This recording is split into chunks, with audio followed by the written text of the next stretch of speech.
like something you would say growing up. You know, like, man, I'm in a tree house. This is awesome. I can see trees all around me. I got a telescope. This is rad.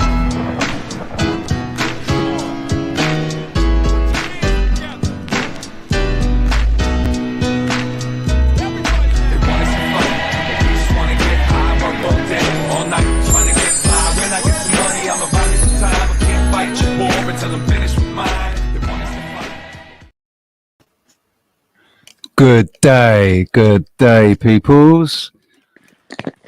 How are we doing this wonderful, beautiful Thursday? Happy Thursday, Alex. How are you? I'm all right, Dave. How are you? I'm all right. You know, You're having watching the world go by and sitting here and getting triggered and ranting about it. So we've been having a little discussion in the treehouse about some recent content put out by the likes of Piers Morgan and Andrew Tate and other people commenting on it, and fit and fresh. Yeah, and decided to fit and fresh. Yeah. Yeah.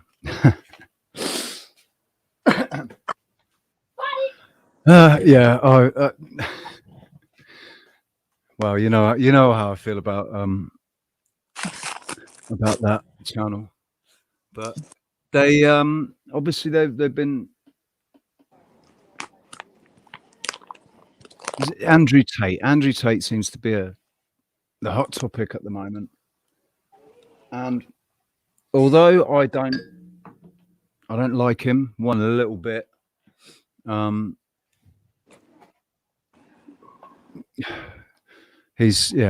really don't like the man, but I couldn't disagree with what he was saying today. Oh, it was yesterday or whenever it was, but I couldn't disagree with what he was saying. So what don't you like about him? Sorry? What don't you like about him? About Tater Head. I think it's because who the fuck is he? At the end of the day, who is he? He's nobody. He's got how's he got any notoriety at all? How did he get himself the fucking millions of followers that he did on TikTok? And then he got them because he was pushed by the system. He was pushed by the algorithm. He was put out there. They allowed him to reach meteoric height, and then they, this whole thing about cancelling him, it's a trick. It's to make everybody think, oh, Andrew Tate, we've got to go and listen to what he's saying. He's not saying anything of any fucking true value. The man's not.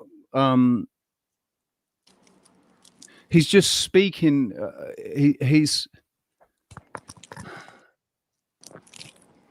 overplaying a role of this misogynistic or bigoted man.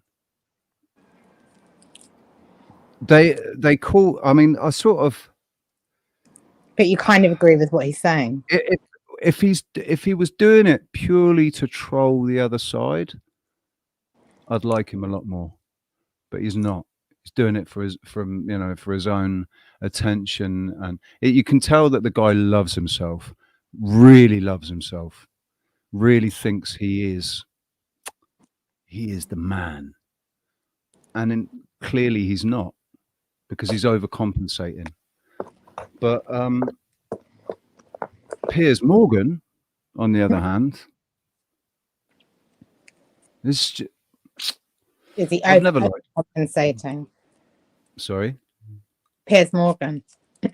If Andrew Tate is overcompensating, then is Piers Morgan overcompensating? No, he wasn't overcompensating in the interview. I have to say, I kind of respected. This is the thing. I respected Andrew Tate in the interview because he was. But you still hate him. He was, yeah. I suppose hate's quite a strong word, but I dislike him a lot. And maybe that's just jealousy. I'll admit it. Maybe it's just jealousy. Like, because I don't see anything special about that man at all. Why he should be so bloody famous, because he's coming out and saying things that I've been saying for a long time. He isn't saying anything any different to really to what I've said, except he is over emphasizing it. You know, he's using it. Maybe he needed to in order to be heard. Why do we need to hear it? Why do I need to hear what he's got to say? I've got no fucking interest in him at all. Why do I need to Well, hear you have, because obviously you won't be talking about him now. You've got mere interest, minor interest. You can't say you've got no interest, otherwise you wouldn't be talking about him. My interest So we is do have in my interest is in him, though. It's in what he's creating, or what he's created. It's, you know, it's this, and then I suppose in a way, I mean, I suppose it's because he's so fucking crude. My father was a crude man at times. He was a real crude. I had to take him with, you know, a pinch of salt and quite a lot of dip. I can be, the thing is, I can be crude. We can all be crude. I can be extremely crude, but I don't make that my persona. And he's made it his persona. Yeah, but isn't persona like everything else, like beauty? It's all in the eye of the beherer or beseecher or beseer or because some women and some men, I'm sure as well, you know, would find him, you know, immensely attractive, and others would be like, "What? Are you serious? Yeah. Really?" You know, because there's horses for courses and horsies for causes. It's just that he's, you know, a horse or a horse on his course, and you know, it's kind of a bucking bronco, isn't it? Is he going to get knocked off? Is he going to get yanked off?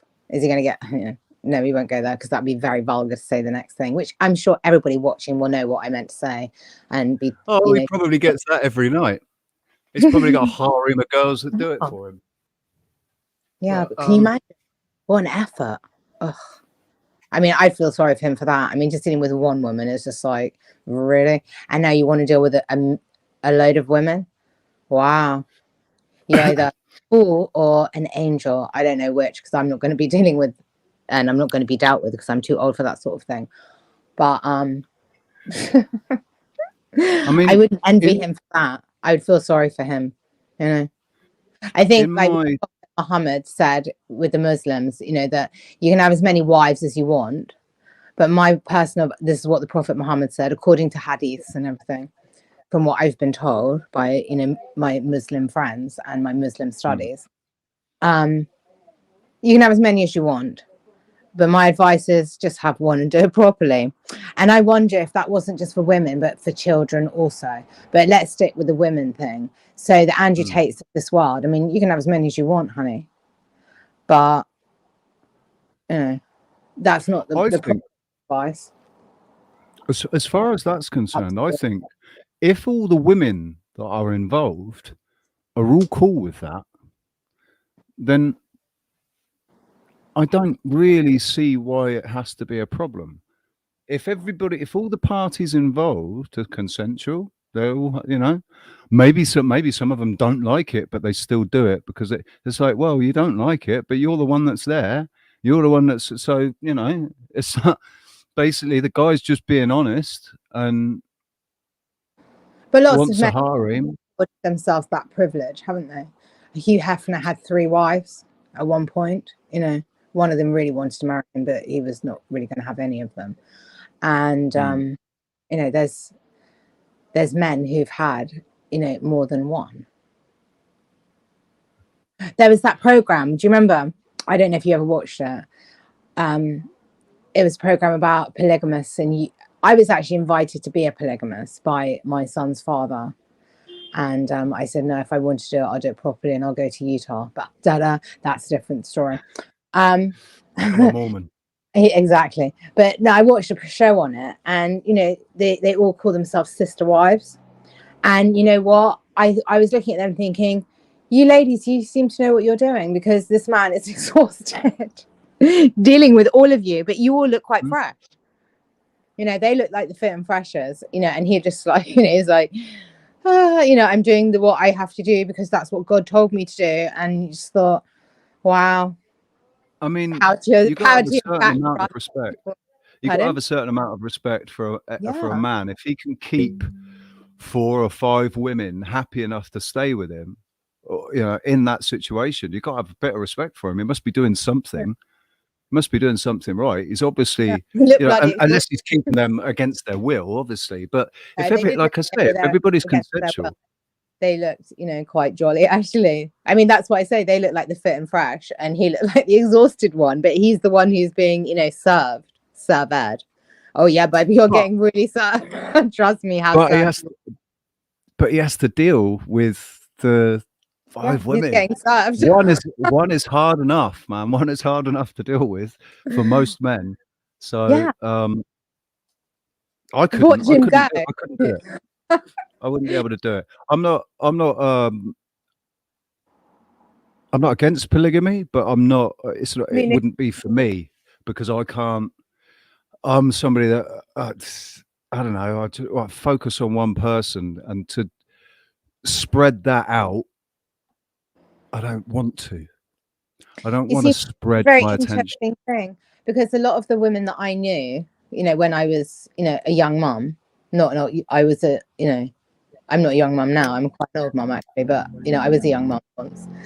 And a lot of women I knew would be, you know, who had more than one sprog. They'd be like, I'm literally at the state where if anyone touches me, I'm going to scream. I don't want anyone to touch me. I've got the mummy, the wife all day long. I don't want anyone to touch me. And you think, God, yeah, I mean, you know, you would be exhausted. But then you look at the men and you think, okay, women might not feel up to anything and not want anything at all for, you know, 6 months. Yeah.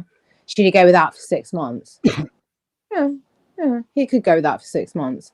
Should he go without for a year? What if she doesn't want it after 2 years? Should he go without? So wouldn't it be better for the woman to just turn a blind eye and say, do you know what, exercise some options, yeah? And as long as you don't bring any shame, you know, embarrassment, sexually transmitted, thank you, back to the house, you know, just you carry on as you were, but let's not break up a happy home. I mean, I had this on, you know, there's a guy who was called Kevin Samuels, and he died in very mysterious circumstances, which seems to be quite de rigueur, you know, for, you know, as soon as you've got something worth saying, you're going to snuff it, you know, mysteriously. I don't know.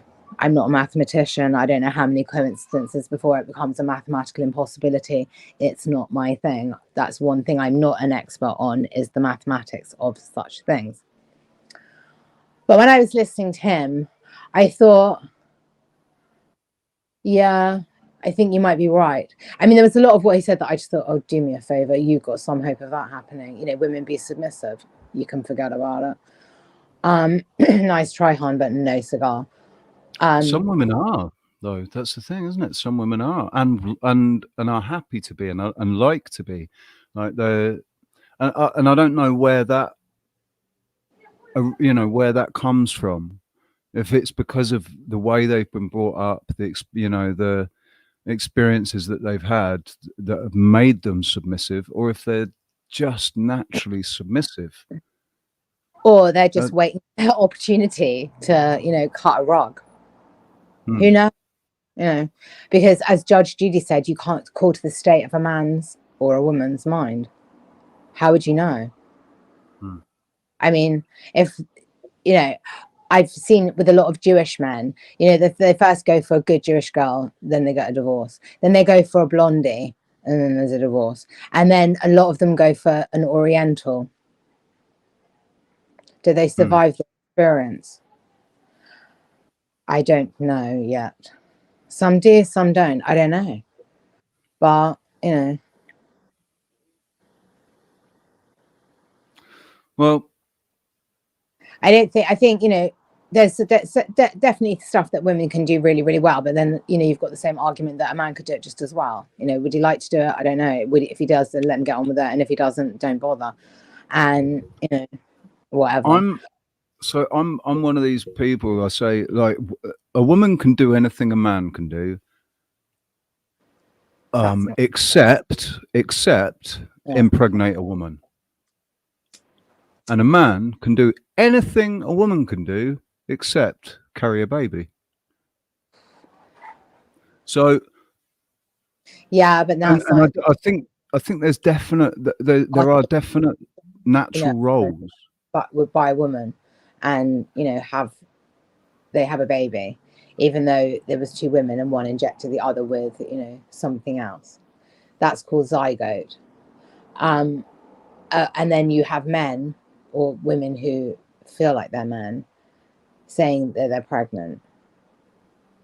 Where do we go from here?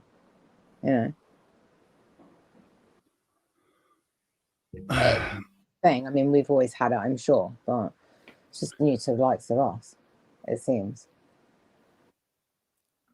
Because everything becomes, like, it's like, argumentation until you hit ground zero, and then you do a rebuild, and then you've got to rip it all down again. Quite exhausting, really, even the thinking about it. But what are your thoughts on the roles of men and women, the traditional roles of men and women? Well, I think that you can lead a horse to water, but you can't make it drink, and you can lead a horse to culture, but you can't make her think. So I can only talk about my personal experience, which was very untraditional in a very traditional sense, coming from parents who managed to get themselves divorced 3 times and married 3 times, and me having an absolute horror of marriage, because I realized when I was like a catchy bouquet type, there's like, what are you actually doing? Because if you really want, you'd have had it by now, because you've never had anything you don't want. So why are you here being in competition with those who do want it when you really don't? Because if you did, you'd have it. And at my sister's wedding, my sister's big fat Greek wedding, which happened in Mykonos, very beautiful. Mykonos, yeah, gay capital of Greece, but yeah. Very expensive, very beautiful, but very. I know. I spent 3 days there in 1999. I was there for about 4 days. It nearly, sent me head over. I didn't pay for a drink.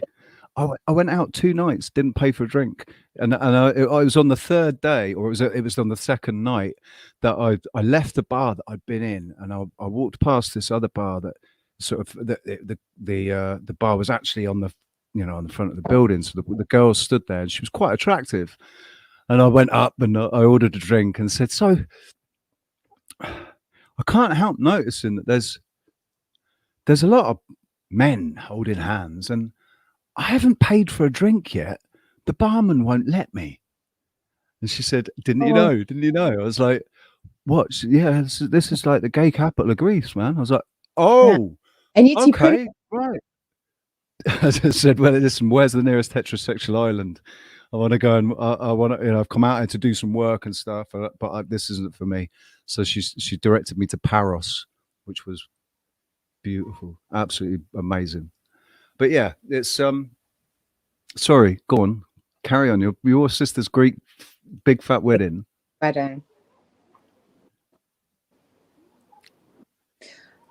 Oh my God, there's so many stories about that, and I've forgotten the one I was going to tell you. What was it about? What were we talking about? We were talking about bouquet catching, and you didn't. My uncle said to me, go and catch, with everyone else, and it's like, I'm at that stage. I'm 52 now, but then it was like, what, 5-6 years ago. So I'm really crap with maths. So let's say I was 45. I was the same age as you. We'll just say that. Made me alive for a year. I don't care. And I just looked at him and I was like, no, thank you. There will be no chuppah for me, honey, because he's Jewish. That was a big fat Greek wedding, and she did Orthodox and all this, but the other side of my family is all Jewish, so there's no chuppah for me, because I think that it's almost like actually, I don't know, but because of the tradition of the chuck and the bouquet and everything, it's almost like it's expected, it's expected for girls to go up and try and catch the bouquet. Like, why don't you want to catch the bouquet? Yeah. Don't you want to be married? I'm a woman. I'm 45. I'm a woman. And I'm no one's, girl anymore. I'm not, I'm not a girl. I'm a grown woman. I honestly, I thought that it was just for the. I thought that that was really it was just for the bridesmaids. It was for the bridesmaids to catch, and whichever one out of the bridesmaids caught it would be the, next person to get married. But I suppose if you having a small wedding, if you're having a small wedding with only one bridesmaid and one page boy, then I suppose it's. Yeah. Nathan, how you doing, man? I'll just shout out the chat room. Brian, good to see you. Lizzo, hey man. Hey Lizzo. Who else is here? Yeah, I'll put the link in the chat again. If Lizzo or anyone wants to come on, Little Wing, you should come on and join in, Little Wing. 6 was 9. Yeah, we yeah, it was a conversation that me and Alex were having in the signal that prompted this live. I mean, I was kind of wanted to go live today anyway, but and what we were talking about was like, yeah, let's Brian talk Evans. about. You didn't say hello to Brian Evans. We love Brian. Oh, and Em's here as well. I said hello, Brian. Did you? Okay. I said hello, and I don't. Em's straightening herself up to come on. Yeah. I think. I thought Emma said moaning, babe. So I was like, really? And then I realized it was an R, not an A. So it was like morning. My dizzy eyesight. Sasquatch, how you doing, buddy? Good to see you. National Memorial Gardens. Nathan, my man. I don't know if Penny's with him, his daughter. He's got a beautiful daughter, Penny. She's amazing. She's like, she's so switched on. She's only about, I think she's 6 or 7, and she's so switched on. Right. Definitely an old soul. But yeah, so we're talking about male and female roles and male and female role models or influencers, and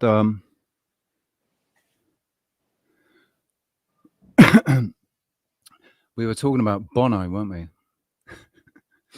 What are the chat room? What do you think of Bono? Who here likes Bono? Who agrees with me that Bono isn't actually a man? And why? And why? Yeah. Other than just an absolute, what was that? What did you call it? Egregious loathing? Or was it he's abominably ignorant? Oh no, that was about the workman, wasn't it? Being everyone was catching its sheep and lambs. Imbecilic. I'm sure. Yeah, I used the word imbecilic. I loved your wordplay. What was it? But you said something else in imbecilic, and it was so funny. What was that?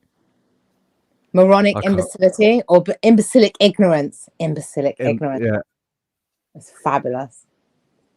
That was an offer. So, when you said you want to go in the show, I was like, go on, then. We're going to be using words like imbecilic ignorance. Yes, please. So food for linguistic. I've been saying that Bono is a woman, not a man, but I've been saying it in a derogatory way, which isn't meant the way like, because Alex said to me, bad gal I am. Basically, what's wrong with being a woman? Why should you use woman as an offensive term for a man? And I said it's not about that. It's about fake. It's about being fake, not pretending to be something that you're not, basically. And that obviously flowed into transgender. We're talking about transgender, and the you went a bit Mad Max. Well, You know, we don't need another hero in Thunderdome, bitch. I don't know if I went Mad Max. I just Metaphorically, basically voiced my opinion very firmly about it. A foot down with a firm hand. The trouble is with my opinion is that it would be so easily. It's like they just label you as soon as you come out with an opinion that basically contradicts or goes against what they're trying to push, what they're trying to promote. You get labeled transphobic and, you know, all of these things. And that's basically, nobody could say that I'm transphobic or homophobic. I've had a lot of friends who are gay. Some of them, I knew they were openly gay. They didn't make any secret of it. Some of them, they still haven't come out. I'm not sure if they even know themselves that they're gay. You know, or they certainly haven't admitted it to themselves yet, but in the closet. It's only my opinion. It is only my opinion at the end of the day. But the it's a really, really difficult subject to talk about in public. The whole transgender thing. And I said, you know, it's calling Bono a woman with the intent of being derogatory. I said to you, it's because there's no soy boy equivalent for a woman. What's the soy boy equivalent for a woman? Femininity, feminazi. Also, I've been told. But no, because feminazis are masculine who hate women. They actually hate women as well. They're saying that, you know, that they're feminists. They're not feminists. They fucking hate women. What about feminines? Feminines? I've never heard of a feminine. Well, they're the I've opposite. heard of a ninny. They're not feminine. They're feminine. They're ninnies. You know. I suppose that could be a new. If it's not a word already, then maybe it should be. I think it always was a word. I think it's an unused one. I love learning about the newspeak. It's so much fun. It's really like My Fair Lady, you know, newspeak. Because I remember saying about simping, and it was asked, you know, what's a simp? And it's just like, I can't really describe it, but it's kind of, if you know it, you know it. And if you don't, I'm not the expert on the description of it, but I know what they mean. And then you've got another one, which is the cap. You know, it's like people will shout out, oh, you're capping, you're capping. It's like, okay. I mean, I always like to learn the lingo of wherever I live. That's why, you know, I chose to move to an area that was like a miniverse of, you know, the macroverse. Where I live, you know, there's a bit of everything, which I like. Because as well as seeing how we're very different, it was also interesting how we're so similar, you know. So similar. More similar actually than different, but So is there a lot of cultural diversity where you are? Yes. And on all scales, or just with nationality and religion, or is it really you got a bit of everything? Yeah. Well, I'm not sure what part of the UK are you in. Are you down London. south or up north? London. London. Oh well, there we go. Yeah. You know, but I moved to an area of London that I knew was going to be a microcosm of the macrocosm, because I didn't want to be in just an area with just, you know, people who look like me. But I remember some young is that possible to find in Pardon? London? Is there actually an area in London where it's predominantly white people? Yeah. Really? there's areas in London where there's predominantly this, predominantly that, predominantly everything, you know, and there's areas which are, you know, you've got a bit of everything. I moved to an area with a bit of everything. I was in an area whilst conceiving my son that was very, very white, but you had, you know, the haves and the have-nots, and even the haves looked like they might not really have it at all, and the have-nots seem to have a lot more, but they act like they didn't have anything. It's, you know, it's weird. Anyway, so I decided that that wasn't going to be the right area, that I wanted to come back to, you know, an area that I felt safe in, because there's a bit of everything, and I knew so many people. And obviously having a child, you become, you know, part of a community, and you become a known character. And but then I've left the posh side of the area, or the posh side. I wouldn't say it's really, but you have very, very posh over there. You have a lot of, you know, it's diverse, but it's more of like a posher diverse. But on this side, it's much different. But the community, or the communal unity, is way different, you know, because I'm disabled, because I was always the helper, not the helpee. I was always the one who was there to offer help. And when I got disabled, I've seen it from the other end of the spectrum, because I am disabled, and, you know, and a lot of people have just been like, count me out. I don't want to look at it. I don't want to see it. I don't want to, you know, I want to do the wise monkey. I'm going to see no evil, hear no evil, speak no evil. I'll just shift and clear right out of your life. It's like, okay, so that happens, you know, when you're disabled. But what I found in this area that I'm in is that the helpfulness and the kindness has been quite mind-blowing, actually, because I'm getting to experience what it's like to be the helped rather than the helper. Yeah. And, you know, it's very interesting. And it's, but the thing is, it's got to be, because you're obviously a very strong-willed, strong-minded person, who I imagine has always liked to be in control, and so to have to relinquish that, and become more help, or, you know, to play,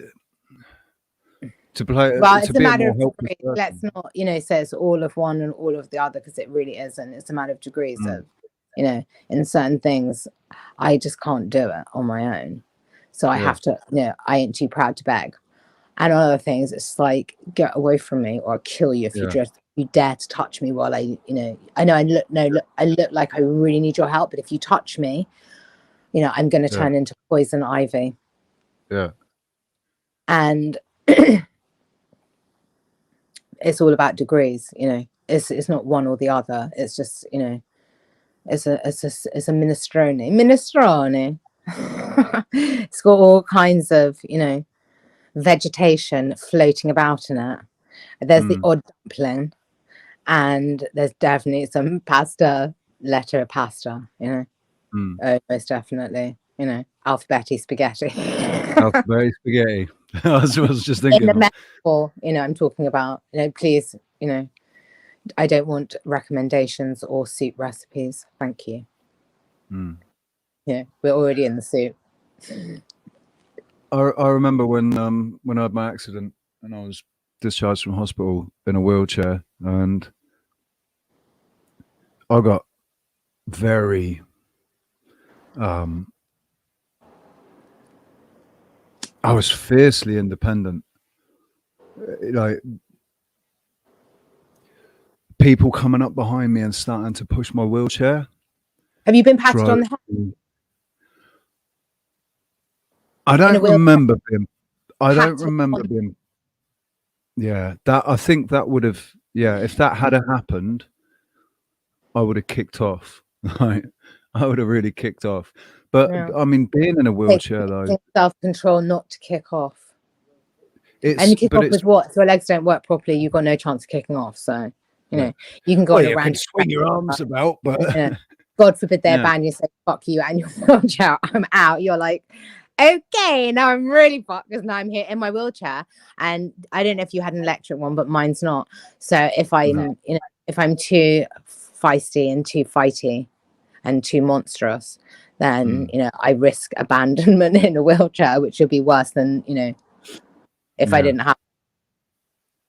So I have to be really. I didn't have an electric wheelchair. It didn't require that, and I didn't have one of those really nice, really cool ones with the fucking sweet rims, and you know, with the wheels that stick out, splay out slightly, and you know, they're really light. I had one of those NHS clanky iron things that weighs a ton, and yeah bloody horrible. But my son said if I get the ones that are on gas or they're powered by electric, whatever they're powered by, I don't know, that he'll soup my ride, he'll pimp my ride and make it into like, you know, a Batmobile type of thing. I want it pink and leopard print. He wants it black and cool. What? My friend builded that.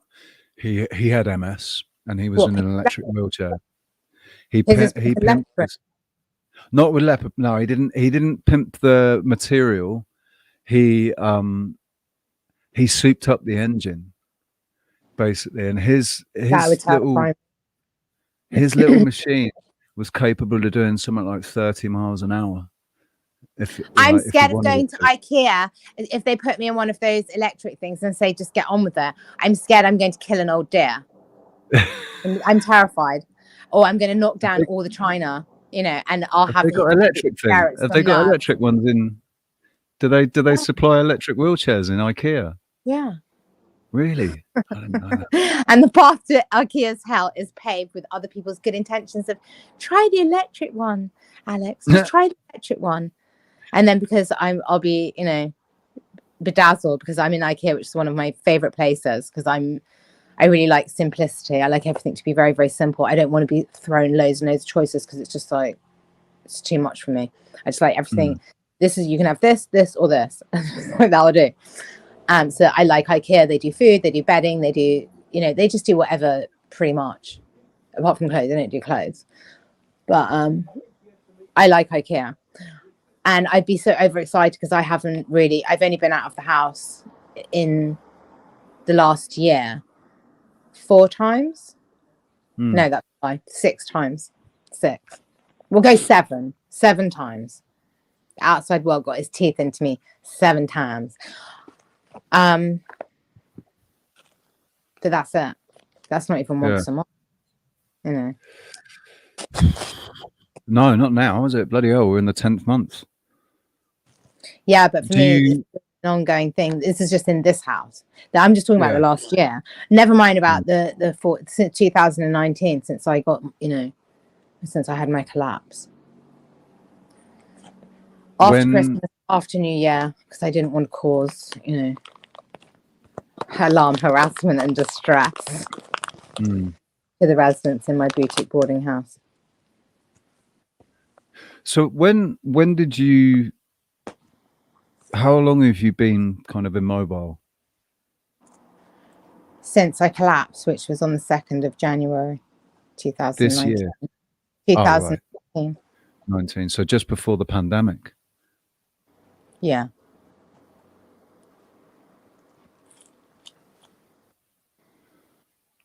Yeah. It's been amazing though, because I mean, obviously everyone feels sorry for you. They're like, oh no, poor thing, I feel so bad for you. And it's like, oh, please, you know, shit and sympathy. You know, you can find sympathy between shit and syphilis in the dictionary. So take your sympathy and shove it. Empathy is a different thing. Because empathy would be like, you know, you don't know how I feel because if you're not feeling it, then that knows it feels it, and then that don't, shut the fuck up. But empathy is like, listen, I really don't know how you feel, but how do you feel, and what can I do to help? Or I can't do anything other than, you know, what can you do to help me? Because that's actually very nice for somebody like me to not be thought of as just somebody who needs to be helped all the time. That I'm actually pretty goddamn helpful myself. Yeah, just because I had to check the guns at the door doesn't mean the brain's changed from a hand grenade. And it's at your free disposal, no charge necessary. You want it, I'll get you. Yeah. My privilege, you know. And if it's noticed, then it's like you don't mind, you know, that you're in a sit still position, because it's like, as long as I can be my helpful self, even though I'm in a horrendous situation, sure, if I can still be helpful, that's good enough for me for now. But it's good enough. Because it's nice to feel, if you have the ability to be helpful and useful, you don't want. I mean, I can't climb a tree, so if you want someone to demonstrate tree climbing, don't bother, you know? Yeah. But if you say, you know, I've got a problem with this situation, or I've got this or that or whatever, you know, on certain things, you know, I'm You've so still got a life of experience. Well, you've still got a lifetime experience. So well, half a lifetime. I'm 52, not 152. But you haven't, you don't have, like, you weren't in this situation your entire life. It's not like you've always been in a wheelchair. And I know, but you see, that's the thing as well, because people often imagine that you must have been. So when one of my boutique boarding house boys got married, you know, the kind uncle of the wife to be came up to me, because obviously, you know, he wants to be kind to, you know, the disabled, and he said, tell me all about yourself. It's like, ain't nobody got time for that, honey. You know, I haven't got time to tell you all about myself. I've that's as much time as I've got, is to tell you that. If you really want to know all about me, which I'm really sure you don't, I'm writing a book. You can buy it and read it. Because that's, if you're, you know, if you're curious, you know, the books will be coming out soon. And if you're serious, then you'll buy the book. And that's all I'm going to say about that matter.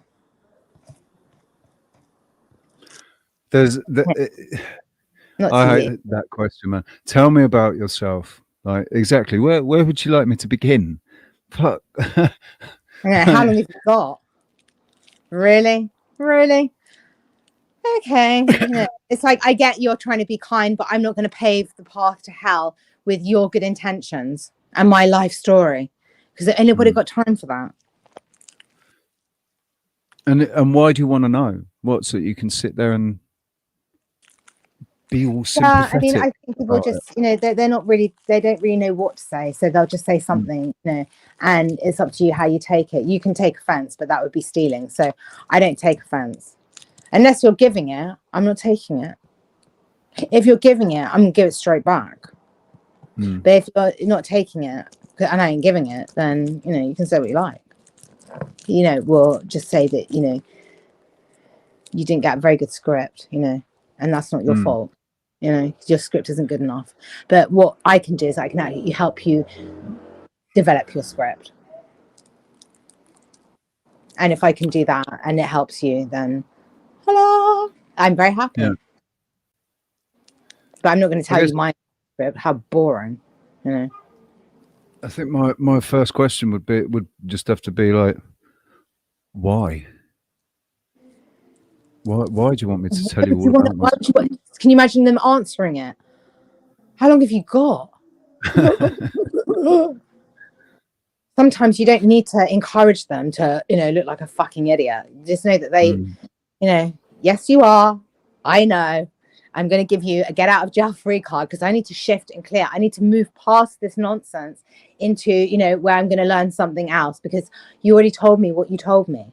Thank you for letting me know you're an idiot. Thank you. Next, you know, what are you?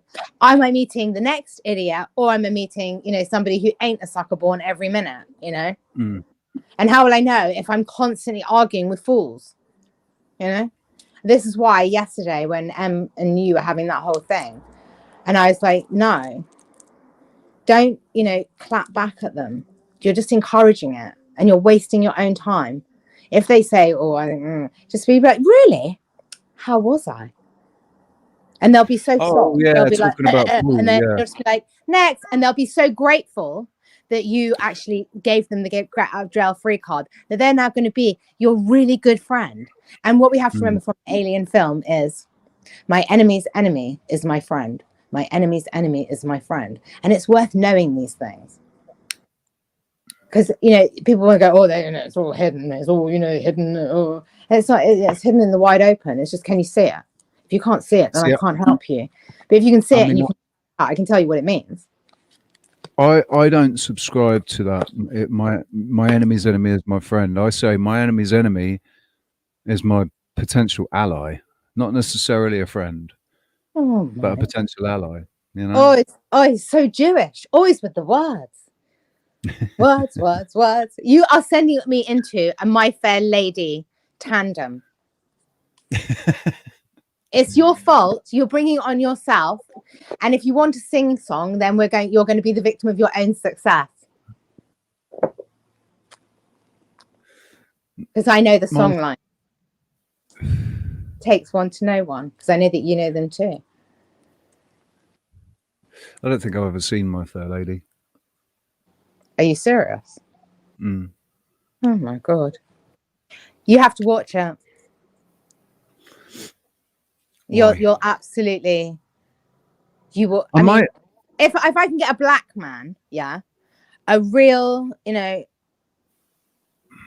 black man, black as the ace of spades, that one, who, that is not in his culture whatsoever. But if I can get him to watch one piece of it, which was basically Henry Higgins talking about women, and laugh his ass off and see where there's similarity. It's like, I don't care what color Henry is and what color you are, it's the same thing. Cut from the same cloth. Well, at the end of the day, his blood's still red. Of course. There's the cultural differences, but that's... Yeah, but there's also the cultural similarities, because there's a version, that's the Jamaican version of it. And the Jamaican version is the black version of it, or is the black version of the Irish version of it. It's all very similar. Is he a Jamaican or African? Jamaican. Heritage. Born and bred here, but Jamaican. Yeah. Which is why I was saying, when he met me, it's just like, he thinks me as being more black than black women. I remind him of his grandmother. I take that as the highest compliment. She was a wonderful, wonderful woman. Fantastic.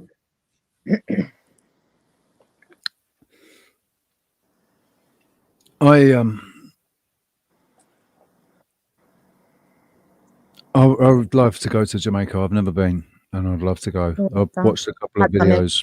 Sorry, that's disgusting. Say again? What? Say that again. I can't help it. It's my father's DNA. I don't know. I didn't catch what you said. I know. We'll just throw it back.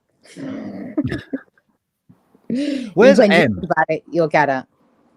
Where is M? I don't know. She was in the treehouse. Where are you?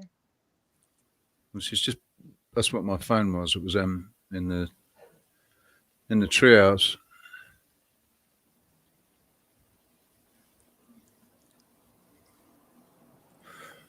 She said that we helped her granddaughter conk out. I don't know if that's a good thing or a bad thing. Oh yeah, she said she was like asleep within 5 minutes. Is that a compliment? Let's wait and see. As my mother used to say, wait and see pie. She could come on, she'd be like, she might be in such a frenzy and fury with us that we literally done knock her grandkid out. Or she could be really like, thank you so much. Whatever you said, it was just like instantaneous. But we don't know. It's a Schrodinger's cat. We won't know until Em opens the box and lets us know, are we dead or are we alive? I mean, what I do know is when I've been playing my music, when I'm performing to people, it is an almost guarantee that any child under sort of 7 or 8 years old will be asleep by the end of my gig. I had kids fall asleep all the time. You could do you could be like the new Dr. Pepper. You could be Dr. Rich's instant sleep formula, where you just play me on your thing and I'll send your kids out like a light. You should try it. Why not? I've never heard of it before. It's a very new thing. It's got a unique selling point. Why not? It's quite interesting though, because my gigs were always quite loud. So the fact that a child could just fall asleep in the middle, with all the noise. Yeah, but I suppose if you've got children that you want to go to sleep, you don't care if they're falling asleep because they're bored shitless out of their minds, or it's like a harmonic that just sends them giddy and gone. You don't care. We got Mr. Voynich. Hello, where is he? He's just coming on now. Yeah, hi guys. Hi. Hi, mate. Where is he? Hi, How Alex. you doing? Hi, Richie. Pardon? Where's your camera gone? Hi, Alex. Hi, Richie. Hi. How you doing, man? Put your camera back on. Don't be shy. Come on. Well, I was just about to say, you remind me a little bit of Sawyer. I only look fabulous in good lighting, and the lighting is just too contrast rich. Listen, you're a man, I'm a woman, and I'm sitting here, whatever lighting am I? Thank you. My eyebrows are way too fat. You reminded me a little bit. I'm way too fat. No, you don't. You look good. I thought you reminded me a little bit of Sawyer then from Lost. You just see, when the camera came on. Lights on. You see, all kinds of weird things happen. So yeah. Hey, but guys, how you doing? It looked kind of like a lonely panel, and I thought, I just clicked the link. I'm lonely too, so. Not lonely, just coming out and. You need a rant, and I need to be listening in. So and now we've been joined by a third. That's a good thing. Em will be here shortly. I've got 2 ears. Sure. Put me downstairs. Put me on that one. Where you want to go down? Yeah. Because then I can use both my ears and I can hear you, and I can see me hearing you. See, I should be the one on the bottom. You two should be above me. It's no, I like the woman. We're playing musical chairs. I like the woman down. I like it in this position. Yeah, we need to support you. Right? Yeah, exactly. Yeah. Yeah. So I'll tell you what. Now, balls to the wall. Now we've got a fresh opinion coming in. What are your thoughts? In fact, should we watch it? Should we watch it? It's too long. Have you clicked? No, we'll just watch a bit of it. Actually, what we could watch a bit of the one that. So what you sent was the fit and fresh or whatever it was, but it's actually there's been a couple of people talking about it. The Lotus Eaters, they did a thing about it.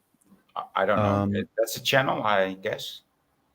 Lotus Eaters is a channel. Yeah, I really liked him, but now as time's gone on, I've grown very little. Do you think it's a camera thing that one looks really little and one looks really huge? One looks like a giant and one looks like a tiny little goblin, or do you think the Lotus Eaters? Yeah, because there's one that's very little. He's generally Is he the guy that came on dressed as if he was all dressed up like a Tudor on one of them, and he went out to oh God, where was it? He went. I'm subscribed because I like to read their headlines. And very occasionally, I'll drop in and have a good look at what I'm talking about. But no, I think you're talking about Constantine Kissin. Constantine, yeah, no, that's trigonometry. Oh yeah, but doesn't he go on that? Don't they go on that? Don't they do swaps? No, he's not been on the Lotus Eaters. No. Okay. But what were you talking about? What video of the Lotus Eaters? What was the topic? So right, it's this. Here we go. It's this. It's about Andrew Tate's interview. Do you know who Andrew Tate is? I know who he is, but yeah. What do you think about him? Yeah. Well, I mean, he's out there as a. I mean, it's a very polished character. So that's all I have to say about it. I mean, if it's a very polished character, I mean, that's enough to know, I don't care what he presents or what his evolution is or the way he develops, his character development, so to say, in the whole mainstream narrative. I don't care. It's just another Elon Musk, It's well, maybe this is how I should describe him. It's just a cheaper. It's just a. Oh no. the ghetto version of Elon Musk. It's the ghetto version of Elon Musk. Yeah. So there you go. That's my opinion. I wouldn't give him that much credit. That's how I look at it. Yeah. I wouldn't give him that much credit. I mean, Elon Musk is just a I remember when there was the whole thing with the Q drops. Do you remember the Q drops? Yeah. And I took a cursory glance because I like to know what's going on. I'm a Marxist myself. I'm a Groucho Marxist. I wouldn't be a member of any club that would have me. And but I like to see what they're doing. And so I had a look at the Q drops and everything. And one thing that really stuck out was that there was a promise that there was going to be two brothers who were going to come and be like a new creation of biblical context or whatever, and they had, for the two brothers, they had lined up that they said that there's going to be these two brothers. They had been very, very handsome creatures, very, very handsome creatures. Unfortunately, due to plastic surgery, they have kind of, unless you like that sort of thing, which if you do, then fantastic. I'm sure they'll be very happy to hear from you. But for me, it was just like, oh dear, what have you done to yourself? These two extremely rich brothers, you're talking about those two? Yeah. And then, and I was thinking about they were saying the that we're going to be, yeah, like talking about the Bogdanovs, crowds and everyone was going to, they're and they're dead going now. to be loved and adored and this. And I was like, really? But I The just saw it in saviors the of back France. later. And then you see Andrew Tate, he came up by himself, but he's got a brother who's a twin almost. I mean, they look very similar. I mean, if you put hair on one and took it off the other, you wouldn't be able to tell which one was which, Oh, so maybe. And I thought, this is the two brothers that they've, been predictively programming. Maybe it's these two. Do these two brothers know that they are who they want them to be? I don't know. Could they be? Should they be? Do you know the whole story behind the Bogdanovs? Did you ever look into the Bogdanovs? I've seen a they were handsome, rich, and had too much plastic surgery. Indeed, they looked very good, right? Even as I don't recognize all good-looking men, but I recognize that. But I wouldn't. But later on, it's become such a disgrace. Like, how can you fuck your face up that bad? But it's very interesting because never mind about the fucking up of the face. What they were attributed of knowing was really quite interesting because they were saying that these two would like very, very high IQ genius. Yeah. That they could speak this, that, and everything else. And this is something that Andrew Tate has mentioned, that his father was a very high IQ genius because he learned to read Russian in 2.5 weeks. Yeah. That's what he said. I'm just reporting it. So I mean, their faces look like masks in the end, right? Well, I've heard that they both had the same condition, and it's that condition where you don't stop growing. Parts of the bone, like their skulls, basically didn't stop growing. They kept their jaws and their like cheeks the and everything. Man, like Joseph Merrick. I'm sure they're going to love being associated to that. But they're dead. Did you know that? No, they snuffed it. Yeah, they died. Oh, how interesting. They both died. May God have mercy, and What age did they die? May that memory be a blessing. So they didn't get any further than 50 or so. Say that again, boy. So they died at 50 or so, like their age. Yeah, 50 something. Yeah. We'll have a quick look at it.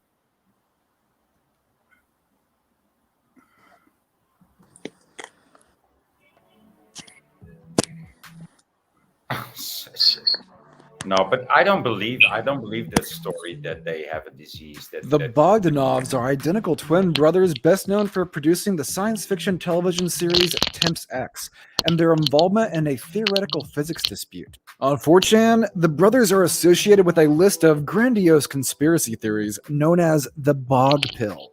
In the 1980s, the Bogdanov twins produced and hosted a popular French science fiction series called Temps X. Avril 1979, pour la première fois en Europe, est créé un magazine de télévision entièrement consacré à la science-fiction, Temps X. and then went on to create various other projects.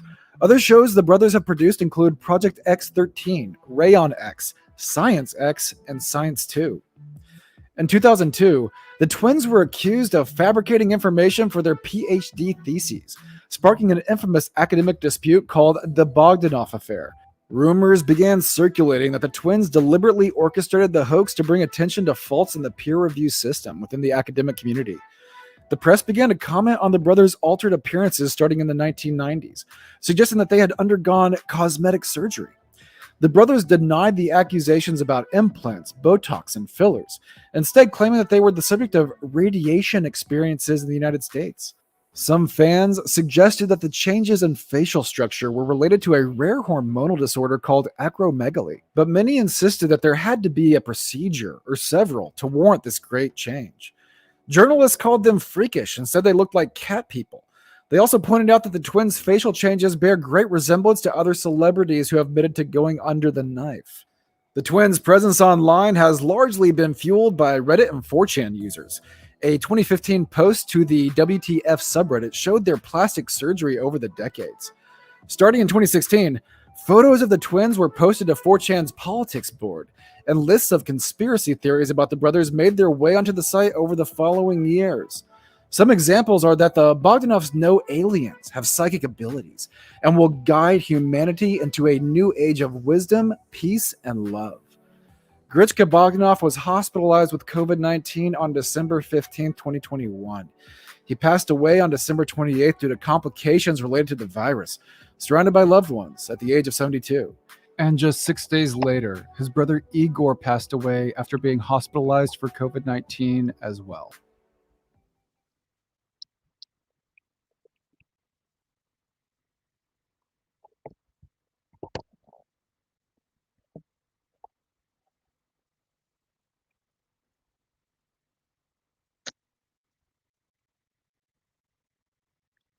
Hello?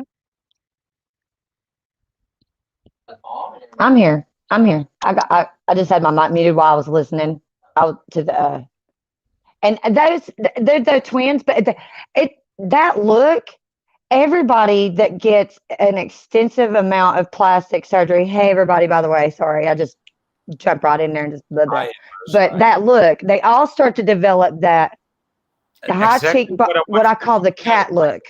Yeah, they all have that same look. There's also this famous lady that was even had that same look. Yes. For them. Jocelyn Wildenstein. So Her you name know is that Jocelyn she was famous for having the most facial feature surgery. So and her face looked just as effed up. So yeah, it's not a disease. It's clearly surgery. Yeah. Yeah, because they all develop the same. No. Same the look. Same exact look. Because I've watched those plastic surgery shows too on TLC, and yeah, they do. I mean, because what is the look? What does it exist of? It only exists of like getting rid of the wrinkles. How do you get rid of wrinkles? You blow it up. You inflate it, literally. Yeah. Inflate it. So that's why their face looks inflated. They actually have. And the horror stories. They have an inflation instead of a face, right? Yeah.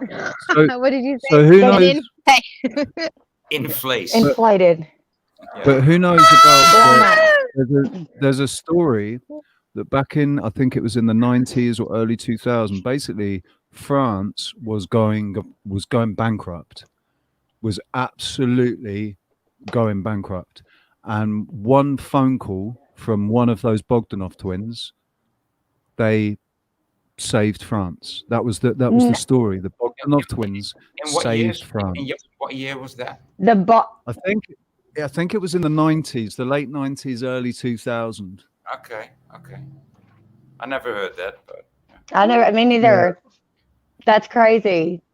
That's they saved France. Okay, so where'd they get that money?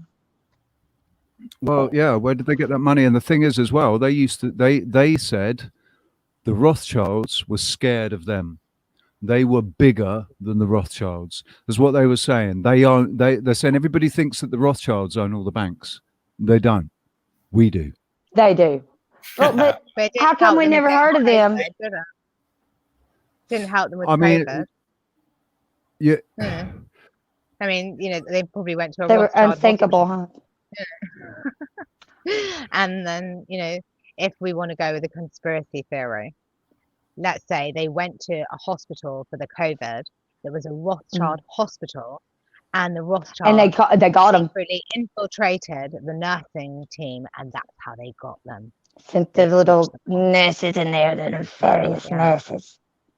I think it's. I feel sorry for the Rothschilds. I mean, they get the blame for everything, don't they? Yeah. Well, It's not them. It's that other. What's the other family? The Rockefellers. Yeah, or the Astors, or the Biltmores, or the Vanderbilts, or the Vanderbilts. The Vanderbilts are way bigger. The Vanderbilts are so much bigger than them. Get real.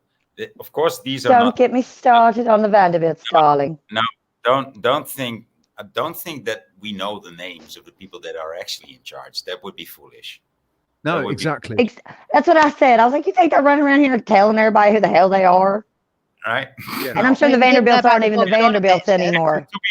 To be honest, I've seen them because they smiled at me like, "Fuck, dude, you know a lot," and they actually want, So yeah, they like to show themselves to the people. Which one?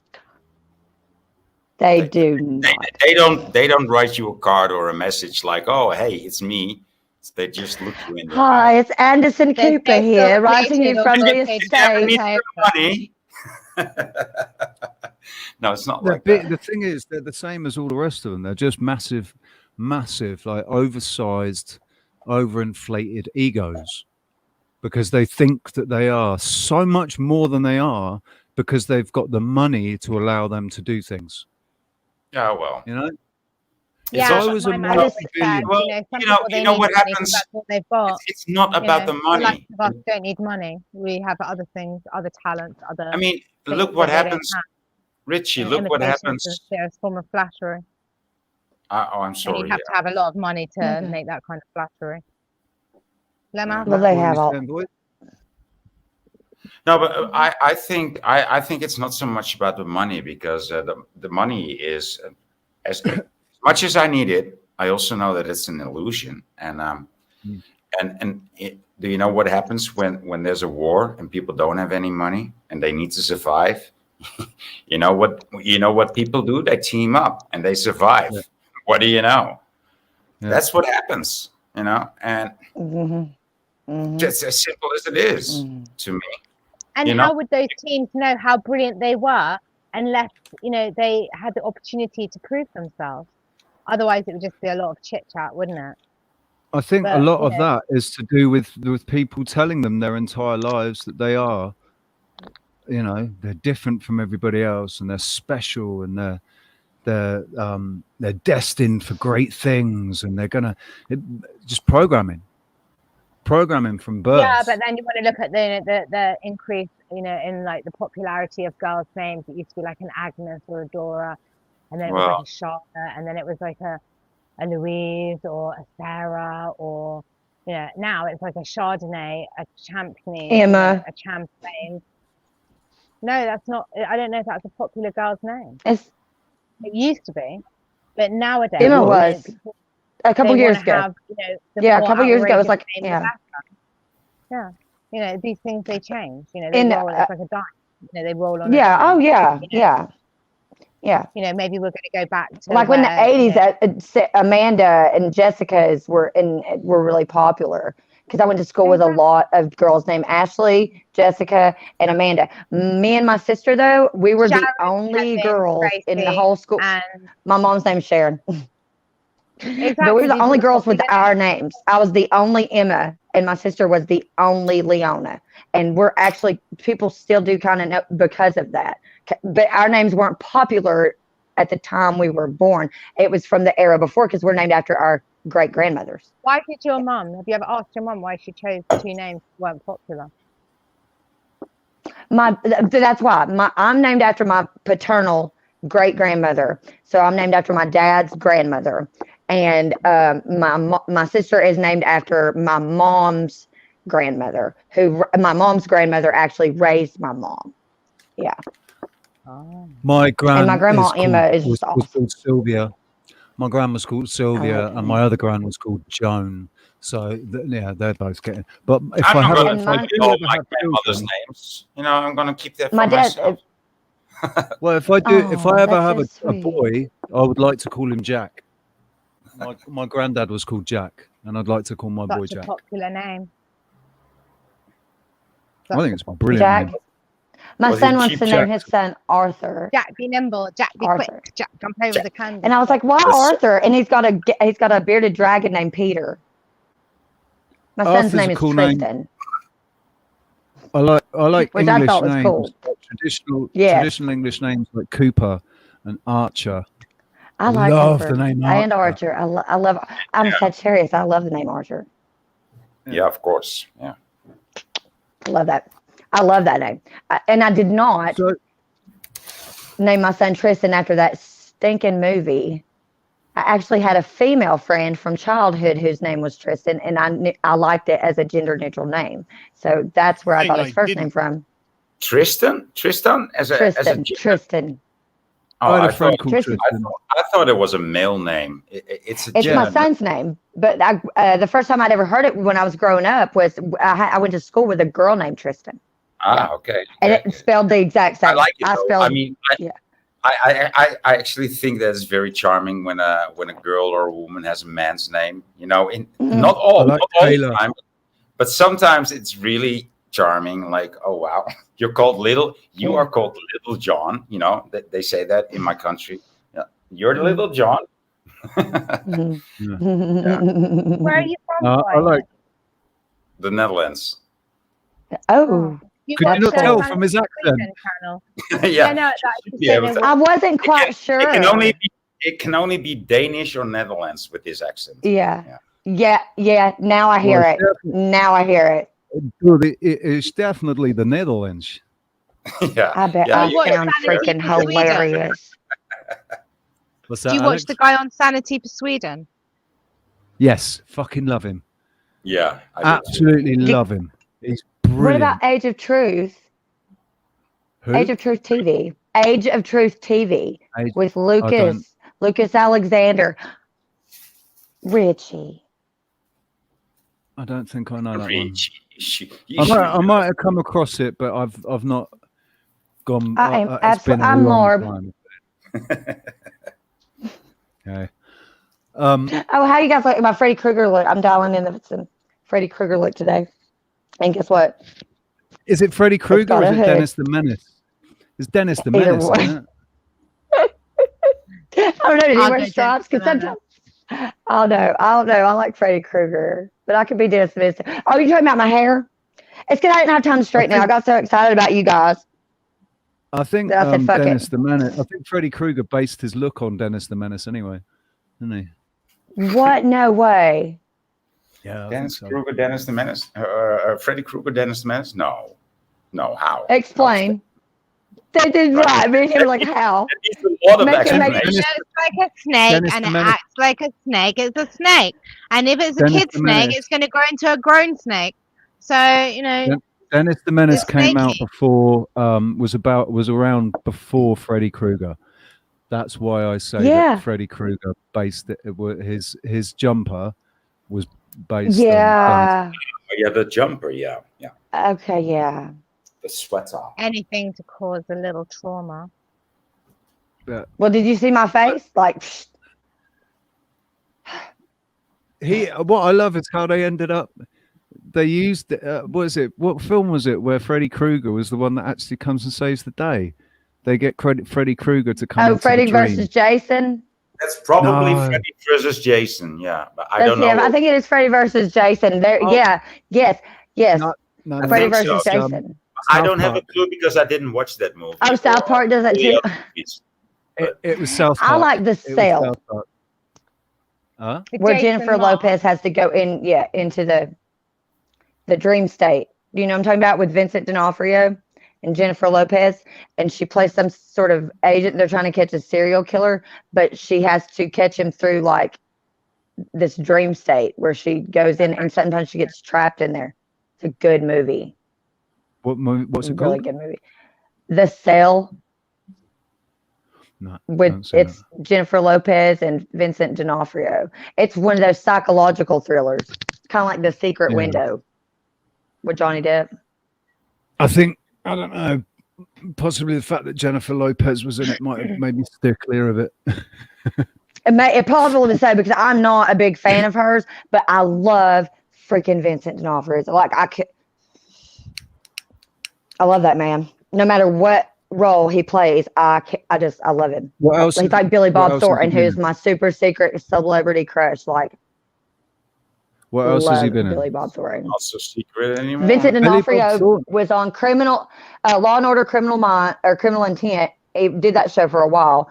He was in oh my gosh, what else was he in? He was in a movie called The Salton Sea, which is also a very good movie that a lot of people haven't seen, talked about. It's a B-rated movie. What else was he in? I'm drawing a blank. But he started on TV. Oh, I love it when people actually say I'm drawing a blank when they say, and they don't say I'm having a brain fart. So thank you very much. I usually say I'm having a brain fart. That's what I usually say. So everybody that says that, I will correct. But because you didn't, I will applaud you. I hate it. That's so weird. I'm having a brain fart. I think you were telepathically saying, "Don't you dare say it." You were telepathically communicating. Don't you say duh. You were totally hanging on. And you see me? I was like, because I've seen him in so many different movies and so many different roles. For example, like his character in The Salton Sea versus his character in the movie The Sale are like so vastly different. Like where you have to pull from to play that part. Like, for example, he's a serial killer in The Sale, and in The Salton Sea, he's like this deranged freaking meth cook that has no nose. Like literally has no nose, and likes to recreate the assassination of JFK using pigeons and remote controlled cars in his backyard. That's just a clip from that movie. If you can conjure up that mental imagery. No, well, that's what I said. Wow, but he's a really good actor. A lot of my mind power there. Like what? Okay, yeah, that's a good movie. I think that the easiest roles to play are those of like the villain, basically the villain or the weird one. You know, they are the easiest roles to play. It's if you can be a deranged psychopath in one movie, but be a loving father, you know, or not a psychopath in another movie, then you've got some talent at acting. Being able to convince people that you are a completely different character. Because you're gonna need several layers to portray that character, right? And when you're a psychopath or a deranged, you only have to like switch between one or two masks. And when you're playing the dad, you're also playing like, you know, the relation to the kid and relation to the mother and relation to the whole situation. So there's already way more layers than this one person with a fucking unicorn on his head and just, you know, like, you know, crazy look in his eye. That's pretty. Yeah. It's just got one agenda, and that's one-dimensional characters. You know, it's one-dimensional characters. Of course, they are substance. Well, there is, but it's just nice. A little bit. I mean, I think that if you're an artist or if you are an actor, you know, you want to. I'm not an actor, but I can imagine that. You know what they say. Yeah, you still want to play that part, like full on, right? And you can only go full on, and add all the layers that you can. Maybe you can add some more layers to the full on, but the going full on as an actor is like the most. It's like how do you say a free ride? Stanford Meisner. Hey, what's up? Stanford Meisner, method acting. Yeah, right. Yeah, it's like you can really release in that. Yeah. You can release as an actor, you know, all your you know, whatever you need to release. So I get that. According to actors, they prefer to play the roles, the baddie roles. They're more fun. Yeah. Yeah. They don't want to play the goody two-shoes. Of course, because all that stuff they have to hold back. And if the whole world's a stage and we're all but players on it, then, you know, there's got to be some actors who are really, you know, they're good at playing the baddies. I think there's an aspect of being able to express dark thoughts that, you know, that you have, like you get to be the baddie, because we've all got the baddie inside us. We've all got that baddie inside us. It's just letting them out. And you know, as a character, I've got two baddies inside me, but yeah. But as a character in a film, if you're just playing the character in a film, it gives you an opportunity to exercise that side of you that you probably keep hidden for the, you know, most of the time. Yeah, it's a fan, you know. Like that's why they probably have the fan dancers, you know, that, you know, this is half the fan, you know, you are this is, you know, the goodie, this is, you know, a baddie, this is a goodie, this is a baddie, all different types. And if you've got the whole fan, that's a goodie, then, you know, you realize you have the full spectrum. If you just stay in the middle, you've got the full spectrum of every aspect that you can use. Now you're not going to use certain aspects because, you know, everyone, if we're going to go aspects, everyone's got an aspect of a serial killer. We all have it. Are you going to use it?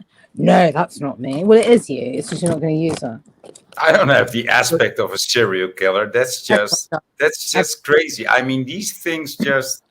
I think we all have the potential. I think we all have the potential to. You're not going to use every bit of it, you know. No. But you still have that aspect. You're just not going to use it. I think maybe a serial killer. Maybe not a serial killer, but we all have. You could kill. Potential to be a killer.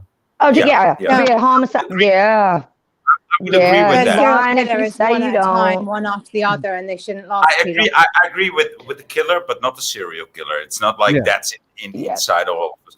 But of course, everybody. I mean, that's too much damn energy and work and. Right, and then I ain't trying to be a serial killer. That's too much shit to keep up with. That's way too much. Yeah, but that's because maybe the serial killers are only using this aspect of their fan. You know, you might be using other aspects, and you know, anybody got time to use this aspect when you can use these aspects, and you're enjoying these aspects. But if they don't realize they've got those aspects and they're using this aspect, men are. I see what you mean. See what I mean? I'm talking a metaphor. I'm not trying to play the blame and shame game because that really irritates me. I'm just trying to use a metaphor of we all have everything inside like us. They can't think outside of that box that they're in with the serial killer. Right. And unless you're in that box and you've ever been in that box, you can't, you know, judge what it must be like and how they deal with it. And there's only very few of them apparently. So, you know. Well, Roxanne is a very good example of why we, you know. I'm feeling very revengeful at the moment, you know, and I've been like, it's not something that just came up. It's like something that builds up. It's, but still, I don't, and now you mentioned it. I mean, are you feeling your inner Inigo Montoya? No, I feel like revenge, you know, I feel like I feel like taking action. And, you know, I might, like I said, you know, and I might even kill somebody, you know, and I'm just saying this like, might even kill somebody, like it's something on TV. But I don't feel like that. But, you know, when I think about it, you do, but you don't. Like, I cannot get the profoundness of that meaning, you know, when I say it here in chat. Yeah. So it's, you know, I would have to go. It's a hard word. Like you say, but it's right. Like you say, like you know. Sorry, but it's like it's sort of when you do feel it. For me, it's like, oh, you know, I could kill that person. Right. And in the movie, and it comes out, In the movie, maybe I kill the person, you know. But in real life, I'm just like, I'm not going to do it in real life. If it's a movie, then I might, you know. And then I'll grab this, and then I'll go part of that character. But And that's also that's depends why on we what use kind of these. revenge That's why you were we looking use these for. words so easily, right? Do you want the Yeah. best Yeah. revenge or do you want a revenge? Yeah. That's a choice. I To don't. have the Yeah. best revenge. Yeah. So or that's a what I wanted revenge. to address. I feel very revengeful, you know, but Okay, so now you have a choice. Now you've no, hit that crossroads. I also Do feel, you?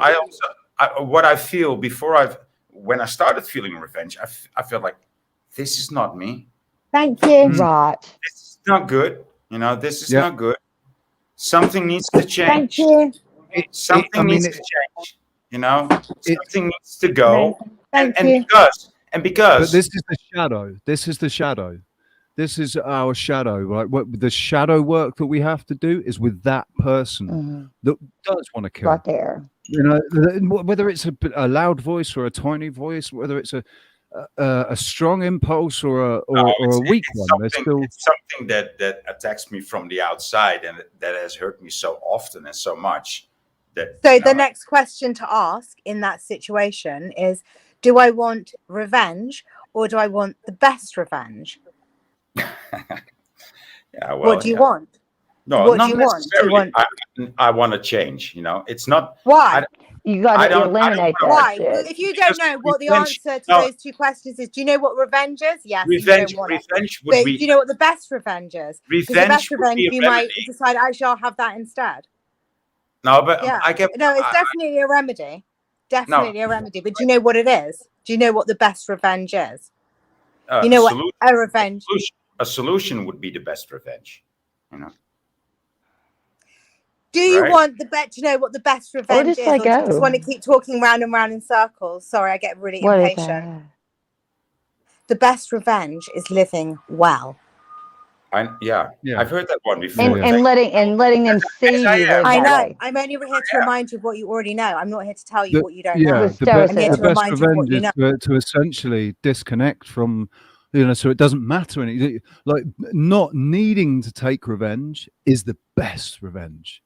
I know, Being, right? just And getting on with it. you'll find that the revenge is a dish best served cold, because when they wake up, those who you've taken revenge by living well upon, and they realize that even in spite of all of their efforts to do you down and fuck you up and this, that, and everything else, you still live well. Thank you for How that, much? Alex. You're Thank you. so welcome. Thank you for listening. Yep. That's what makes my Yeah. what makes my heart sing. Next. Yes. Next problem. Are there any more world problems we need to solve? Yeah, probably. Next, please. Only 20. I'll tell you what we'll do. Right, I'll tell you what we'll Come do. on, move We'll it all go back along. to this. Come on in. We'll go. Have a seat. We'll go back to this video that that we were talking about. This person that we were talking about, and we got distracted by the bottom. Yes, But didn't you talk about this guy? I asked you about this twat, and you said, I'm not talking about him. About, say again. I got you. About Andrew Tate. I said, I got you. I remember asking you about this twat and freaking and Signal, yes. And he was like, I'm not even gonna just was like, I'm not even gonna watch that shit. And then here we are talking I don't know about if it was the same. It probably was the same bloody video as well. Because how is he so talked about, yet he sucks so bad? The thing is, like the Probably. video, I kind of knew what I I love was you. going to be watching. With the fish and fit and fresh or whatever they're called. It's more about them than Andrew Tate. I actually dislike them more than I dislike Andrew Tate. But these two what have they guys, done? What have Myron and the president, SEO, whatever his name, more? What have they done? What's Walter and Myron done? They just are. Basically, they're sat there with their 950,000 subscribers being pushed by YouTube, but thinking that they're being pushed by YouTube because they have something fucking important to say, but they're not. They're being pushed by YouTube because it's fulfilling an agenda. Because they have a fucking narrative. It's fulfilling an agenda to twist, Can I just ask a question? If this channel, our lovely little tight group, had the same amount of have you ever been on one of their live feeds? The Fit and Fresh. They would never allow Have you such ever things. seen it? Have you ever That's a seen their silly question. chat? No. It's so quick. It goes so quick.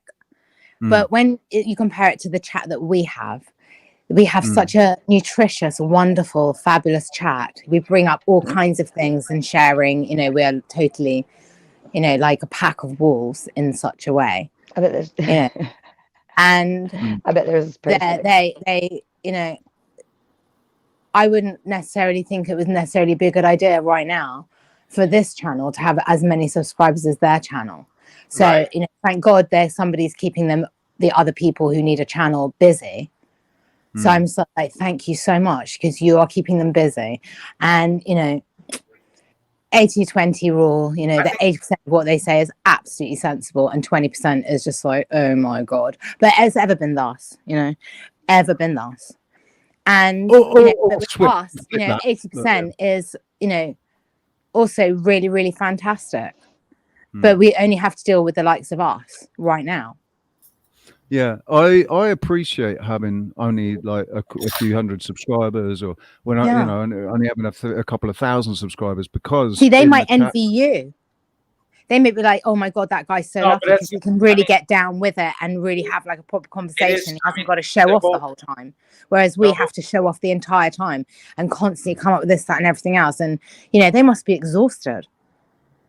They might envy you and say you are the lucky one. The whole chatting aspect of on YouTube is very important, right? That's how we got to meet each other, and that's why we still contact each other, right? That's also why we like to get in touch with new people, and all the people, or most of the people we meet here, you know, we get along with, and so that's why it's a good thing.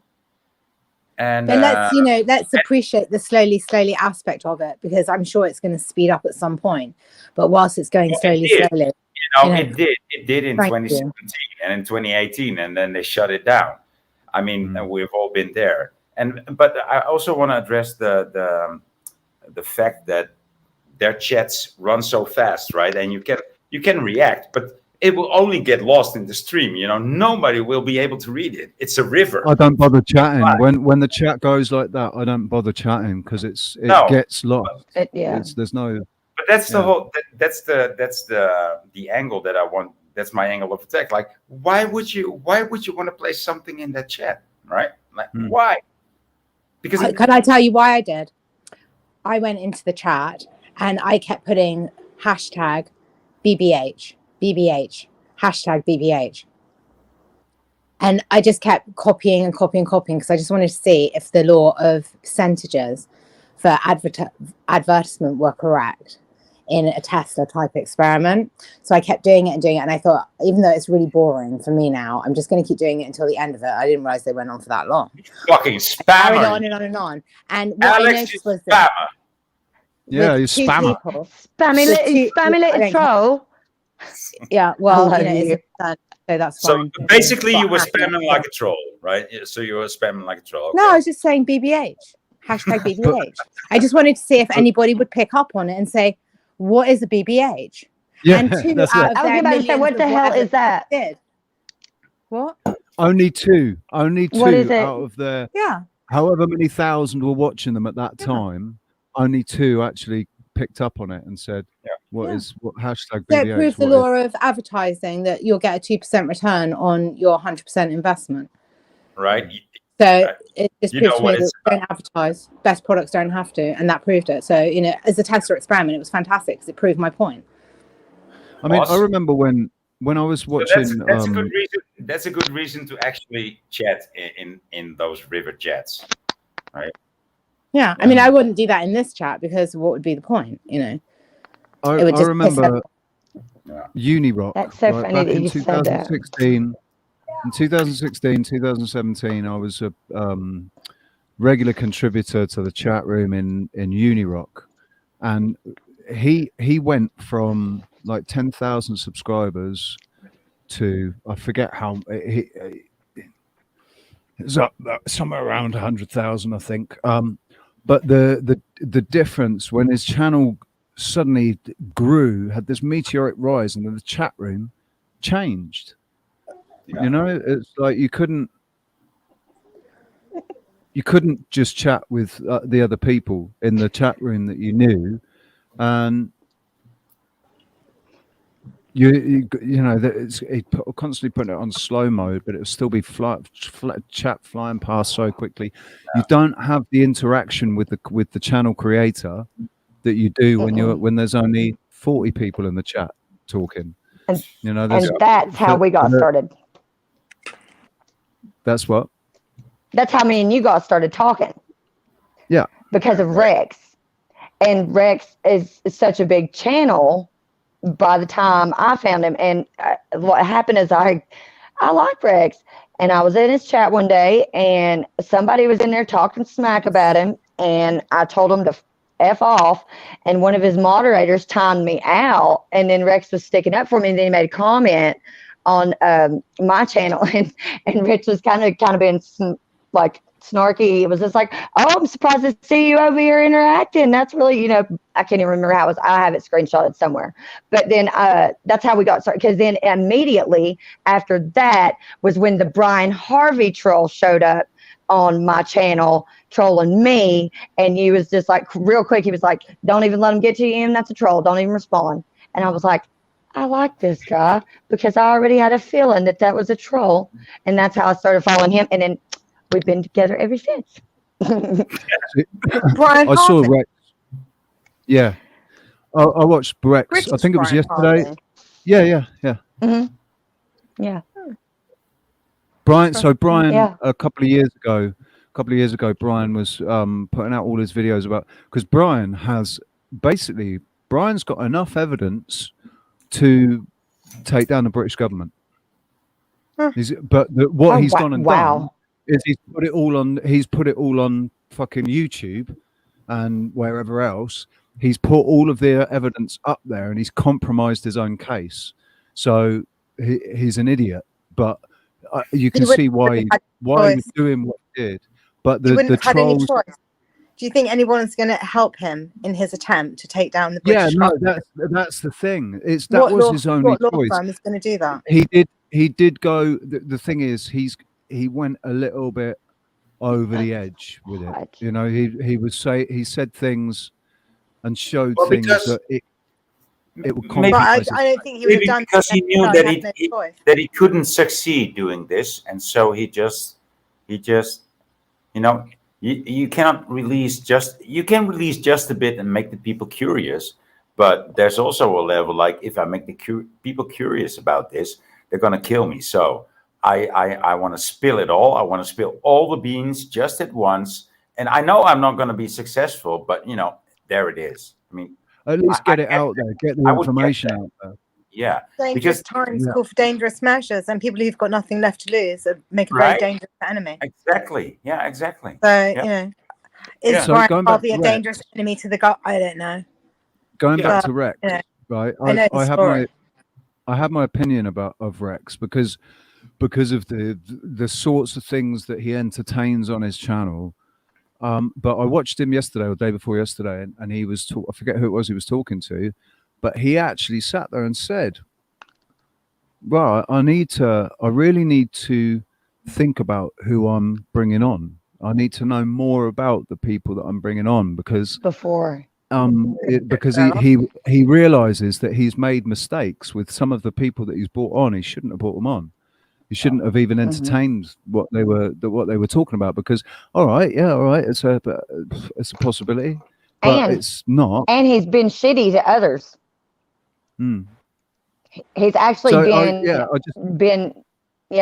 he's actually done. I know I'm subscribed to someone that he had on his channel a while back, and I had subscribed to her because I had found her outside of his channel, and then she come on one of my videos and made a comment letting me know about their falling out and how that went down, and I thought it is not really good look on Rex if in fact what she said is true. So I'm going to put allegedly like Cam likes to do. All of that is allegedly. Yeah. And is nothing more than hearsay over here. You know, I'm just saying.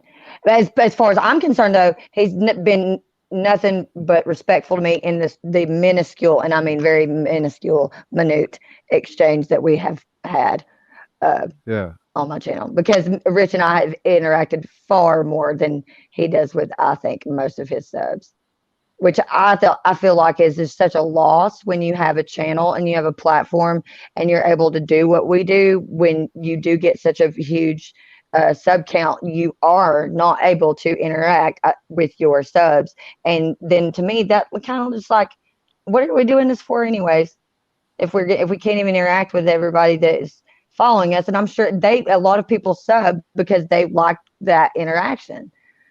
That's at least what I do. McKinley. Well, Matt McKinley, Quantum of Conscience, right? He said when he had his other channel, and then he got to like 70,000 subscribers or something, and they shut him down. And he said when he started up his new Quantum of Conscience channel, he said, as soon as I get to 10,000 subs, I'm going to start a new channel, because it's too much. After that, it's too much. You can't speak to the people properly. You don't interact with the viewers properly, and attention. You maybe draw more attention to yourself the more subscribers you have. You almost have to acquire a team, to apply to the. If you want to get everybody attention, right. It's almost got to become a job then. Well, I mean, it is a job then, isn't it? It's like if you look at Mark Dice, I like Mark Dice, and I do believe that he does it all himself.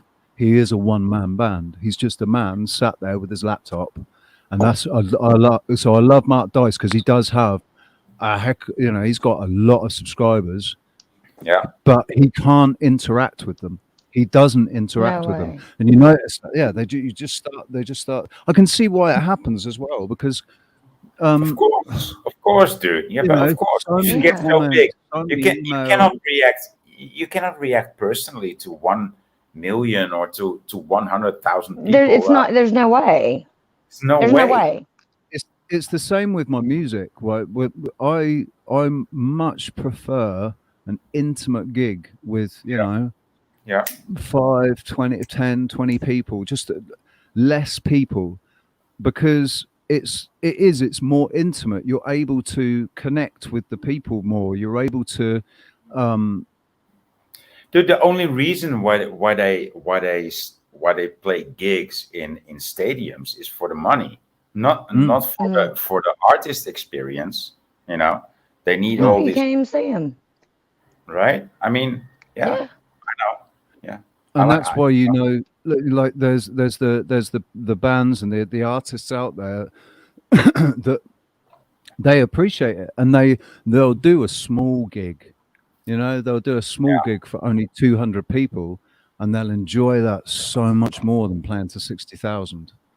Oh yeah, but the money's better. Obviously, the money's better for 60,000 people. Yeah. But you're just an object then. But is it better? Maybe if there's only 200 of you, maybe you have to pay the same, equivalent as 60,000. But you'll just split it, instead of between 60,000 paying 100 each, you'll split it between 200 and pay whatever that amount. That's a lot to pay if there's only 200 people paying the equivalent of 60,000 times 100. Yeah, but people who've got that kind of money, you would want to see it a private thing like that. For them, it's just like, the theory of relativity, isn't it?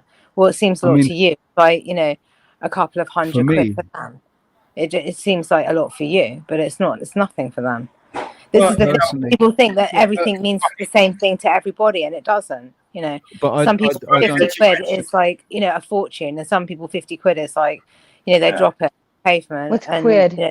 £50, $50. Okay. For some, $50 is a lot, and for some, $50 is like a dime. Can I get a dime? So now having $50 because I haven't got any dimes, I don't carry them around. I've got huge issues with people that just because they've got huge amounts of money, it means that they can spend huge amounts of money. Things that aren't necessarily the same. Like Johnny Depp. Huge amounts of money. They have a huge problem with people who have huge amounts of energy, imagination, vitality, and brilliance. because they have to pay for it. You get it for free. So, you know, whose side do you want to be on? And maybe you just get in the middle and rise up and have a look and say that it doesn't matter which side of the fence you're born on. You know, it's the same shit and the same shovel. And looking at that and going, oh, greener pasture. Is it? Is it? How do you know? You've never been there. So how do you know? Did you smell that bullshit over there? Exactly. If you're going to have that, what do you have to give up to have that?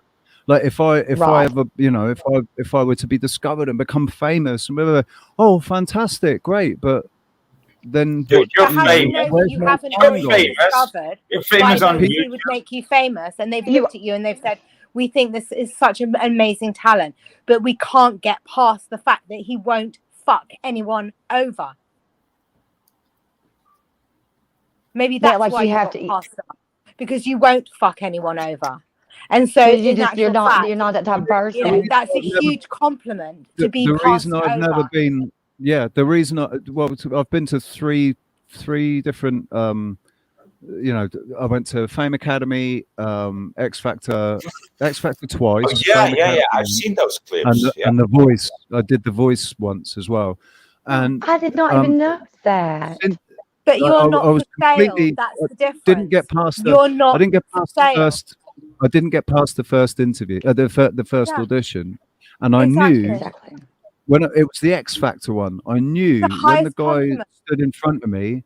The guy that I auditioned to was a producer of the show. It wasn't even anything to do with music. He was a producer of a show, and it was abundantly clear to me that all they were looking for was people that would look good on TV, the people that would be good on TV. They already had their fucking winner. Yeah, people who will sell their soul, and people that would do anything. Sale. No, exactly right.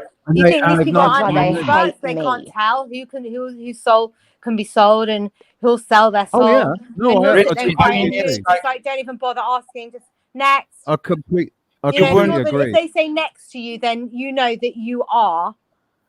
Is the highest accolade you can earn. That those who would buy souls, they know that you're not for sale, so they'll say next.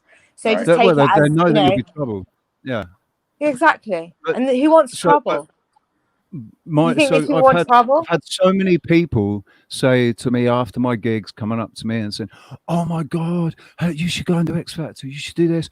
Why, you could be. Why don't you come to London and you could go and do this and that?" And I'm like, no, but these people don't know. Because right now I'm already living my dream. So my dream doesn't involve having lots of money. My dream involves me being able to, have the time to do whatever I want to do. Dude, that's it. Dude.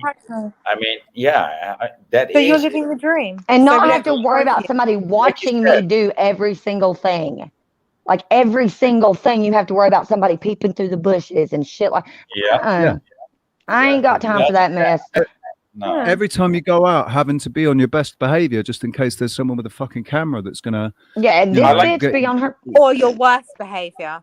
But I like that I can see you guys know what you're doing now, in this moment, But it doesn't need to go on 24/7, please.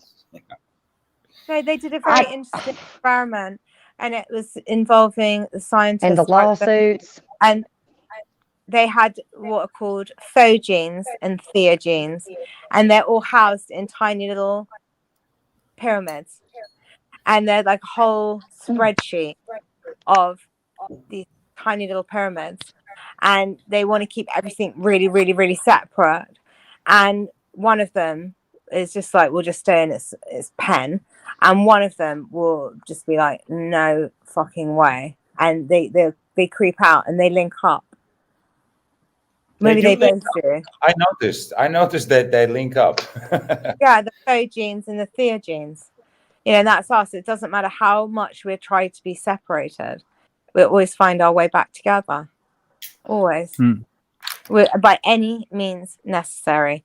Whether we did it through Morse code or an Enigma code or a ham radio or the internet or smoke rings or, look, a glance, a private.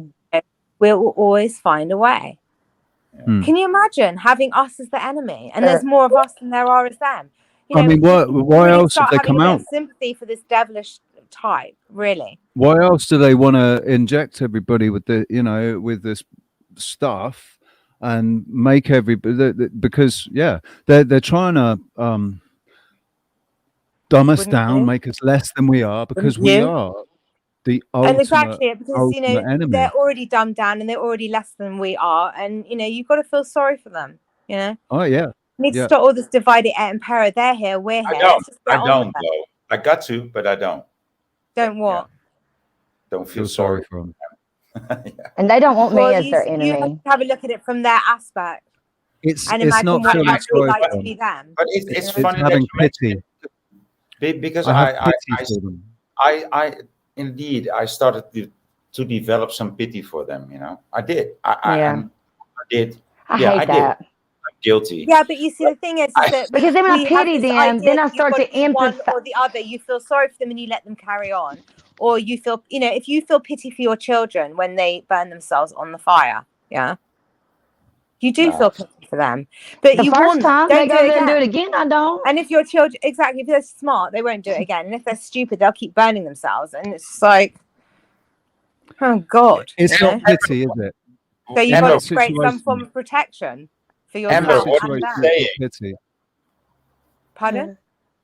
Amber's trying to talk. Yeah. No, I was saying if they burn themselves the first time, I might pity them. If I warned them and they did it, I'm gonna be like, no, I told you, and then I feel a little bit bad. If they go over there and do it again, I did when I was a kid, and my mom just laughed at me and she said, I bet you don't do it a third time.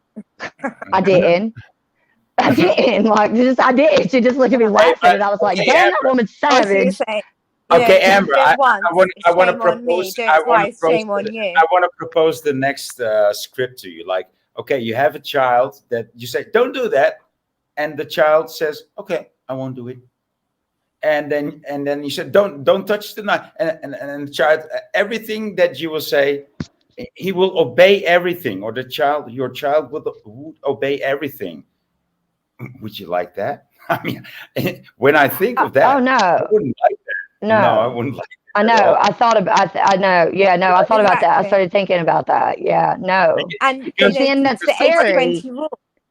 The 80-20 rule. If they're 80%, house devil, and But if they just always did what they were told by me and never question it, then they're likely to not question it when anybody else tells them to do something. Yeah. And that's no. That could be, well, there's a difference. Well, I didn't think of that, but yeah, that's and a also, good right? according to the Sai Baba devotees, but the thing I want to point out is we don't learn by being taught. We learn by feeling, right? We learn because experience is the better word there. I think. Yeah. And education means to draw out. It doesn't mean to hammer in. It comes from the Greek edukere, which means to draw out. How you learn as a person, without education is by experiencing, right? And so a flame looks like very exciting and maybe even inviting, like, oh, it's warm, right? And so I always use this example, like, and you're like, wow, this is warm. Oh, I want to feel warmer even. And then you put your finger into the fire and you feel, oh, that's a flame. Oh, that's too hot. I can't go there. But before the child went there, probably their parents told them, right? Yeah. Don't put your hand into. But if he finds out on himself, you didn't even have to tell him. That's I've what always had to make my own mistakes. Mistakes, but there are some mistakes that I don't need to make because I can see that they are mistakes. But other things in life, it's like I said before, it's like, well, yeah, that's the way it went for you, but it doesn't necessarily mean it's going to be the way it goes for me. Right, and the other way around goes too, right? When your children obey what you tell them, it doesn't necessarily mean that they are just fools or sheep that will obey everything or anybody, maybe they actually feel, oh, what she says makes sense. I get that. Yeah, it's not like if you tell them, don't put your hand into the fire, and they never put their hand into the fire, that they're stupid because they never put their. It's not like that. No. It's So, yeah. I'm always learning from my kid. Like last week, she calls me and we're having a conversation, and she's a dishwasher. I've never had a dishwasher. I've literally lived this long, never had a dishwasher in a house that I lived in until now, and I still don't use it. So I didn't know anything about the water getting stagnated underneath it, and didn't think that. She kept saying, I've been smelling this smells like rotten eggs. And instantly I was like, that's gas. And I was like, Holly, you need to get them kids and get the hell out of the house. And she goes, no, gas is fish. And I was like, no, gas is rotten eggs. And then she messaged me a couple hours later. She goes, I just talked to my stepbrother, and it's water under my dishwasher. So yeah. And then I asked my buddy, and he's like, yeah, it's water under the dishwasher. And I was like, but gas is rotten eggs, damn it. You guys are missing the point. Yeah, no, but screw that. Okay, you're right about the dishwasher. I get it. But gas. You can't confuse. But you learn from your children. That's awesome. They learn from you. Yeah. I had a great conversation with my sister about smells, and I told her that not everyone smells the world through her nostrils. Right. Yeah. Oh, so what maybe smells like rotten eggs to some people, like how we see on frequency or like spectrum, light spectrum, I think. And we hear on two different frequencies. They've done sound tests on this. Like people hear on two different frequencies. So they'll say the one word and and some people hear this word, and then people that hear on lower frequency hear a totally different word. So it's probably the same with that.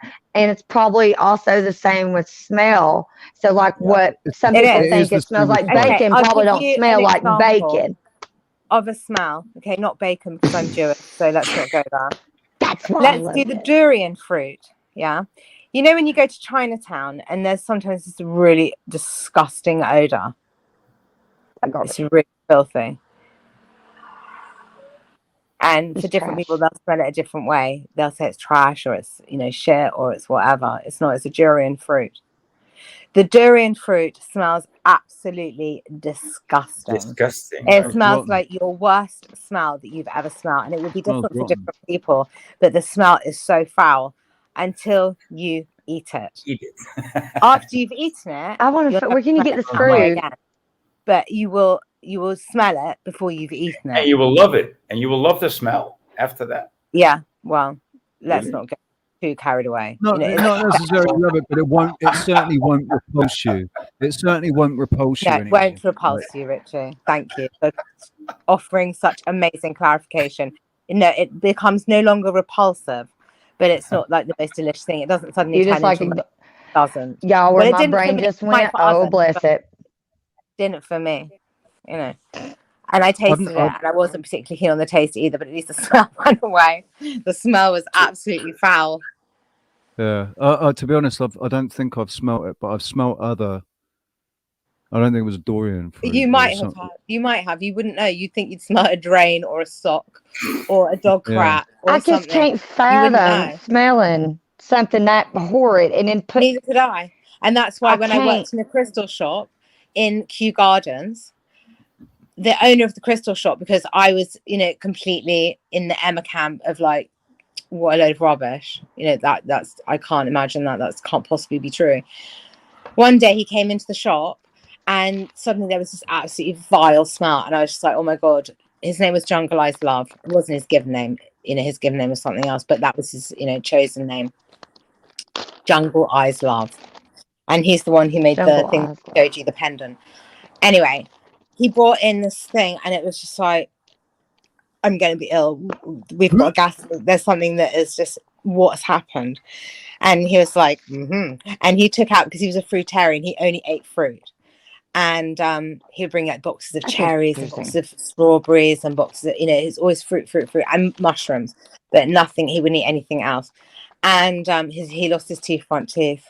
I don't know why. Maybe it was the fruit juice. I don't know. Citric acid. don't know. But anyway, that's another part of the story. He died, Crack so cocaine. it doesn't really matter anymore. But thanks for the memory, Jungle Eyes, because this is a fucking great memory of the durian fruit in the shop. The disgusting, foul smell in a crystal shop. So that, the crystals only want to help elevate everything.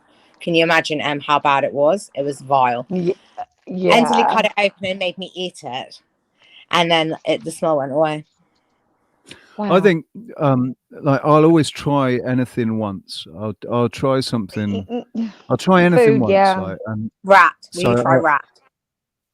Hell, rat. okay, that you come on now. Quit playing. No. He said he'd try anything once. Let's I'd eat rat. Yeah. Okay. I'd eat Snake. rat. Yep. Yes. Snake. Yep. Snake, yes. Anything. Rat, no. Snail. No, because the risk of parasites. I won't try. I've already eaten snails. I won't try anything at least once. I'm not gonna scoop up one of Alfie's shits and taste that just once to see what it tastes like. Okay. But So there's food, a limit. Dirt. no, like yeah, there is a limit. On your, with food, but that was my upbringing. That was my mum. My mum and dad basically drilled that into me when I was young. You should always try. If you've never tried it before, how do you know if you like it? You don't like it or not. You know, and so and after a few times of trying things that I didn't think I was going to like, I mean, oh wow, oh no, Brussels sprouts. That's nice. But no, not Brussels sprouts. Mussels. No, but somebody have to have them made a certain way. Brussels sprouts are delicious. They're fairy cabbages. They have to be seasoned properly and baked. If they're cooked properly, if they're steamed, not fairy cabbages. Cooked. If they're pressure cooked, they're disgusting. If they're steamed, they're actually okay.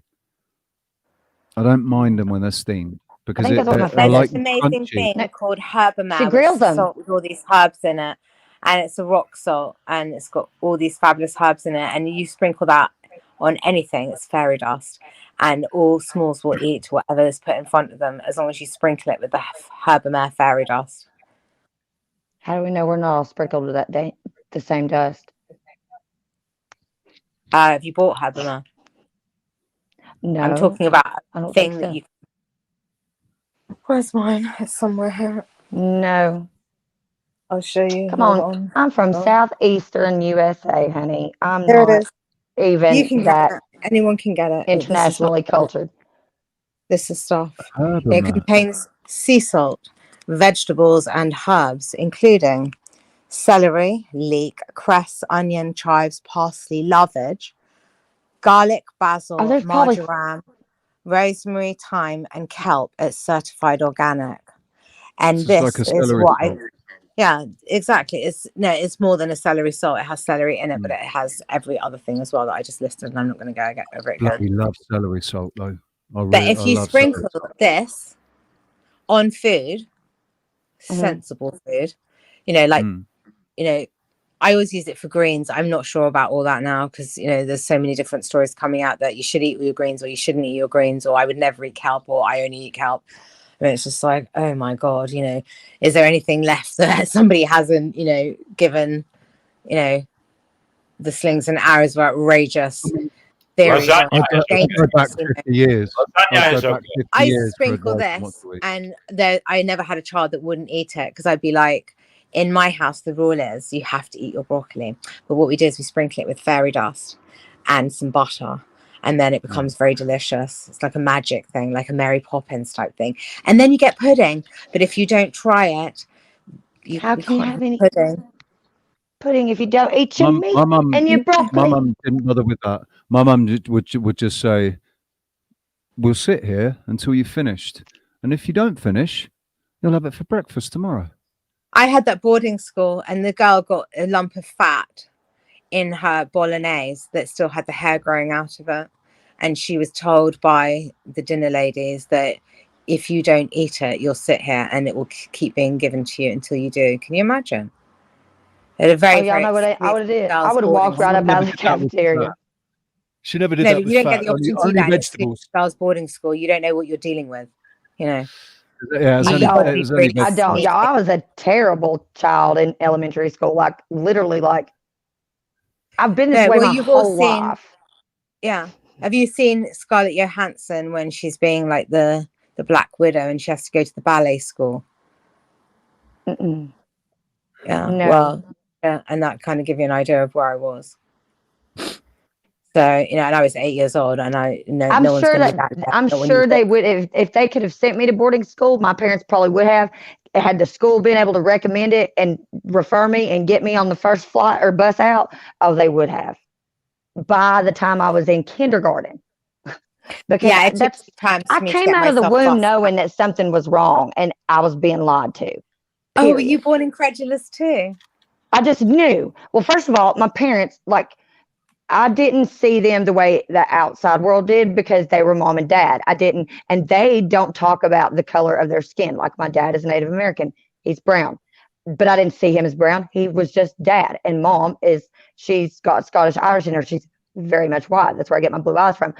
So we did, but they don't talk about each other like in the sense of like that. It just was such a thing that I, like metaphorically speaking, grew up colorblind until somebody called me out about it one day and point blank was like, yo, you're biracial. And I was like, what are you talking about, man? They're like, your dad, Native American, not white, your mom white. Yes, you're it's mixed. I was like, so what the fuck does that matter? That's really just how I've been. I had the same thing because my mum is my mum's mixed race because my granddad was Algerian. That's why we look so different. I'm technically mixed race. Like a whole roll of stickers that have a star on them. And when people make these ridiculous things, you can give them a sticker star going, thank you. You've been very, very helpful. And stick it on them. That would shock them. Because but my daughter, what was really very interesting helpful. Yeah, have a gold star. Hey, yeah, you want a cookie too? Here's Hold your cookie, on. here's your star. I've got something for you. You've been very, very helpful. Here's a sticker. And just give it to Close your eyes. on them. Close your eyes. They just give them a helpful sticker. And hold out your and then I hated doing that. Or when they would make you stick your hand in the if the sticker fits, they can box. stick it on. And if it doesn't, then you better tear it off and tear down, your doors of perception as to how you're perceived with your nonsense. Where's Voy gone? Has he given up? Have you given up, Voy? Is that why you just? No. We are impossible. We are freaking impossible. Where have you gone? Hang on, let him speak. Let him speak. Go on. Hello. I'm eating. You're so kind. Oh, okay. You're sweet. Dude, that's so sweet. Let him get it. What a sweetheart. I'm chewing. I'm munching. I'm munching. You carry on, mate. I know. I'm about to go grab mine. Thank you for muting so that we don't have to listen to you masticating your food. The ASMR crowd goes, wow. Have you eaten today? Me? Yeah. Have I eaten? No. I'm surprised I haven't hurt my stomach yet.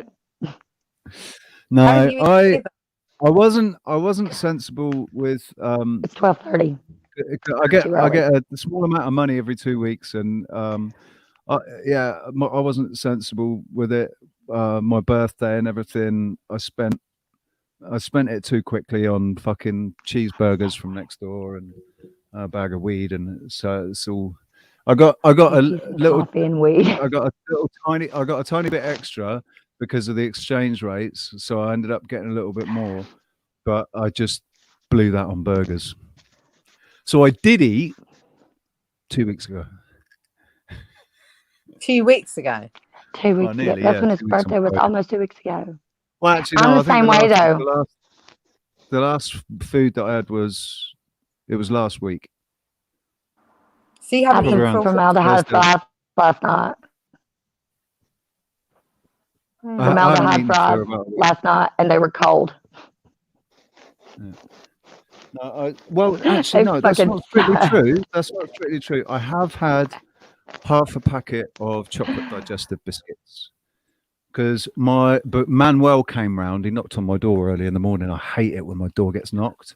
I don't know why. I just hate it when somebody knocks my door. I'm just like, just fuck off. Do you have a PayPal? Whoever you are, I don't care. Just fuck off. But I went and answered it, and he stood outside and he gave me three packets. There's only two here, but the other one's over by the bed. But gave me 3 packets of chocolate digestives. So I was very grateful for that. But unfortunately, after it's like, they're probably thinking, the mess he'll make if he snuffs it on us, and we'll have to clear that up. It's actually cheaper just to feed him some biscuits. I could eat saltine crackers and just be happy as shit. I don't know why. I'm just weird like that. Like I have the palate of like a 5-year-old kid. A picky ass 5-year-old kid too, by the way. One that eats chicken nuggets and French fries all the time, type of shit. But I mean, it's not that. For example, like I could eat like saltine crackers. Like right now, it's graham crackers and peanut butter, and I'll probably just eat that for like a week or two, and then move on to some other one specific food item that I just eat daily for no good reason. And I've been like that for a while. Yeah. Yeah, I was when I was working, I was eating the same thing every day for ages. I was just having a lasagna, and maybe sometimes I'd have chips with it, but it was always lasagna and salad and garlic bread. Yep. And just eating that every day, because I can't be bothered. Well, it's like. Well, it tastes I get nice. frustrated and annoyed with that. I can't be asked choosing. What am I going to eat tonight? Oh God, I don't know. Fucking. I know. And then I spend forever in the grocery store. That's why I don't like going to the grocery store. And I've come up with ideas for so many different things. If I can put it on a bagel and eat it, I'm almost convinced that I'm just going to start eating just bagels and what the fuck ever on a bagel. So true. Sometimes it'll be meatballs and pizza sauce in a bagel. Yeah. Because my daughter taught me that. Like she eats bagel sandwiches. The first time I ever saw her eating a bagel, she pulls the bagel out. She did not take it apart. She did take it apart. She put strawberry cream cheese on. She did not toast it. I was horrified immediately when she started just putting the cream cheese on. I was like, girl, what are you doing? What are you doing? She was like, what are you talking about? And then she smacks it together and starts eating. I was like, that's not a bagel. I mean, I know it's a bagel, but that's not how you eat bagels. I know I didn't teach you how to eat bagels. I don't know who taught you how to eat bagels. That's not. She goes, just because you don't eat bagels like that, don't mean it's the wrong way to eat a bagel. I was like, first time I had an American bagel. They're so Jewish. They're having a broil over a bagel. I had a bagel for the first time in San Diego. What did you have on your bagel? First time I ever had a bagel. It was in the country club. But the people that I was staying with were members of a country club. So we went to this country club, and I ordered a bagel with salmon, capers. Salmon. Everybody says I need to try that. Did it have hollandaise? Smoked salmon with capers. It was mayonnaise, not hollandaise. Oh. But it was nice. It was nice. But I remember just bagels are very Jewish. Bagels, y'all, are freaking donuts. Yeah, they're donuts before they're like sliced. I think if Stellium7 eats a bagel, he will see that it's very much like a heart. Like a what? The structure. The structure of a bagel is like a heart. Real? Is it like a tourist field? Yeah. Is it? Yeah. But like the heart, when he did that thing, the video, and he took it apart, and then he cut it, and it was like a twist, and then he untwisted it, and he saw it was like a round sort of thing, and then he cut the end off. Yeah. So that's the whole point of a bagel. It's basically hard. It's just it hasn't got the twist in it. Yeah. The heart. The twist is whatever you want to put in your bagel. Cream cheese with strawberries, cream cheese with smoked salmon, some chopped liver. That's what's cool about the donut shop. Beef, a herring, That was my first job, was at a donut shop. So don't changing put the subject for a second. shellfish in it. Just changing the subject for a It's not second. kosher. I've just seen Voynich's comment. Doc Michael has died. Huh? Doc Michael, as in,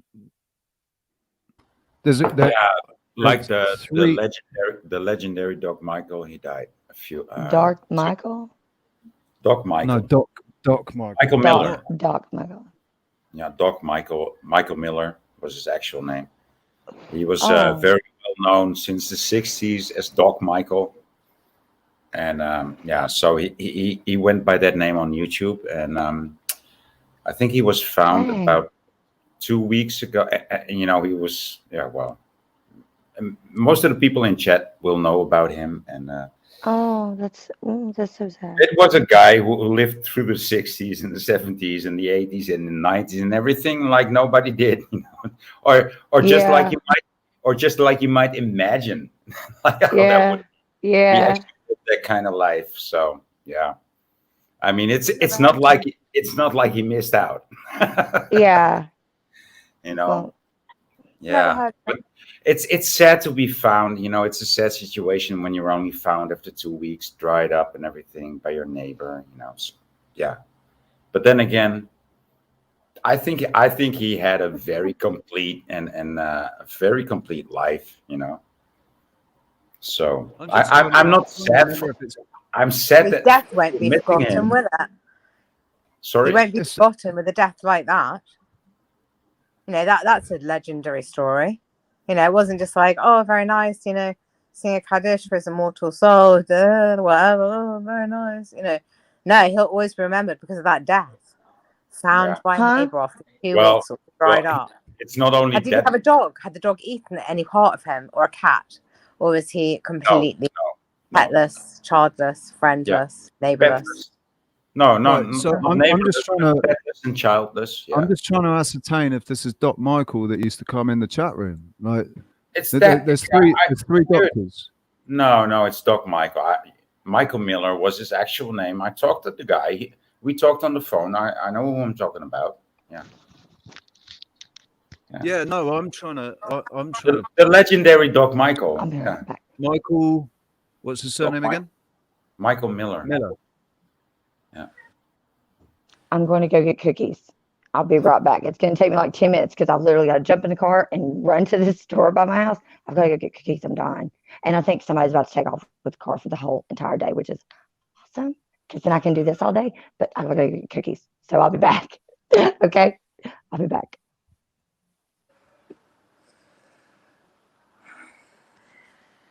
Can't. You can't believe it, Richie, can you? You can't believe it, huh? No, I'm just trying to think. I'm just trying to ascertain if it's who I think it is. But I don't. I don't think Richie's having difficulty believing it. He just doesn't know it is. I don't have difficulty believing it. I'm just trying to work out if I know him. If it's the Doc, because I'm sure there was a Doc Michael that used to come into mine and Roxanne's chat. Yeah. I know. That's why I'm telling you. Yeah. So it is that Doc Michael. Yeah. Right. He was a legendary guy, dude. I mean, he even been Michael to, J. Fox. Michael J. Fox died 2 months ago as well. Did you know that? No, I didn't know. No. Dropping like flies, it seems. How many, you know, there's been so many, hasn't there? I mean, it's been like a record of deaths, you know, the last 2 years. You know, so many people have kicked the bucket. Have you seen the Oscars? No. The Oscars? No. There's people sitting in that what do you call it, venue, right? And there's nobody that you've ever heard of or know. How would you like that? I mean, I've been out of the mainstream media, so I don't know all the names and all the new names, but there's like nobody you ever heard of winning Oscars sitting in that whole theater. Just the people presenting it, the people getting. I mean, I'm not into that shit, but I saw somebody do a video on it, and I was like, "What? This looks crazy. This looks totally crazy." Did Ricky Gervais jump ship then? Yeah. He used to have them, so he's obviously, you know, good adult. I don't. Ricky Gervais, when he did the Golden Globes and that, he was like, I watch his YouTube channel sometimes. Ricky Gervais is brilliant. I love the way. I love the way he just rips it. Absolutely. And the thing is, he's not doing it. This is why I love Ricky Gervais. He's not doing it for effect. He's doing it because he thinks it. He's like, you're all a bunch of wankers, and they keep asking me back here. Like, even though last year all the things I said, and they've asked me back here again. So I'm just going to carry on, and you're all a bunch of paedophiles, and you know, it's like, Yeah. I like it, man. He's calling it as he sees it, and he's not. I don't believe that he ever passed the test with them. You know, like, I don't think that he won't play the games that they want to play. So he would have. Then why I do they mean, let him do what he does? he would have been transformed, or you know, his mother would have died, or whatever. You know, he would have, like you just said, you have to make a sacrifice if you want to break through, right? And so he's already made a sacrifice. Maybe if he he's didn't. hosting all of these things, then you know maybe the sacrifice has been made. But you know, how would we know? Because we wouldn't be asked to make their sacrifices because we're not like them. You know. Yeah. So you know, I think they let him do it though. I think they let him do it, and they kept asking him back. I think part of that is because of the Kabbalah, you know, because of the law of Kabbalah. Say that again. Maybe asking is as good as a telling. If we ask you, you're going to say no. Really? Really? Okay. If certain people ask you things, it's not really like if you ask your child to wipe your feet before you come in the house, they might forget a couple of times if you've got a clean house, but once you do it, shame on you. Twice you do it, shame on me, and now I gotta have to punish you so that you never do it again. That would be some women's, you know, way of doing it. If they're very house proud and they like a thing, you know, they're not gonna say it over and over again, and the kid will learn very quickly. If my mom tells me to do something, I just better get on and do it. I learn very quickly. Exactly. So maybe in you know these other tribal families that people learn very quickly. When we tell you what to do, we ask you very nicely, wipe your feet, metaphorically speaking. And we expect you when you come in to have wiped your feet. We don't expect you to track your muddy paws all over the house. There will be a punishment for such misdeeds. But we don't know what those punishments could or couldn't be. Because, you know, we don't come from that. You know, that's a different breed. That's a different type or whatever, you know. Who knows? Is it a different breed? Is it a different religion? Is it a different... They say, what's the punishment if I don't? What's the punishment if I don't wipe my feet? You just say, I don't know. But it really depends on the mother you've got, doesn't it? You know, mother is first God, and some of them will have a very good mother who'll be like, oh, not again. And some of them will have a mother who'll go completely savage on that ass, and they'll wish they wiped their feet. And you can have anything in between. Yeah. Ends of the spectrum, you know, one's going to eat the tail and one's going to be the tail that's eaten, you know, heads or tails. It's an Ouroboros, isn't it? Round and round and round it goes. You know, your experience might not be the kid next door's experience. The kid next door, you know, probably would take his shoes off before he came in the house. If he even dreamt of, you know, getting the floor dirty, he'd wake up and tell himself off and give himself a slap. Do you know, my friends were fucking terrified. My friends were terrified of my mum. They did whatever she asked as soon as she asked, because they saw what happened to me if I didn't. So they were terrified. You know, each one teach one. You know, that's the 3 S's. You know, there's so many men that have been going on recently about, you know, the 3 S's, which, you know, we want the 3 S's, which is sex, sandwich, and silence. And, you know, some men, they do deserve some sex, some sandwiches, and a bit of silence. You know, let them have it, please, God. But then you've got the other 3 S's, which is a short, sharp shock. And some men who are asking for 3 S's, you know, they don't know what kind of S they're going to get. Are they getting the sex, sandwich, or silence, or are they getting the short, sharp shock? Well, consider it was my mother. Your mother's a short, sharp shock. Always. Yeah, my mother was too. But I really appreciate her for that, because talk about a primer for this time now, you know, because if I'd have been a wet ninny type, a femininny, then I'd have been in serious trouble. If I'd have been a feminazi, I probably would have been in similar trouble. I just wouldn't have seen it coming. But because, you know, my mother, and when we're talking about the traditional, so we've come back to the full circle of, you know, what kind of a woman, you know, do you think? So when you ask me, it's like I can't tell you this or that because it won't make sense until I tell you a bit more of the story, and then you know that I'm quite traditional, but in a very untraditional traditional way. And also, how do we even know what tradition is? Because, you know, just because they say it's tradition doesn't mean that it is. You know, if this time has taught us anything, it should be able to be, you know, let's just do a little bit of reverse engineering. That might not be the way the thing works, but let's just try it anyway. You know, let's be, But that's the let's do difference. test experiments. Let's be our own Elon Musks. That's the And, difference you know, between us and them, though, isn't it? That's the difference between us and them, is that somebody said to them, "Oh, this is tradition. You have to do it like this," and they go, "Oh, right, okay, then," and they carry on. And whereas we go, "Really? Why? prove it. Why is it a tradition? Yeah, How long have you been doing it? Why did you start doing it? Why did it become a tradition?" Like, that's the difference. Yeah, and maybe we need to Critical tweak thought. it a little. Let's just tweak it a little bit and make it. Critical We'll thought. make it into a better tradition. You know, we'll add something Yeah. else. whether Well, so it's you've been doing it like this for or, 50 years. You've been doing it like this. It's a bit shit, though, isn't it? Don't you think that if you did this, it'd be a bit, you know, instead of doing that, do this. Yeah, but then when you Like have your that own bit. children, you get to create your own traditions. You know, and as you say, you know, don't throw the baby out with the bathwater. Yeah, and use your bathwater for fermenting, watering your garden, and you know, just keep hold of that baby and keep it, you know, keep it your best baby. Sing a lullaby, you know, because when the wind blows, the cradle will rock, and the hand that rocks the cradle rules the world.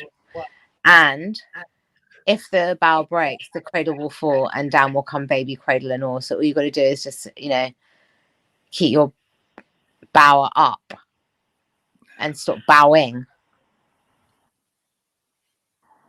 Because if you don't bow, nothing can fall, you know.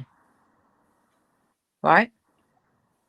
Yeah, I'm just thinking of when you talk about the cradle falling. I'm thinking, I don't know why, I just got this image of sloth in my mind. Ruth, the animal, Ruth, the claws, baby, Ruth. No, the character from the Goonies that got dropped on him with a baby. Oh yeah. Oh, did you see that thing? There was something on YouTube that somebody was saying about those giants underground and they're clanking their chains. And I was listening to it and it just sort of went on and on and on. But that was because it was on a rewind thing and I didn't realize. So I was thinking, God, it's really taking a long time to, you know, clank their trains and, you know, groan their groans until I realized it was just, you know, round and round and round again. And then somebody, you know, there's everyone like, oh, it's definitely this, or it's a dragon, or it's this, or that was in Syria or Iraq. Anyway, somewhere like that. And then at the very end, somebody said, I think it's from the Goonies. I think it's a soundtrack thing from that one that you said about where the chains are clanking and he's like moaning and groaning. He said, I just think it's a slowed down thing, a version of that. And it was just like, oh, of all the things it could be, it could even be that. I'd like to go with a dragon. I think a dragon would be fun. More fun than a guy tied up in a basement. Well, no, I think it was, you know, I don't know. Well, it's fun for who, you know. Would it be really fun to have dragons flapping about? Maybe not so much. I saw that film. Do you remember that film? What was that film? With the dragons that had what? Wait, the film or the TV series Game of Thrones? No, I've think of that, you know. No, the other one. There was a film, and it had the one who played American Psycho in it, and another one, and I can't remember who it was, but it was about yes. And what was it called? I've got it on video. It was a film about dragons, and it's basically like in a dystopian future where everyone's all shut down underground. No, that's not true. They go underground to do like an underground dig in London, and they accidentally crack a dragon's egg, and then they all start flapping about and release the dragon. Yeah, I think the dragon released itself. I don't think they had any say in the matter. Unlike How to Tame Your Dragon. That's what Timber Traveller says. Is it How to Tame Your Dragon? How to Train Your Dragon. Tame which or is train, every, yeah. you know, it's tame. How to train, not tame. Train. Right, yeah. But Based on the definitely, cartoon. how to tame it or train it, either way is good. That's the film, but there's also the books. And when Tiger, my son, was little, I read every single one of those books, Cressida Cowell, to him, and we used to order them. And so when it was on release, we'd be like the first in line to get it, because they were the most amazing stories. How to Train Your Dragon, I highly recommend it, because as you age and they age, you can always go back to it as a metaphor for anything you need to say. I remember a cartoon, How to Train Your Dragon. I'm sure I remember a cartoon about it. In the Was that the Soup Dragon with all those little tiny mice on the moon? And they would have the Soup Dragon. We had that when we were little. Mind you, I'm 7 years older than you, so yeah. Hey That Z, might how you doing? Good to see you.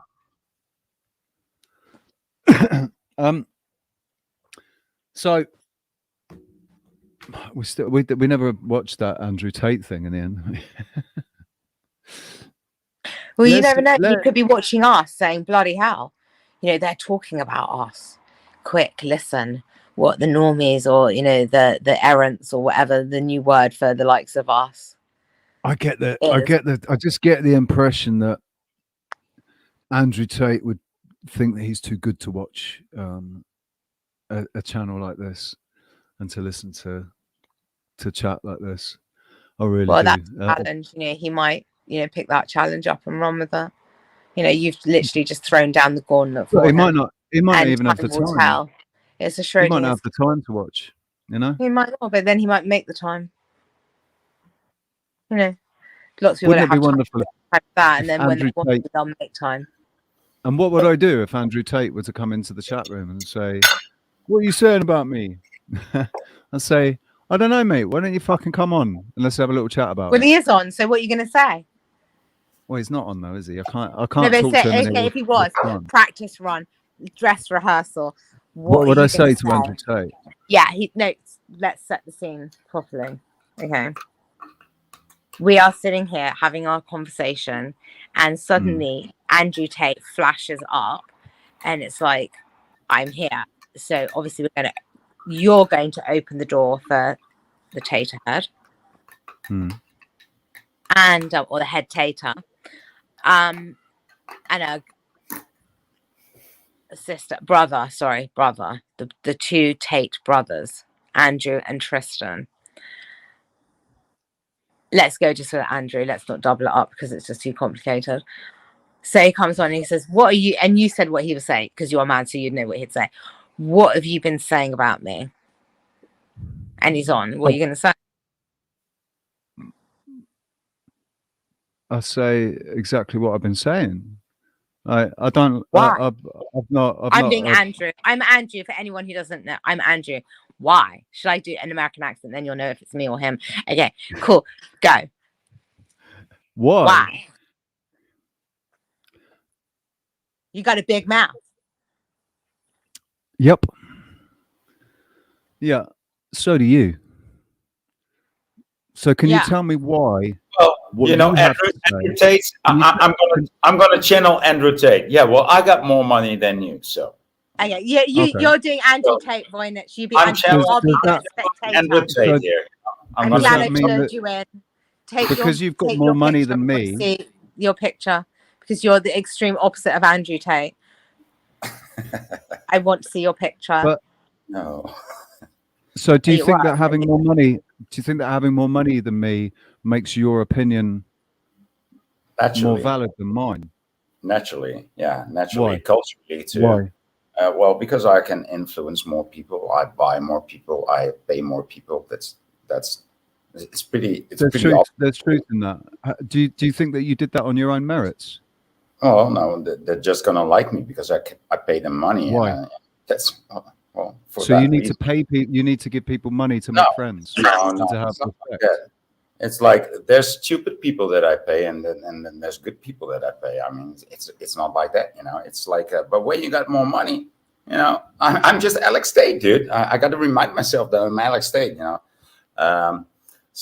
Yeah, when you got more money, you know, it's just easy to influence people. It's just like that. I mean, things are different for me than they are for you, dude. I just How fly did you around become an the world influencer? without any How did you mask. become I an influencer? fly around with a fake COVID pass. So yeah, But how did you get where you are? What merits got you to where you are now, or was it purely who you know? well, And yeah, you know, they said it. They said it. You know, fuck around and find out. I mean, that's more or less what it's about. You know, UFC thing because he did cage fighting. I'm such a bad actor. We got to stop this act. You know, Andrew Tate was a I'm cage bad fighter. actor. So, Yeah, Was he a cage fighter? yeah, Okay, was I he didn't a know that. cage fighter? Really? What Yeah. yeah, UFC? Like, yeah. There's here him and Logan Paul are under a challenge as they're gonna have it fisticuffs. So how many fights? had a big How many fallout. fights did he win? I don't know, but you know he was then on Big Brother, and then I think he was on Love Island, but he got kicked out of both. So do you not feel that you've been used? Who's the question for? Andrew Tate. Okay. Does he not feel like he's been used? You know, he's pressing me back on the stage again. Oh well, yeah, yeah, dude. I mean, if you're into wrestling, you're gonna be used. No, it wasn't wrestling. It was cage fighting. Oh, cage fighting. Yeah. And they probably use a bit of wrestling maneuvers. I'm sure. I don't really know much about that. So because you're able to throw your weight around, does that makes your opinion more valid and more important than mine? Obviously, that's why you are asking the questions. I'm giving you the answers. And I'd have to say, this is why you have to have dress rehearsal, Richie. Say thank you. Just say thank you. This is why a dress rehearsal is needed, because you don't want that on thing. You got to expect the unexpected. No, because I wouldn't mind that. I would absolutely sit here and laugh and say, touche, dude. I can't argue with that. But I'm clearly more intelligent than you are. So I have infinitely more intelligence than you do. Infinitely. Well, that needs to be questioned. I would say infinitely. The whole definition of that word that you just uttered needs to be questioned. Me as Andrew Tate. Turning into the Harry Enfield show. Yeah. Do you remember that guy? I have infinitely more something than you. Remember that's when you look at it and you just suddenly go, oh no, I've just turned into a Harry Enfield character. Shit. I am infinitely more intelligent. Yeah, you just and you did it to yourself. I just called it out. Just being facetious. That's why practice run is always so good, because at least if you're going to do it, you can't say when it comes to the turn of doing it that I didn't know that was going to happen. Right, guy, and mate. This is why I always say to mine. I always say, "I'll tell you now," because when it happens, I know you'll turn to me and say, "You would have known this was happening. Why didn't you tell me?" So now I'll tell you, and I'll take the chunks now. I'll take the slings and arrows about your outrageous, indignation against what I'm telling you. I'll take it now, so that in the latter part, in the last 33 degrees of my life, I'm going to live in peace and harmony in my boutique boarding houses. And winners are winners, and everyone else will have to make their own arrangements. I'm sorry. But if you want to know how to do what I do and how I do, then I'm more than happy to say. But apart from that, but I'll take the chunks now. That's what I say to my boys. I'm very flattered. I'm very flattered by what Guy Fawkes has said. Andrew Tate would be asking me for advice on picking up birds, but I would be very interested to understand where that came from, because I haven't had a girlfriend in Maybe that's where he'd seek your 3 advice. How years. do you do it? I just don't want any. I've had enough of them. They're driving me mental. I've No, got it 6 is in not. my How house. do you pick Help up, me, girl? brother! Help me! Help a How the brother fuck- out! How How do the you do fuck what do you you do? keep I them need away, peace. I man? need How do you quiet. I keep want to them be all away? by myself. How do you do it, Richie? Please, I'm begging you. Tell me how you do it. You lady killer. How do you? I mean, how do you do it? I mean, Yeah. womanizers. Yeah. And then you get to be very, very learned, and you can say, Andrew, It's not about the women. be quiet, and I'll tell you. But you're going to have to be very quiet. You can't be your chatty Cathy self. You're going to have to sit down and shut up. I'm really sorry. I'm really sorry, but this is not something that I can teach. You're either born with it or you're not. Oh, come on. Boom, Well, that's baby. the difference then, isn't it? Because he wasn't born with it, according to you, but he's teaching it. And you can teach it. You were born with it, but you won't. So you become now a new TV show He's of teaching can't something. teach, won't teach. Right. You won't He's teach, and you teaching can't something. teach. The thing is, right? Andrew Tate's getting laid all the time. Probably, you know, it doesn't have any problem picking up women. Blah blah blah. No. Oh, so can you imagine? Me, I don't want those women. I wouldn't want that Neither sort does of he. a girl. He's stuck No. with them. He's stuck in the middle with them. Have you Yeah. seen some of Hey, them? what the fuck, TV? It's How Paul you doing, here. man? I love Paul. Paul's here. Paul, Do hello. you fancy? Please do you jump fancy on. coming on? Do you want to come on? I know Paul's got something for Brian. I know he got. I mean, we all know that Brian got something for Send Paul. him a link. Don't take no for an answer. Make him an offer he can't refuse. There's a link in the chat if you want to pop on, Paul. We're talking about his channel and his fame has exploded, right? I mean, who Paul? Yeah, it hasn't exploded enough. I think.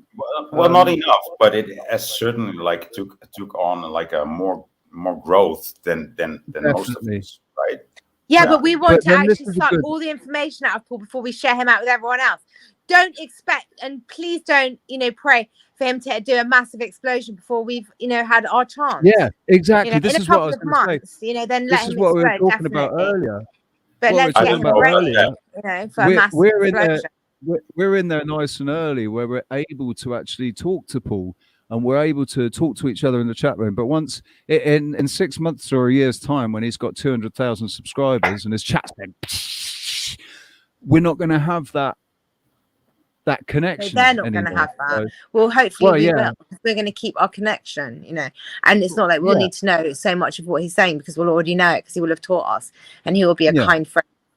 Having taught us everything that we know about what he knows, and we'll teach him everything we know about what we know, and then when we see each other, just tip a wink, and we won't have to really say very much because it's already been said. Well, I love you. I love you. There's a lot to be said about Janus. About what? About what? Oh, Janus. Yeah, Janus. Janus. Oh, yeah. Oh, yeah. Yeah. Yeah. Janus. The janitor. Janus. I mean, that's his main, well, not target, but his main topic. But I get it. And spells and words. He's an excellent wizard of words. And it always goes back. Because I'm a linguist. It always goes back to Janus. It always goes back to Janus, but that's not because Paul wants to bring it back to Janus. No, I get it, dude. I know what Janus is. I mean, I get it. It's not like I totally get it. Yeah. I mean, I meant Janus heads before I ever saw one, and then later on I saw them like, oh, I've made this. And you know what I wrote when on one side of the head and the other side of the head, Happy New Year. On one side I read Happy, and on the other side New Year.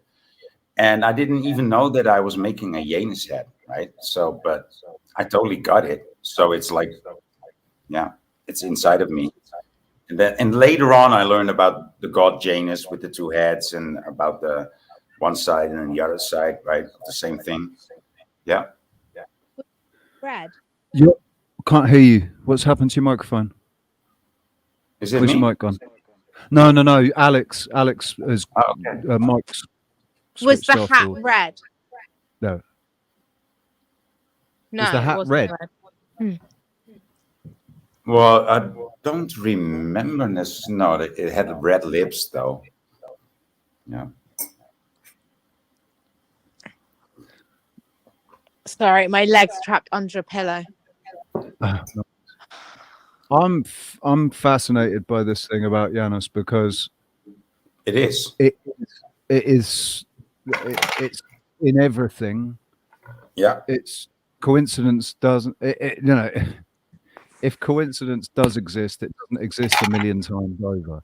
Coincidence is something that happens once, or what is it? Once is a freak, twice is a coincidence, 3 times is a pattern. Yeah, I'd go for that. And if it happens twice, I'm already very, very suspect. Right? Yeah. Say once is a coincidence, twice is an accident, and 3 times enemy action. Yeah. So, is this our Red October? Is this? I think this is our Red October. I think this is Red October. Yeah. Is Paul coming on? I don't know. I feel like well, you know, I'm in a situation. I mean, I'm not in a situation. I'm in a good situation. I mean, actually in the situation that Alex just described. Like, you know, the best revenge you can have is just live good, live well. And but I keep on getting attacked, and now I'm in the phase like, okay, guys, you know. You know, it's not like I'm gonna arm myself and.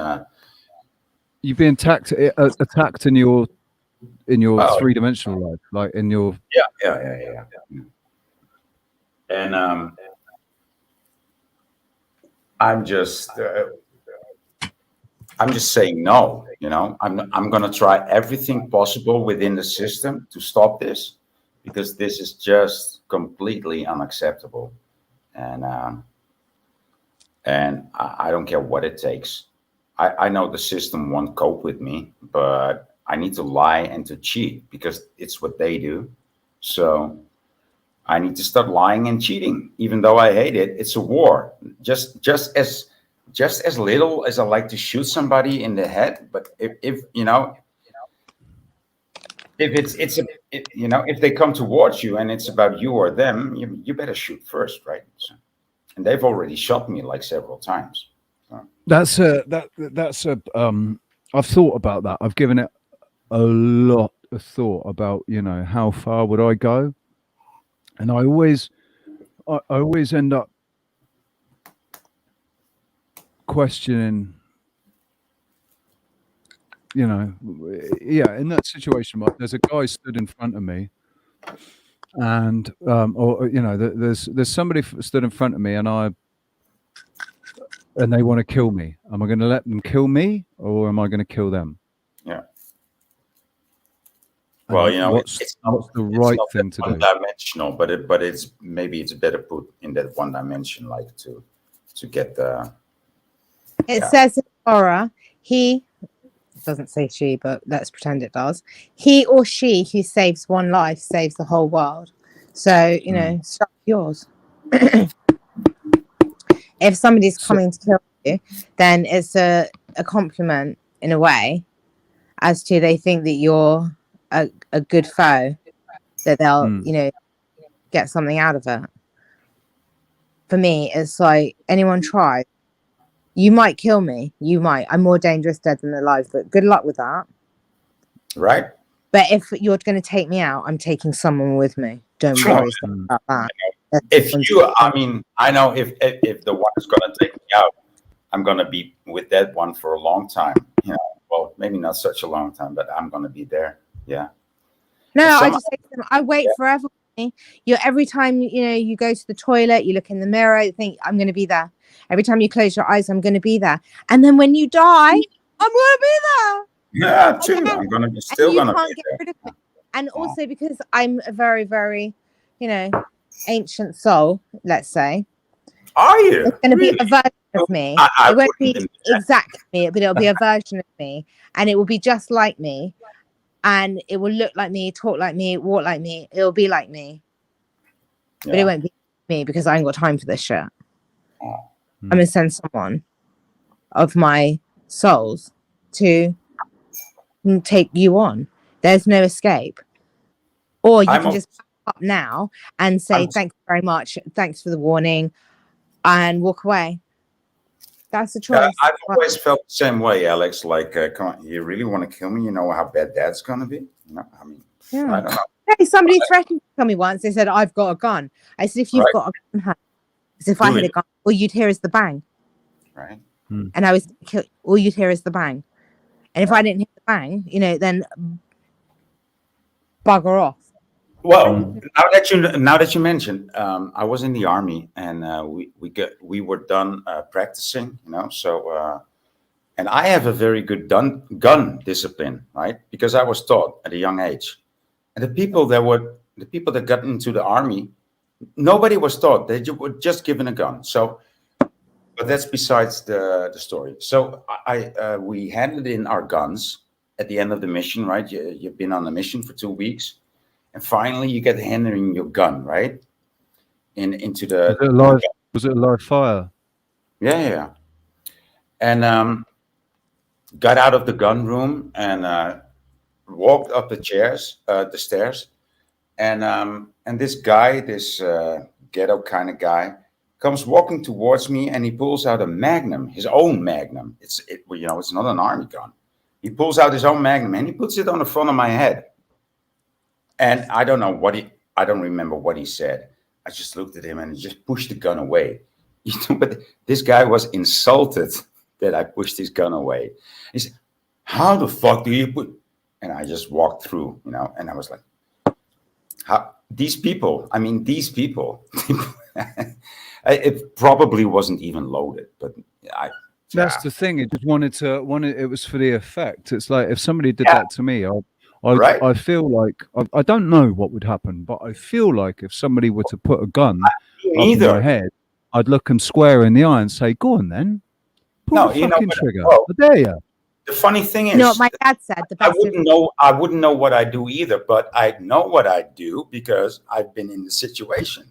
When I was, 20 years old, I just pushed it away from my head. Because you didn't believe. You knew he was never going to shoot you. You knew it was. Yeah, no, but also, like, if he was going to shoot you, you can also just push it aside from your head. Imagine that. I was not impressed at all. Not impressed at all. My dad always said, "What do you call a black man with a gun?" A gun owner. Sir. Yeah, sir, right? I like that. Yeah. I like that. I get to tell my joke. Fucker. I've got another lovely joke. It's a Jewish joke. How do we know that God is white? Sorry, come again, please. How do we know that God is white? It's a Jewish joke. I'll tell you. Because when Moshe, spake unto the burning bush and said, "Who are you?" And the burning bush said, "I am that I am." Now, if he'd have been black, he'd have said, "I is what I is."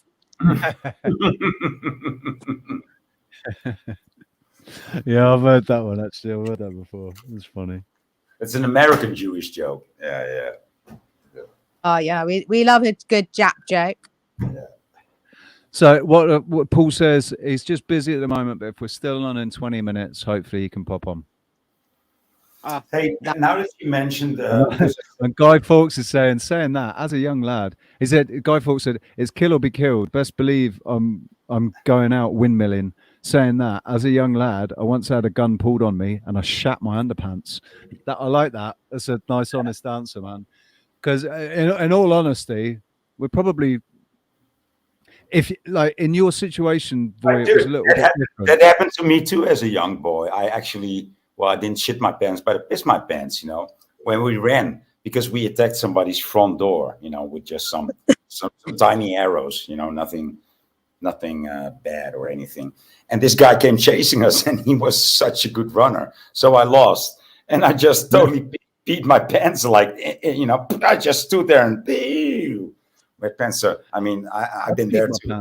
It's not like I peed my pants once in fear. Right? I walked out. I was crossing the road, and I didn't look properly. And this car came. The car was speeding, but it came around the corner and just screeched to a halt. Like, right, came up, and I just stood there, and I pissed myself. Yeah. I was like, fuck. You couldn't move. You found out that you were saved, right? Like, yeah. Say again. Because you couldn't move when you saw the car approaching, and then you realized, oh, it even stopped, and I'm still alive. And well, there's no reason to it, but I get it. Yeah. Yeah, I just remember, man. It just. Hold on. Just suddenly, my leg was all warm. Go home and get changed. The guy went. Actually, no. Do you know what? Hold on. No, it wasn't. It wasn't the car screeching to a halt. It was the guy jumping out of the car, furious with me and screaming and shouting at me. It was that made me piss myself. It wasn't the car screeching to a halt. It was the guy that I thought was going to kill me when he jumped out of the car, because, you know, he was obviously relieved that he hadn't hit me. But yeah. But he expressed that in a different manner. Isn't it funny how, as well, we can, like when we're angry, like Alfie, my dog, ran out into the road, and I shouted at him, and I was angry with him, you know, like, what the fuck you do, you stupid dog, you nearly got run over. And afterwards I think, what, you know, why did I get angry? Because it's not, it's more fear. It's not anger, it's fear. It's like, in that moment, I shit my pants because, like, last thing I want is my dog to get run over. And it's the fear of that. It's like parents, you know, like when you haven't gone home at 6 o'clock when you're supposed to, and you don't stroll in until 10 o'clock, and your mum goes mental. Where the fuck have you been? I've been so worried about you.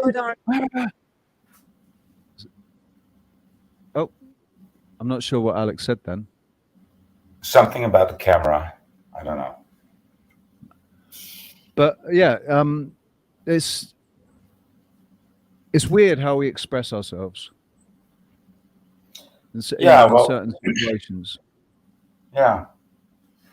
Well, you know, when you said like somebody started screaming, I mean, I don't like to scream, but sometimes I have so much emotion. It's like in these times, you know, people keep on attacking me, and you can't fight back. It's so hard to do something. And one of my release valves is shouting, you know, shouting to the world, not from my balcony, but just inside my house, like, fuck, guys, anyone that wants to hear it, if you're my neighbor, you're going to hear it. I don't give a shit. Well, I do give a shit. That's why I'm yelling so loud, right? Because I cannot take it anymore. People got to do something, you know? It's not me and you being crazy. It's not, I mean, artists have been telling about this, you know, for hundreds of years. It's even in the Bible. Yeah.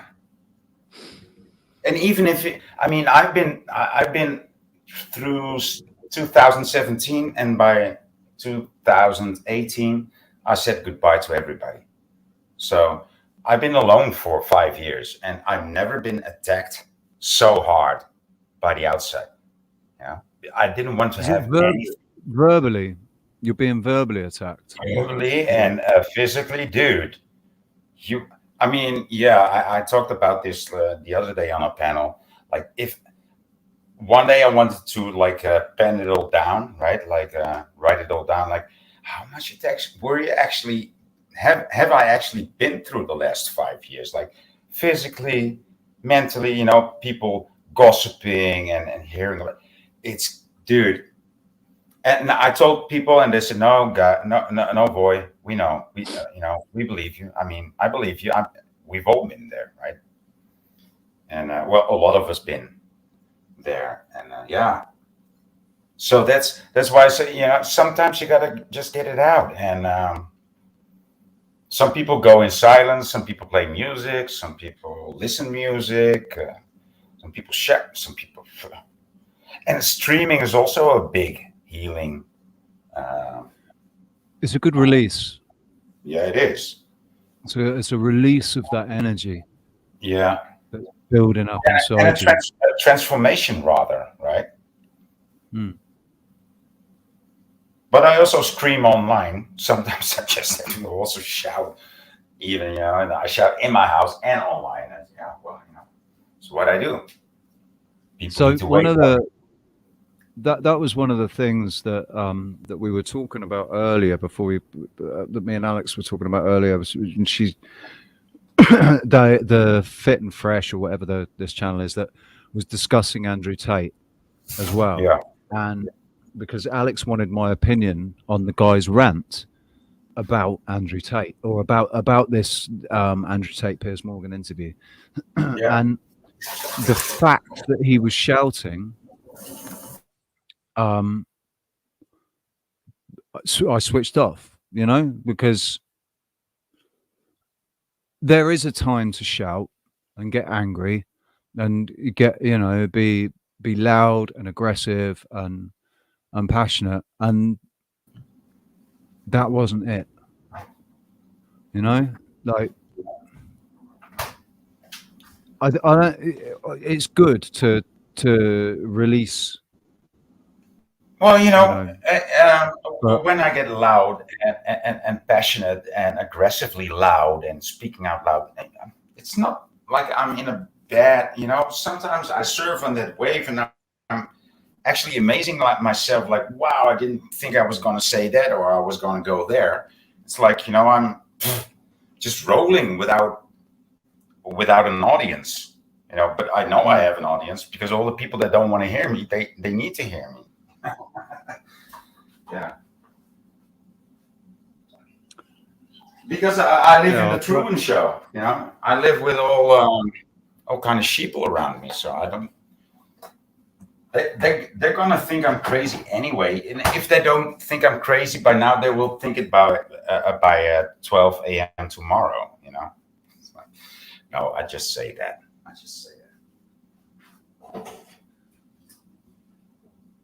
So what are you doing? Just for the benefit, I'm just finding this, just for the benefit, so people know, like, because we talked about it loads, man. Oh, this is that interview, the Piers Morgan thing, or what? Yeah, well, this is the Fit and Fresh or Fresh and Fit or whatever they're called. Fresh and fag. Where is it? That's the truth. Women do not suffer.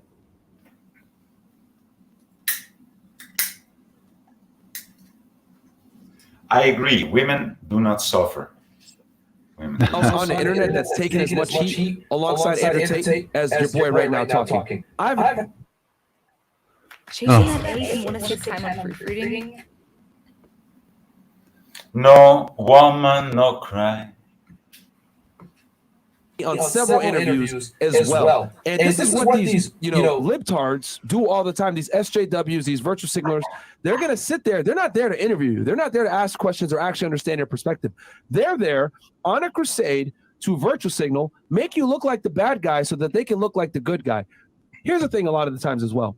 Kathy Newman, Piers Morgan, the loser from Flagrant, the black guy that no one knows and or gives a fuck about. They know that they're not necessarily like that. They know no one really gives a fuck about them. However, they know that if they're able to go ahead and take a bigger bad guy, right? This is why Logan Paul and KSI teamed up to go ahead and attack Andrew.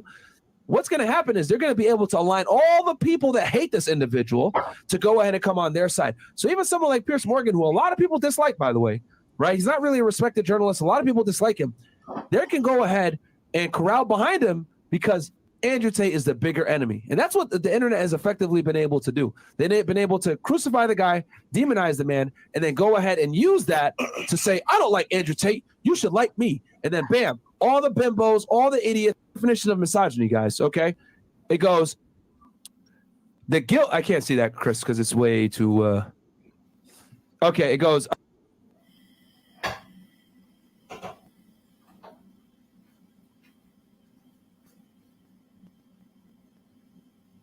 you're muted. I can't hear you. So yeah, the point is about that. Well, that Piers Morgan calls him a misogynist, calls Andrew Tate a misogynist, because he's speaking out. He's trashing 25-year-old women, or he's saying that an 18-year-old girl is more attractive than a 25-year-old girl because basically she's had less dick. That's basically what he says. It's like she's had less cock. She's not been spoiled. And the thing is, and Piers Morgan's like, so you're a misogynist. It's like, well, no, he's not a misogynist. Are all these people like gay? When they talk about a woman, they think about dicks. When they talk about the value of a woman, they start talking about the amount of dicks. I mean, that should tell you something. Well, this is his so this is why, like, he's crude. He's incredibly crude, and so it kind of loses what he's saying, loses its impact. But he's right. I wouldn't choose those age brackets. He's in his 30s. A 30-year-old man that is interested in getting with 18-year-old girls is basically no better than a paedophile as far as I'm concerned. Yeah. 18-year-old girls are exactly that. They're little girls. They're children. But if you talk, like I said, if you talk about a woman and how much you like her or value her, and you start talking about the men that she's been with, what does that say about you? What does that say about a person and how you look at somebody and how you? That's probably because he's seen so many, of that. So, he's basically just going off his own experience of how many girls he's projecting. He's projecting. He's compensating. Right. Compensating. He's compensating. That's what he's doing. That's exactly what I said to Alex. He's overcompensating. Of course, yeah, clearly. Yeah. But yep. So we solved that one.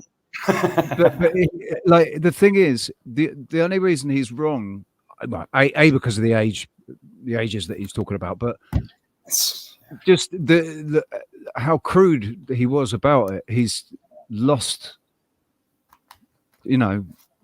Because of his crudeness, he's lost his. You're gonna lose all style and class and right. Exactly. Absolutely no style, no class at all. Right. Yeah. But he's not wrong. This is the thing. He's not wrong. The 26-year-old girl, or let's change the age. Just for my benefit, let's change the age range. A 24-year-old girl against a 34-year-old girl. Now, a 24-year-old girl has got a darn sight less baggage. Is going to have been fucked over, not just fucked over by far less men. Could be. But it also could be that she's gained more experience and did not fuck up anyhow, and also got a nice thing going on. I don't want to go with a girl that's had a lot of dick. Basically, for me, that's not for me. I don't want some fucking slut that opens her pants for any guy. This is not how I meet. This is not how I meet people. this is not how I meet people. You know, No. like, how are you? Well, I've been through this amount. How much? What's your amount? I mean, this is not how I judge people. So it's totally inconceivable for me to begin with. Like, in relationships you've had in the past, have you ever inquired or been in, like, even if you've not inquired, in the back of your mind been thinking, no, how many have there been? No. I've always been with the kind of woman that pretty open and decent, and I think one woman ever cheated on me in a 4-year relationship, and I think that's it. So, and to the best of your knowledge. Yeah. And but it's only what I think. It's not like I even really want to know. Like, I'm curious about if that actually happened. It was like, for me, it was like, well, that could have happened, and well, those things could happen. Maybe it's water under the bridge. It's water under the bridge, isn't it? Dude, I never talked about it, and I never blamed her or accused her for it or of it. So it's not even a thing. It's just something that I thought, well, I think something happened there, but, well, what do you know? Yeah. I've been cheated on, and I have cheated. I've only ever cheated on, well, technically I've cheated on 2 girls. I kissed another girl. Yeah, when I was in my first relationship, I kissed another girl, but that's all it was. I just kissed her. We went to bed, but nothing happened. And I realized very quickly that I didn't, it was like we kissed, and then straight away I don't want to do this. But that's sometimes I've been there too. Like, and that was crazy for me, actually. Like, yeah. So here we are, and at the couch, and we were kissing. And I was like, yeah, actually, I don't want to keep on kissing, to be honest. I don't want to do the naked thing, to be honest. Yeah. Yeah. So there is a girl that I blatantly cheated on. First time we were at uni together, and we were staying in the same dorm. We were sharing a room in the dormitories, and she went back for Christmas, and the girl in the room next door was attractive, and she had huge boobs. And one night we got, pilled up, and I ended up in bed with her. Good. That's always good. And then a couple of months later, my girlfriend went off to Austria, and the reason I cheated was because I just didn't care. I had no respect for the girl. Had absolutely no fucking respect for her whatsoever. She'd been using abortion as a contraceptive, it turned out. After I met her in Greece, and she got pregnant with my baby, and for 3 months I was going to be a dad. We were gonna have the baby, and I was going to be a dad. And then we got back to the UK, and she did a pregnancy test. She went to the clinic, and we went to the clinic, and she got a pregnancy test. They confirmed it. And in that moment, she turned around and said, "I've got to have an abortion." And I'm like, "You're 3 months pregnant." Yeah. And I don't want you to have the abortion. If you don't want the baby, give birth to it and give it to me, and I'll be the dad. I'll be a single dad. That's not a problem. But she didn't want to. She was going to have an abortion, and then it turned out she lost the baby anyway. She had a miscarriage the day before the abortion was booked. But she still had to go in and give birth to it because it was 3 months. So there was still. But it turned out when she gave birth to it, it was never a viable pregnancy. Yeah. It would never have been viable. So it was all, for me, it was like it was a relief because I wasn't going to have to, it's like, oh, right. Well, it wasn't really a baby anyway. It was just clumps of hair and, muscle, and there was a tooth, and, the bits of a baby came out.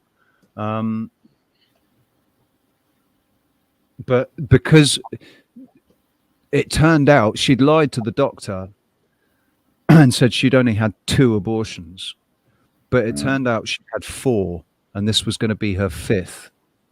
She lied to the doctor because they wouldn't have let her do it because of the. And then afterwards, when she got all checked over and everything, and they said to her, "Yeah, the scar tissue in your uterus, that is just there's too much scar tissue. You're probably never going to be able to have a baby because of all." It's not one of the most elegant of surgeries known to men. Right? It's quite. Here he is. Here he is. Is it Paul? It's Paul. Hey, Paul. Hello, mate. You right, dude? Can you hear us? Yeah. Can you hear me? Yeah. I'm just going to put my earphones on. It's been years, Paul. It has indeed. Good to see you, dude. And you're going strong. I mean, I'm glad to see that your channel is doing so great. You know. Oh, it could easily go tomorrow. It can easily go tomorrow. Yeah. The thing is, I don't think it will. I think you're all right. I think what you're talking about is so high level. It confuses anyone. Yeah. I think you're all right, mate. I think you're going to have 100,000 subs. Oh no, I don't think so. I think I've been lucky up to now because half the time it's just luck a lot of times, and to be honest, I'd be happy with just one. I know it sounds ironic to me. It's not what you've got now; it's the challenge of getting it to the. You know what I mean? I have more. What's that word? Passion. You know when you're starting off again because you've been done by. I love that. Well, that's it because you've already done it once with the Black Sheep researcher. How many subs did you have on the Black Sheep? About 15,000.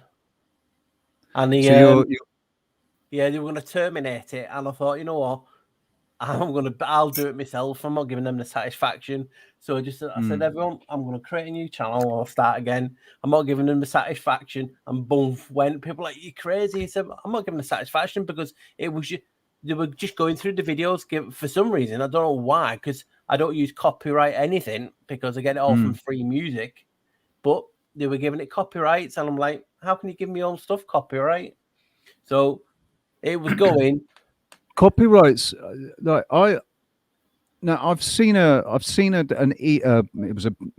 wasn't an official email from YouTube. This is what I remember. It wasn't an official email from YouTube saying that they had a video taken down because of copyright. I have never, most of my videos get copyrighted. Nearly all of my videos are copyrighted, even the ones where I wrote the music, I created the content, 100% it was my content, but somebody else claimed copyright for it.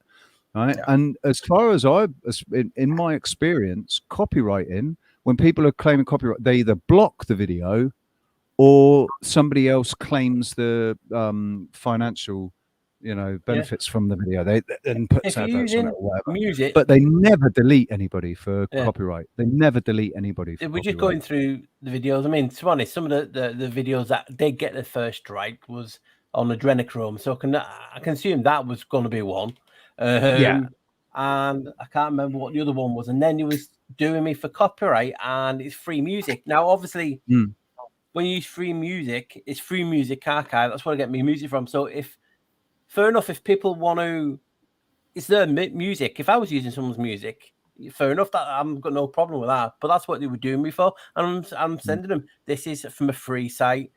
Didn't want to do it. They were just going bang, bang, bang, bang. And then up the other side, and I thought, you know what, I'm not going to be able to do a live out before it goes. So I just went straight live, told people what's happening, and there we go. I restarted it again a year ago in June. And you've outperformed that channel as well. You probably got your 10,000 subs, but 15,000 subs back. People that saw you as Black Sheep researcher plus an extra 10,000. Yeah, it's What were you on? You're on about 25,000, yeah, about nearly 24,000 25. Yeah. But obviously, you know what it's like. Yeah, sometimes people do that, and then they have different addies, and you don't see them again. But yeah, it's been hard work, different, doing it all again. But that's the fun of it. You know what I mean? I found what I like doing. You know what I mean? And I concentrate on doing different things. As you can see, you can look down my channel. There's so much difference. Yeah, I do. As you guys were talk about Giannis quite a bit, but there is other things if you don't take your interest. You know what I mean? So I'm surprised they've not took them down. But hey, and I've had a few big hits, like as I said, hits been viral. But what I've noticed is if you get a good viewed video, YouTube automatically put ads in. Yeah. Even if you don't, and people like complain to me, how can I watch your video? You've put ads. I said, no, I've not put them in. It doesn't work like that. Right. You know, it doesn't work like that. YouTube puts in that. It used to work like that, but you know, that's been years. I mean, no, they changed their terms and conditions kind of thing, and they say now that they reserve the right to put adverts on unmonetized channels. Yeah. You And don't that's what have to be. Yeah. Channels were coming over calling me a liar, and I said, "Do you not get that email?" And I said, "You know what I mean? It's just crazy. It's like, why would I want to put so many adverts in a video?" And it's like strange, but it is what it is, and you can't. Like I said, you can't do nothing about it. So you may as well just have a laugh, go, you know, keep fighting back, keep doing content, and don't take it too personally. Don't take any of it too personally, isn't it? Yeah. If you take it personally, you then, you know, you start going down that route and everything, you know, getting even more paranoid. And it's just like a game. If you know the game's rigged, don't expect to be shocked when, you know, your cards are not what you actually received. Yeah. So, have you got any new work coming out soon? I've just done that toroidal one the other day. Toroidal, yeah. That was brilliant. And I generally give myself a few days off, whereas before I would just keep going and going. And then, like I said, I'm learning. You know what I mean? I've only been doing it a few years, and you learn when, you know, to take it easy and have a little rest. And because I'm doing so much outside of YouTube land, you know what I mean? Days fly. You always think, you know, when there's like 3-4 days gone past, you're like, oh my God, I've not done any content. And, oh, everyone's going to leave you. You know what I mean? So you get past that stage, and then it's just, you know, when I can upload, I'll upload. And I'm just, like I said, I'm looking into a few things in a minute, but I'm very spontaneous. You know what I mean? I let the topic come to me, if that makes sense. Yeah. Yeah. I mean, what I love is that I don't think that you set out, you know, all your Giannis videos, or when you end up talking about Giannis, I don't think you set out trying to find that. It's just, it always comes back to it. I feel embarrassed. Somewhere there's always there's always this link that goes right back to it. It's like, oh look, and there's the number 11. Yeah. And there's the archways, and there's the two faces. You know, it's in everything. Yeah. So it's unavoidable. And that's what I was saying. I feel embarrassed. Now, if I'm like a researcher or I make content like you guys do, I'm not worth my weight in salt if I don't show if I come across something just because I'm embarrassed or people think I'm talking about it too much. It just wouldn't make sense. So I show what I find, even if it contradicts everything I say. I'll show you what it says, and people say, "Why are you doing another Janice video?" It's not. Well, guys, we just had a pandemic for 2 years, right? And do you not want to know who it was to? Oh, okay. You know what I mean? So, you know, the mockery I got for that, but, you know, I just come back stronger, and you just, you know, keep posting it and people actually see it. And then once you see it, you can't undo it. And it's the reason. You can't unsee it. No. And it's their agenda. It's they're making, because like I said, like you guys have been doing it for a good few years now. When you start off looking at something, you can't find it. And then as soon as you start putting topics together, the content seems to manifest from nowhere. And it's like streams and streams. So when people are like talking about Baphomet and all those and the transvestigation stuff, well, guys, do you not know that Baal or Baphomet is just another name for Janos?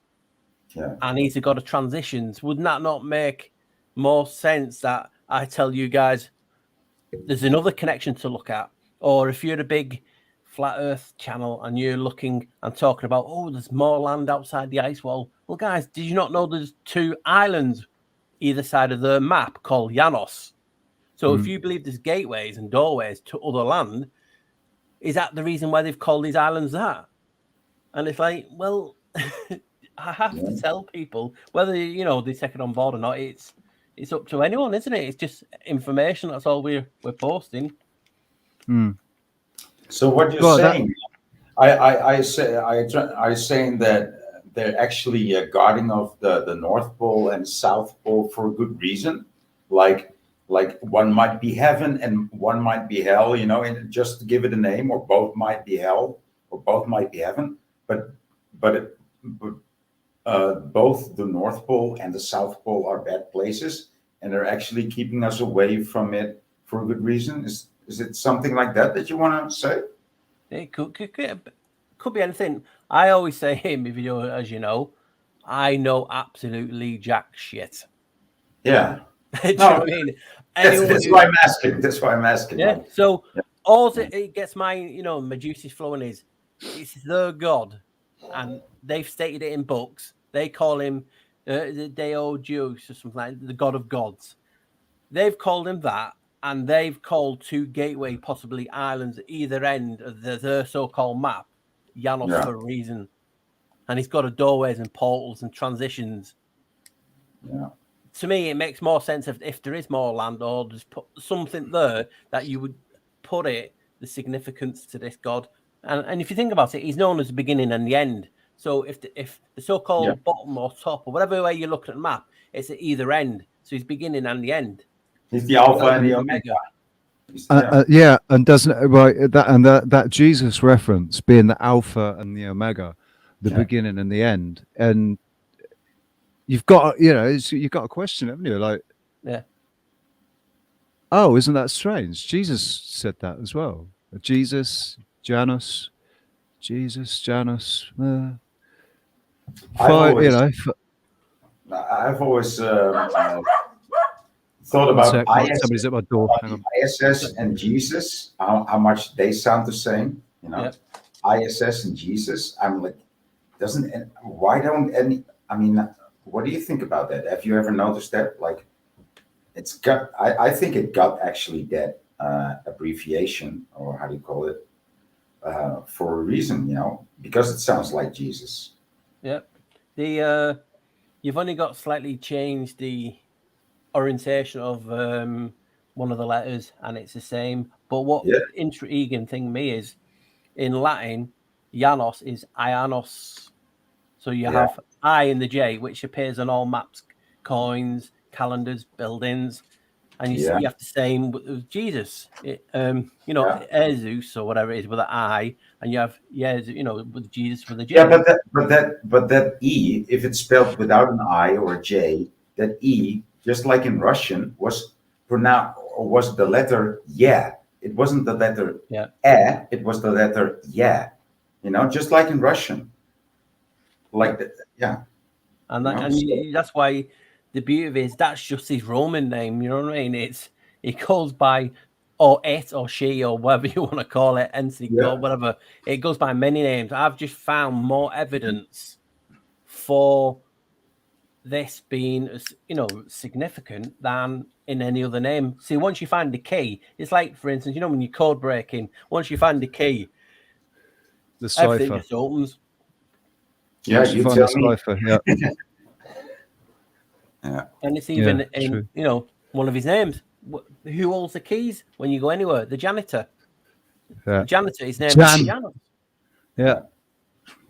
And that's why they put the janitor in Evan Almighty, and God played him. Morgan Freeman, he played the janitor. Holding the keys, had 2 pillars behind him for the 11, and also he wore a New York cap. New York is the 11th state. Surely that's too much of a coincidence to to do all this. So it's just intriguing, like I said, and that's just how I found it. It's like sometimes you do second guess yourself as well.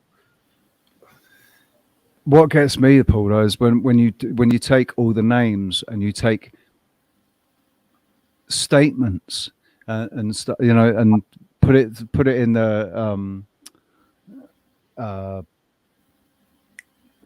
gematria. Yeah. And it comes to 11. Yeah. There's 11. It's like, fucking hell. And what's funny though is right. I don't know what faith you or were, but what do they label it as? They label it a Christian, right? Or Christ. Ian.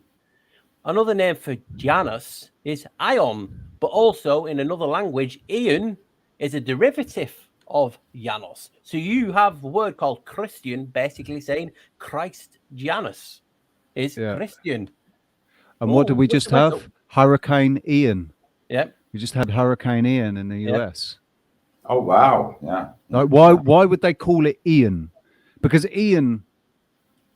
No offense to anybody called Ian. Anyone's called Ian. It's a brilliant name, but it's not a very heroic name, or it just seems like a plain English name to me. Ian, what's your name? Ian. I knew an Ian Theodore. I beat him up in the toilets because he touched my sister's little mini.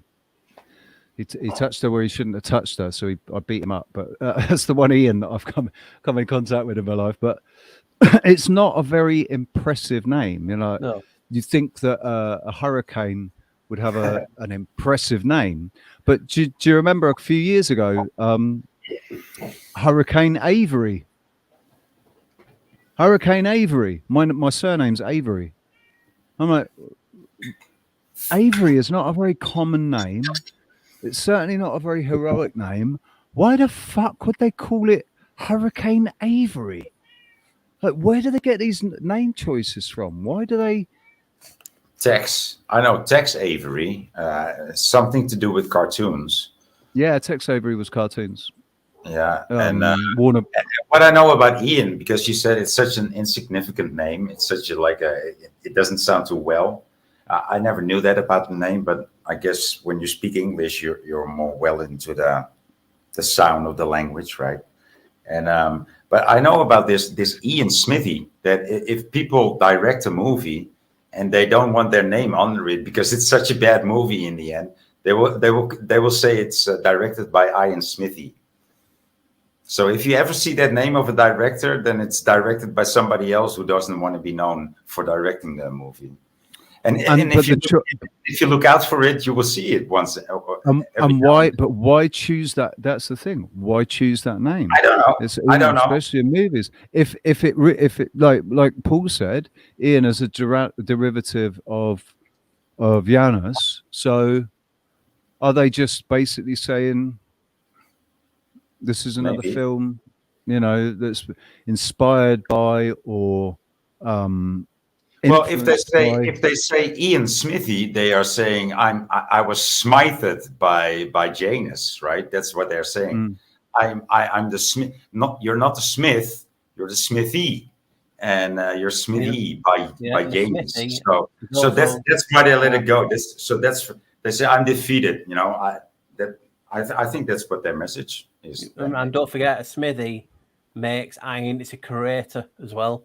Yeah. That's why they call it in Matrix Agent Smith, a Smithy.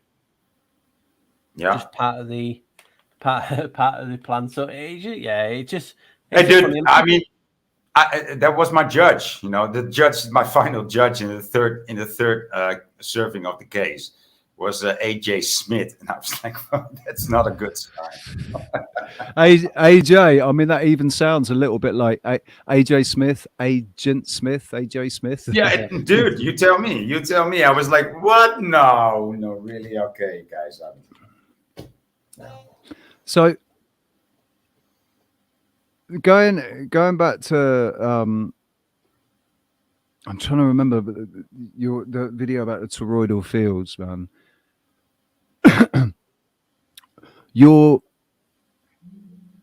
I agree with you about what you're saying about the aura, and it's like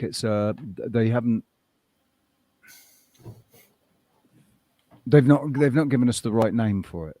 It is the toroidal field that each one of us creates. And yeah, like, where did they get aura from? Exactly. I mean, we've got a language that's full of, things that, you're one way, you say it one way, another, so it's a very peculiar language. It's a nightmare of a language, and the English language. But yeah, that's like I was talking to my friend Ryder. Who's the person who tells you that this is called that? And where do you get your information from that fact? You get it from books, you get it from the internet. So, you know what I mean? When they're describing something, that's why I was just looking at it. Everyone does know about toroidal fields, but because I was looking into time, and obviously that means emit, I was thinking, how does it affect us all differently? So there's got to be something in us, on us, around us, that's making time and effects of everything different for you, Voynich, and myself. So it has to be something that we're producing, and the electromagnetic field that we're producing, even if it is that, we can't discount anything. So it has to be, in my opinion, the toroidal field. And then when I found out the etymology of the words be splitting up, and it was just crazy, and it was basically another name for the Holy Spirit, it makes you think. We all know the Bible was taken to Nicaea, and that's where the council was, and they took this book out. They put one book in. You know what I mean? So it's been manipulated, and no one can't deny that. But if things are real, for instance, when they're talking about certain things that's happening in the Bible, how do we know that person wasn't stoned, wasn't on mushrooms, wasn't on any type of hallucinant? And then we're coming up with these words. If you read Abraham's story, it certainly looks like that guy totally lost his mind. I mean, wanting to kill your kid and cutting off your genitals. I mean, that looks totally.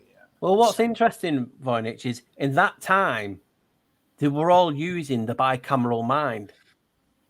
And the bicameral mind is very much like schizophrenic. You actually have a voice in your head saying, I'm God, and you listen to this. And it was promoted, and it was in villages. Everyone had a bicameral mind. So we don't know if you can label it right or wrong. If they're hearing a voice in the head and they go in and saying that's God, are they going to say, no, I'm not listening to God? Yeah. No, they're going to go and do what it says. You know what I mean? Yeah, that's why the Spanish Inquisition was always right? It's like, yeah. And people don't realize, like, the old name for Jerusalem was Salem, like the witches. So it's all there. And there's 30, I think it adds up to 33 or something like that, Salem's or something in around the world. Or it might be 11, I can't remember now. 33 and 11 seem to match a lot.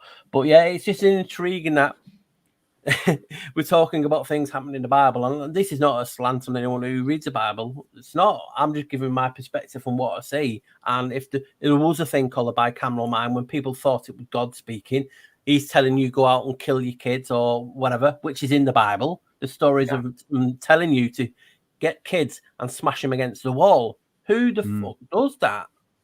Right. That's all I say. So, you know what I mean? I just saw a clip from 2 years ago about a woman saying, like, she was something with in a Green Deal conversation or commission. And she said, well, it's not enough. We only have a few months left. We need to stop We have to eat the babies. Right? We have to eat the babies. Dude, I never saw that one, dude. I never saw that one. Video. Right? And I was, oh, man. I've got it here on my phone somewhere. You got it, right? Oh, dude. I never knew, dude. And that's already 2 years ago. I was like, no, this is more like something for 2022. But that was 2020 already. No. I remember when that happened, man. That was crazy. She was like, but do you think she was planted there to do that? Start eating the babies. Like, wow, dude. Yeah. Here we go. How can I even laugh about it? That is so crazy. Meat production is wasteful and causes enormous amounts of pollution. And the meat industry is one of the biggest. Getting rid of fossil fuel.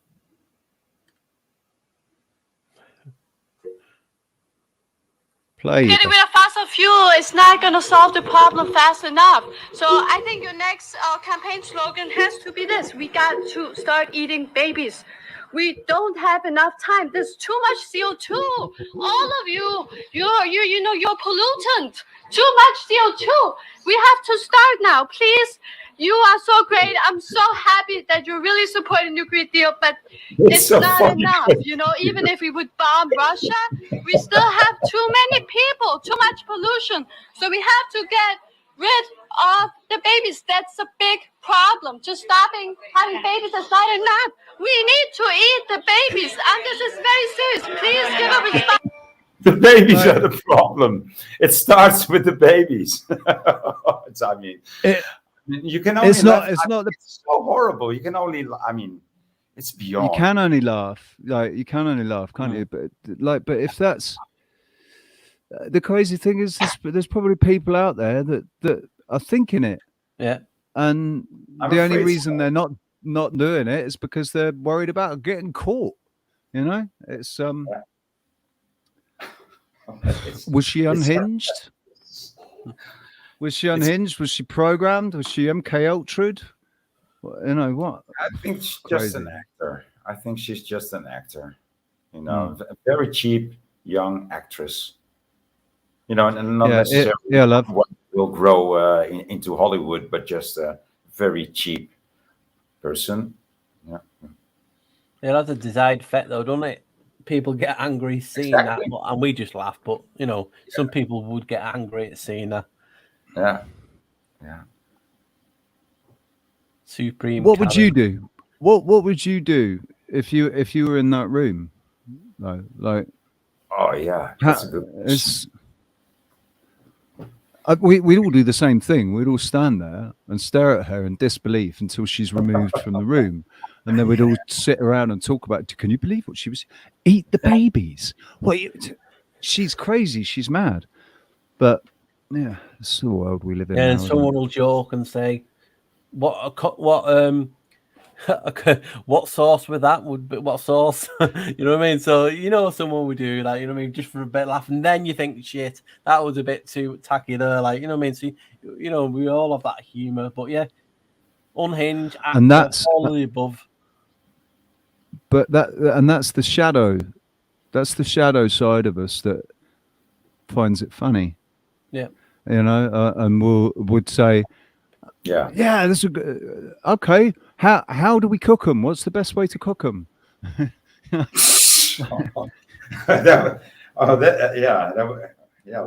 kind of my dark side is that? It's kind of my dark side that I don't want to get in touch with. It's like, we need to eat babies. Yeah. I have a question for you, Paul. Go on. Have you watched any of Jason Brashears? No. Who is that? Archaics. Nope. Because what I want to know, what I'd like to know is how what he's saying could tie in with what you're saying. And Jason's talking about this is the way he's mapped it out. He's a chronologist, and he's spent 26 years reading all these books, taking all of his information from printed books. Nothing has come from the internet. It's all come from these publications that go back, some of them, a couple of hundred years. And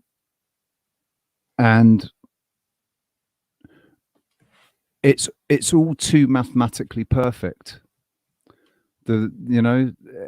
Things happening, these big events and stuff, it's all too mathematically perfect because he's able to do these isometric projections. Basically, he calls them isometric projections, where looking at what happened before and then a set period of time, and it happens again. His his take on it is that we live in a simulacrum that's been taken over by an artificial intelligence that he calls AIX, and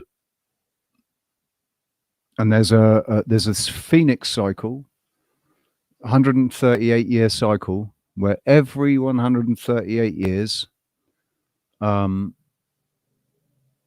something happens. There's almost like a reset event that happens every 138 years, and the last time it happened was 1902. Except it's not documented, because he says that the Roman Catholic Church, when they brought in the new calendar, they did it to obfuscate all knowledge of this phoenix cycle. Who did he bring the calendar in for?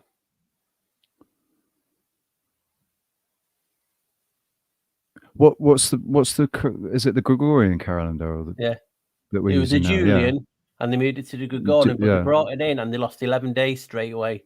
11 days. Yeah. They brought it in for Janos. He mentions that as well. He's seen that. He mentions that they lost 11 days. But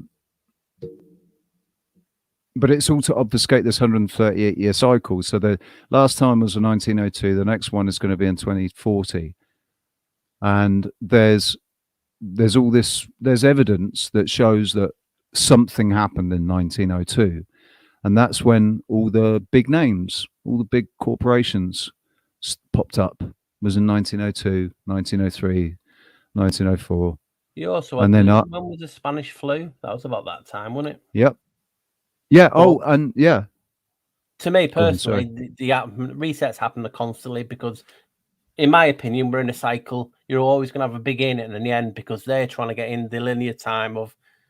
That's why there's a lot of liminal gods in reference to, like, you know, why I talk about Janos a lot. Hecate, Cardia, Cybele. There's so many of them. But what's interesting is I don't hardly read any books. I'm like I said, but like I say in one of my videos, just because it's in a book does not mean it's fact. Just like me, I'm not saying I'm right. You know what I mean? And that's what people can't get their head on. Books are just as much indoctrination as a TV, computer, right, a Ouija board, and so on. It's information put in there by someone. Now, you can create any construct you want. You can go out tomorrow, find a dog turd near your front door, and you could make that into something occult because there's always something. Oh, it happened at 3:33 or 6:60. You know what I mean? You can make any construct you want in the community, and it's hard. We do it as well. Sometimes people say I stretch, even though I show them how I got there. And what we'll find in YouTube land is I have people. This is, you know what I mean. You know what I mean. I stick to myself, keep my head down and everything. But I have people telling me to give in and don't make any more videos because people like Archaic are so right. Wow. How dare they? No, but that's funny, dude. And there are people following him. Now, you guys know me. I keep my head down and I don't say nothing. I'm just one of the guys. But if people are going around telling me to give in because my stuff's no good, and it's crazy. Just information. Yeah. That's crazy. Well, it's ignorance as well. Yeah. It's ignorance as well. I mean, sorry to interrupt you, Rich, but I've had other big channels, huge channels, message me and say you're wrong because I speak to angels. Oh, wow. So they're actually afraid of you because you make such dude, you make such high quality content, dude. You know, honestly, the big channels people look up to, the things that they've messaged me and told me I could say, right, here they are, guys, and you know, but that's just you know, there's room for everyone. Listen, I've always got the same response to that. What makes you so fucking special that they'll talk to you but they won't talk to me? When I've been trying to talk to them and I've been asking, I've been speaking to God my entire life. I've been speaking to Jesus. I've been speaking to whoever it is that's there listening to us. Who is it? You know, I'm constantly. I've been looking for as long as I can remember. I've been looking for answers for as long as I can remember.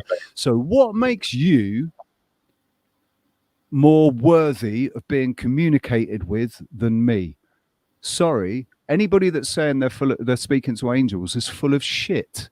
They're deluded if they think they're speaking to angels. We all have thoughts in our head. Some of the thoughts are louder than others. If you want to attribute that to an angel, you go ahead. Yeah. But I've got my head screwed on, and I can recognize when a thought comes from me and when it comes from somewhere else.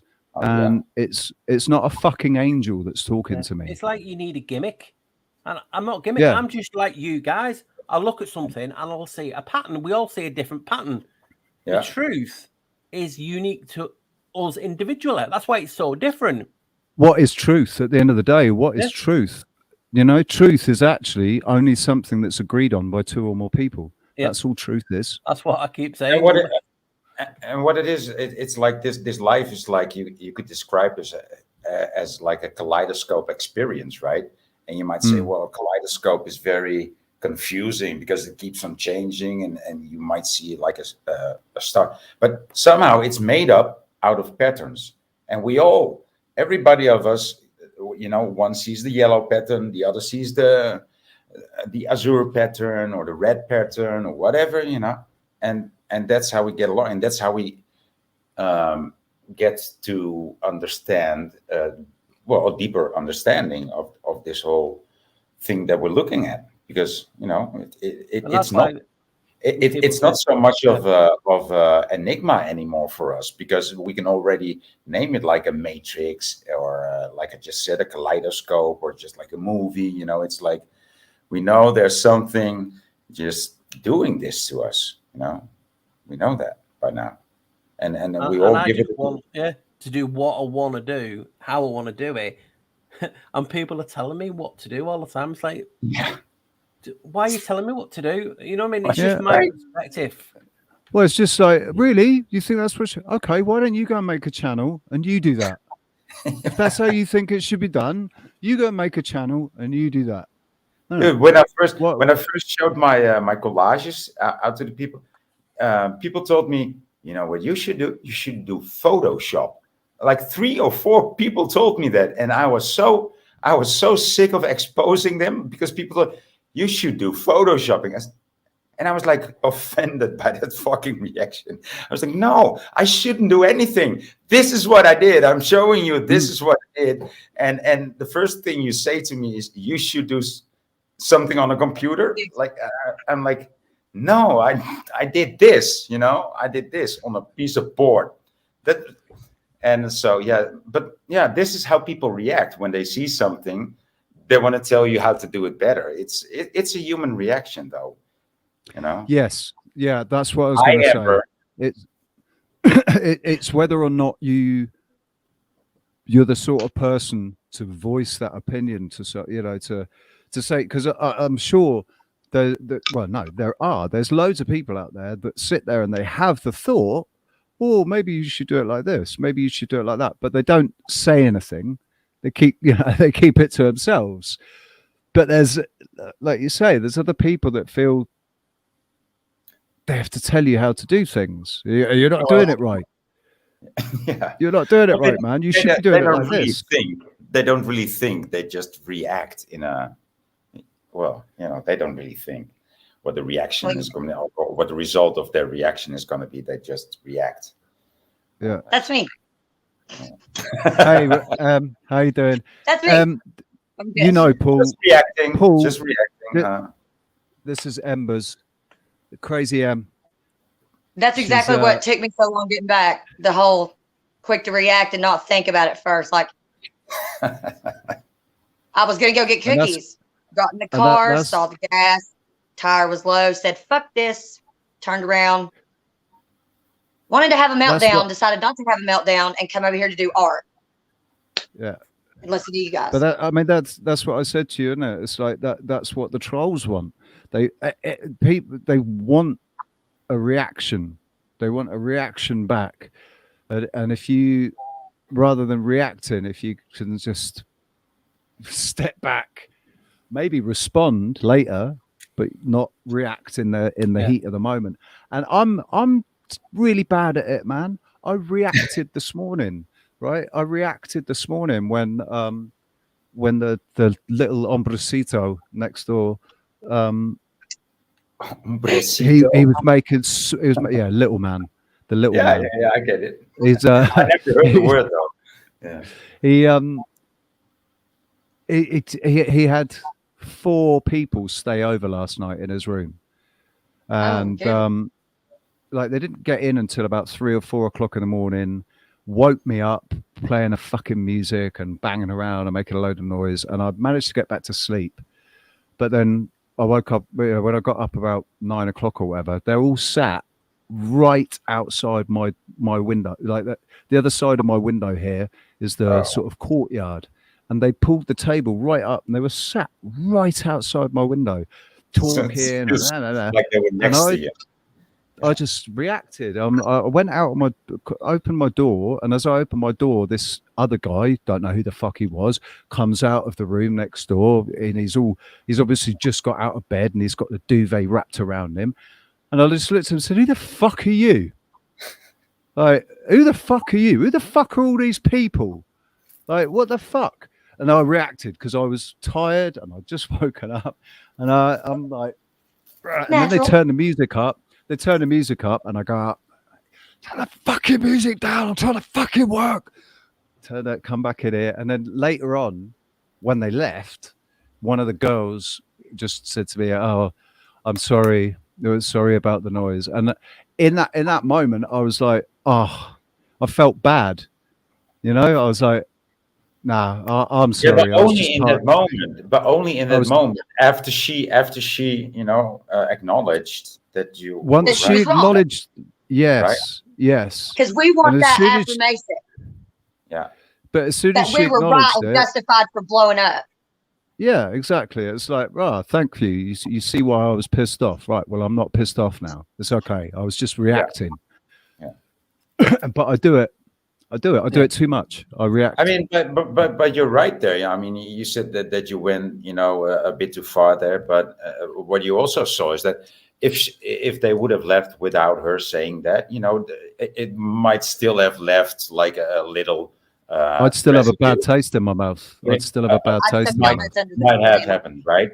And but at that moment when she said that, you felt like, oh, I'm never gonna, it was a lesson, because that's why you still remember it and why you told us. And so it was actually a good thing that happened. Yeah, right? It's hard, isn't it, not to react? I mean, you know what I mean? Yeah. I mean, I did this. I posted this a few weeks ago on the community one, and it was because I found the etymology for Elon Musk's name. Right. Oh. The Musk. I want to. Musk actually means scrotum. Yeah. From the muskrat, right? It's from the. I like that. I remember that. So it's and I got that's why the muscus, why the scent muscus, because it comes from the scrotum. And it comes from scrotum. Yeah. And a person messaged me to say, "How dare you? You're very obviously showing a lot of jealousy. You're displaying, and you have no empathy. And how did you find it funny?" I said, I didn't find it funny. I'm just posting etymology of someone's name that is out there, and because it means slimy scrotum, I'm being. Do you know what I mean? Elon means slimy. Like Elon means slimy. Elon means oak tree, but scrotum actually goes to slime as well. So it could be slimy scrotum. Slim.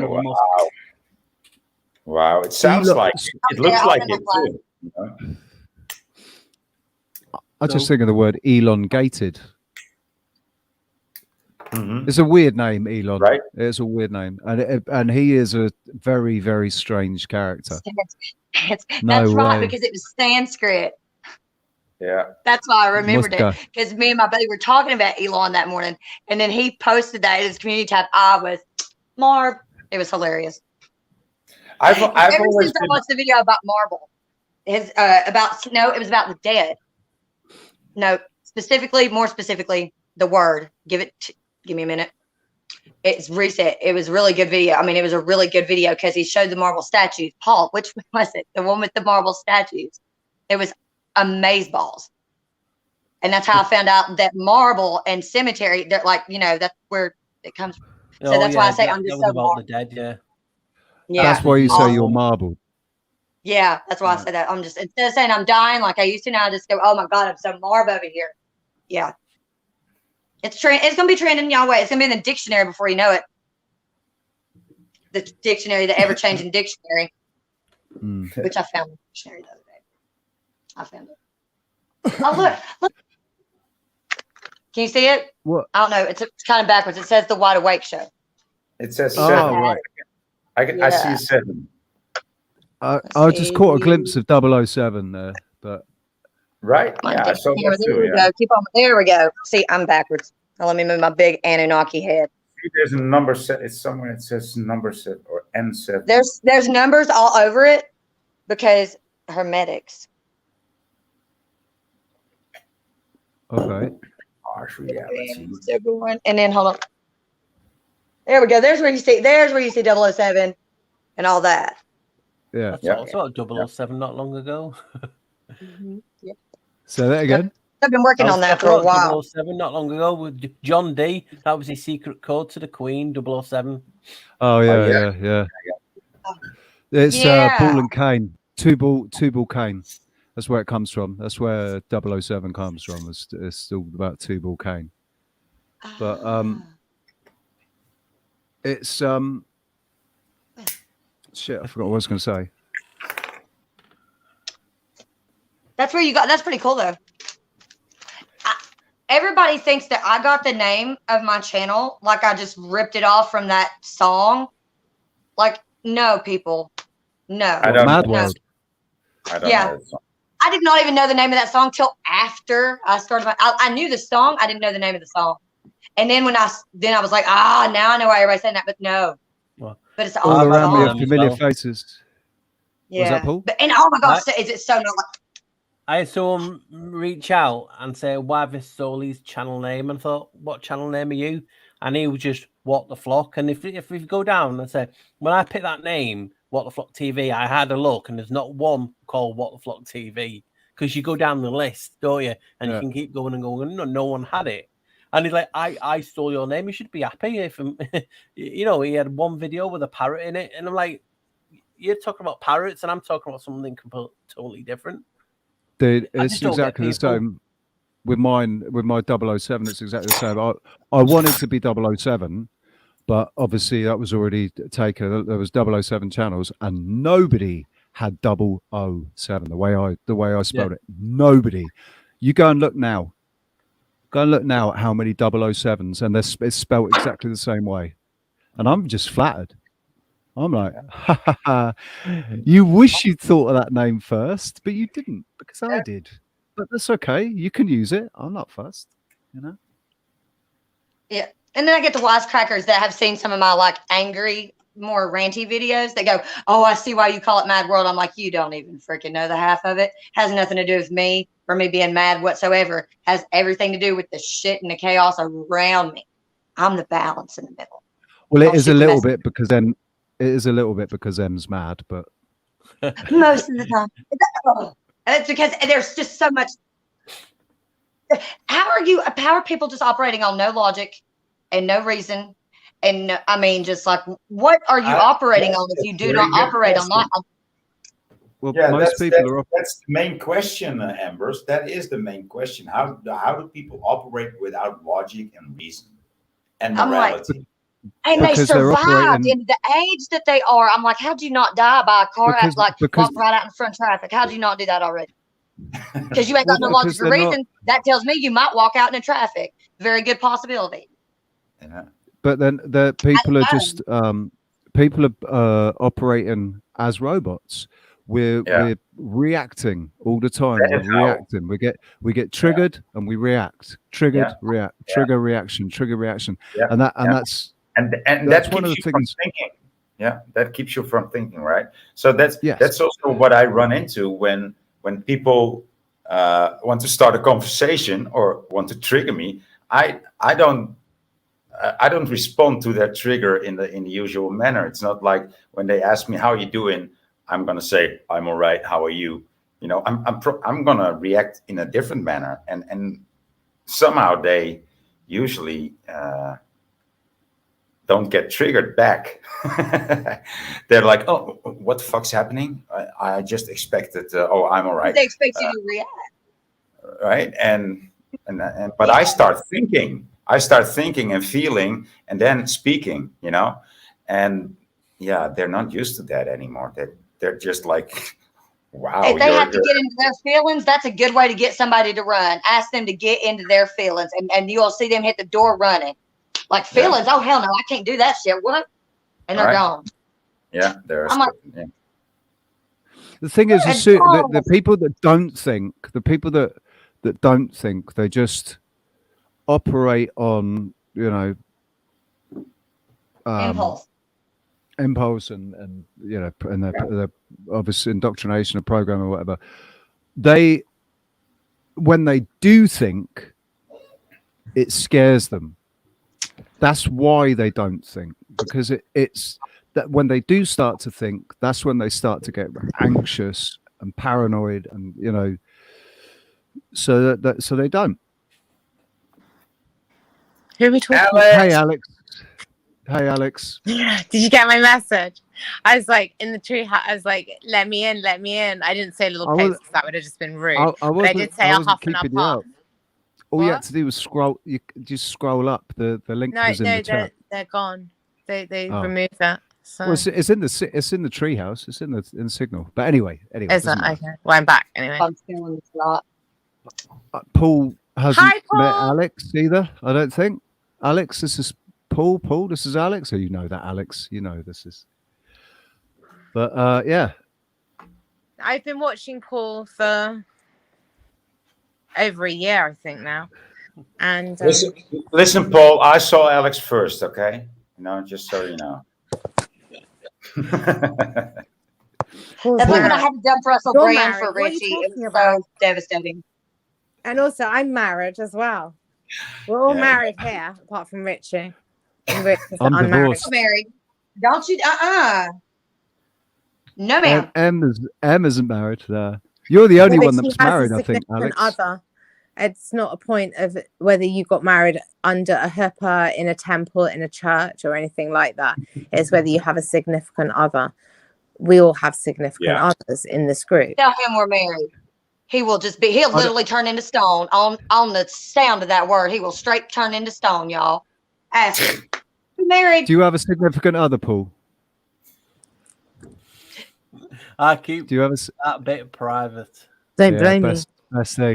Best thing, man. How just out of interest? I don't. I'm a show off. I'm gonna be curious about that till the end of time. Oh, she's not too bad. She's breathing. That's always a bonus. It's ABC. Yeah. Alive, being conscious. The tape residue's coming off easier now when I have to go anywhere. But yeah, she's not too bad. Yeah, it didn't. There was nothing in there. What's in there was on the upstairs by the door. Yep, seriously, swear to God. It's just because I'm sure I remember there was something happened though, didn't it? In the last, something happened in the last couple of weeks. Yeah, it's been in hospital and that. You know, she has problem breathing as well. So you know, it's just one thing after another. Yeah. You know, when I'm holding her head underwater, she's she has trouble breathing, man. But you know what I mean, yeah. So it's just old age, illness, and different things, and you trying to get her through it. Which way? Who are we talking about? I don't even know what we're talking about. He was just asking how your mother was. Oh, a mom. I was thinking, is it a mom? Is it a wife? Is it a pet? What is it? You know, no, all of the above. Fair enough. Yeah, she's not fair enough. No, stop it. Listen. Go on. Don't be so ugly, Alex. He was telling about his mom. I know. I was being very crude, and I was telling myself to stop it, not you to stop it. Okay. I keep saying to everyone, I've got my dad's DNA. It's very rude, crude, and vulgar Jewish stop it, Alex. DNA, and it just spills out. What? Yeah, it's very outspoken. I've noticed. Yeah, Alex definitely likes to speak her mind, but then so do I. But then So do I. it's like how wonderful to be noticed. You know, can you imagine being a mind speaker and not be noticed? How foul it would be. You know, to be noticed for speaking your mind and for being a chatty Cathy. It's like such a huge compliment. Thank you. Definitely. Especially when you know people, we all don't shut up. We all talk a lot in our own individual way. We've all got a lot to say. Yeah. Yeah. I refuse to Really? apologize. I'll justify it or I'll explain, but I will not apologize. All right.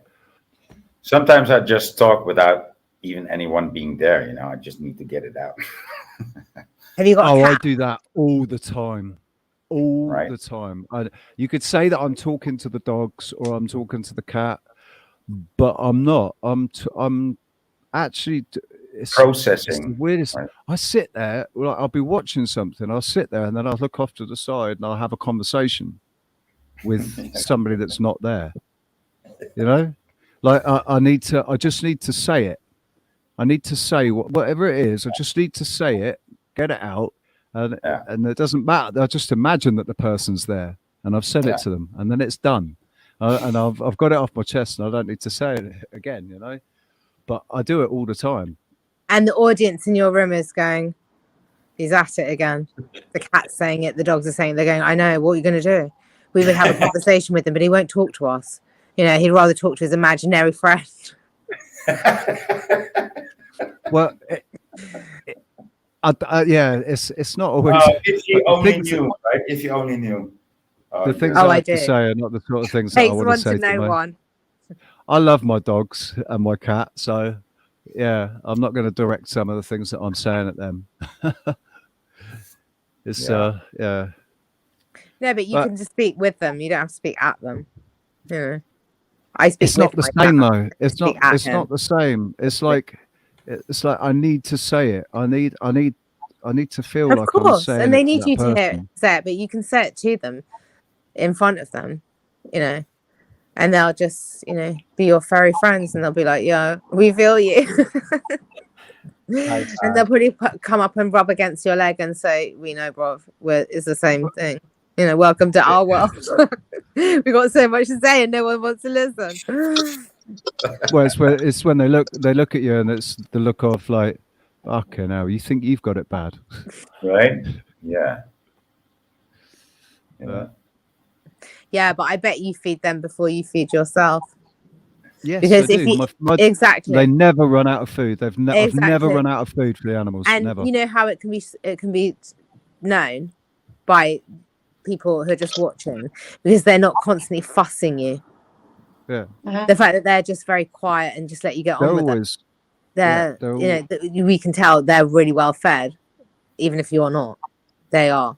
Yeah. So when you think of sympathy for them, they don't need your sympathy. They don't need it at all. You've got all their empathy, all of theirs. The sympathy is like, you can find that between shit and syphilis in the dictionary. Paul, back me up on that. Being a fellow linguist, etymology, etc. No, you're just an encouragement to me, because it's like, I mean, it takes one to know one. So, Paul, you are a cunning linguist, yeah? You are. Can you imagine what it's like for yourself to not be able to speak to anybody because they don't know what the fuck you're on about? You know, but when you find somebody who's also a cunning linguist, who talks they even know better words than you, you're like, oh wow, thank you so much. There is a God and he loves me, because otherwise I wouldn't have met someone just like me, you know, that uses words. I don't know exactly how or what or when or how, but you know, I just need to be with other of my type to be able to, you know, grow and learn my craft. So I just want to say thank you. It's very exciting for me that you're here. So people tell me I can't. I make it all up, which is probably half the battle, you know what I mean? But it is what it is. There's always someone who's better with words. I don't get it. I say, wow, that's a nice long word. You know what I mean? Why What say does a it long mean? word? And sometimes they don't even know. I wanted to say to Alex, don't use those long words around Paul. You know he doesn't like that. But No, you see, the thing is that Paul is, you know, is simple. definitely a wise man. He's not a wise owl, because Owl in Winnie the Pooh couldn't even spell birthday. So, you know, but everyone thought he was so clever, and it's just like, he's not clever at all. But Paul is like, you know, and that's why it's a relief that you're not surrounded by loads of, you know, following, you know, slavering people, because I never get a fucking look in. So, you know, this is why it's like, it's really good for the time being that we all have each other, so we can literally suck each other's energy and information dry, so we can go and spill it out on everyone else. And then when we see each other, we'll just be able to nod and say, yeah, I love you too. And then that will be that, because we'll have said everything. I have some people say, I call it a flaw, but it's not really a flaw. But if anyone is nice to me and shows me, you know, respect, like, you know, normal people do, they're the people who I respect and stay with. For instance, you know, you were joking before, but if I had 1 million subs, I'd still be the same person, still talk to the same people. It's just, I mean, I'm not on no social media anymore. I've just completely come off it, because, you know, it's not about, I'm just who we am. I'm not going to change for anyone. And we all who we are. And, you know, people have showed me respect by, you know, come on when I've had no subs. You know, they're the people who, you know, have had your back. And when you've got fewer subscribers, they're actually more quality. You know, you're getting the real people, and you get, and especially when you get to interact with them, you get to talk to them and converse or get them on the show or whatever. But you know that they're real people. And I'd much rather have 100 real subs than 100,000 fake ones. You know, exactly. Well, you know, me having like this little subs, and me living in the Netherlands, and knowing all you people abroad, right, overseas, more or less, and having like a few Dutch people that I know, and but I you know, I've been off friends and family for a few years, and I just invited them over. You know, I was like, no, we're not going to do a meetup, just invite them into your house. You know, dude, it was, I mean, we knew each other from chat, right? And we might have been in a panel maybe once or twice, but not everybody, you know, so we knew each other more or less. Dude, it was such a success. It was just as cozy and nice as we have it here, right? But then, you know, in real time, and dude, time flew by. It was like we spent like what was it, like 7 or 8 hours, like, and we looked at the clock like, what, 10 o'clock already? Poof.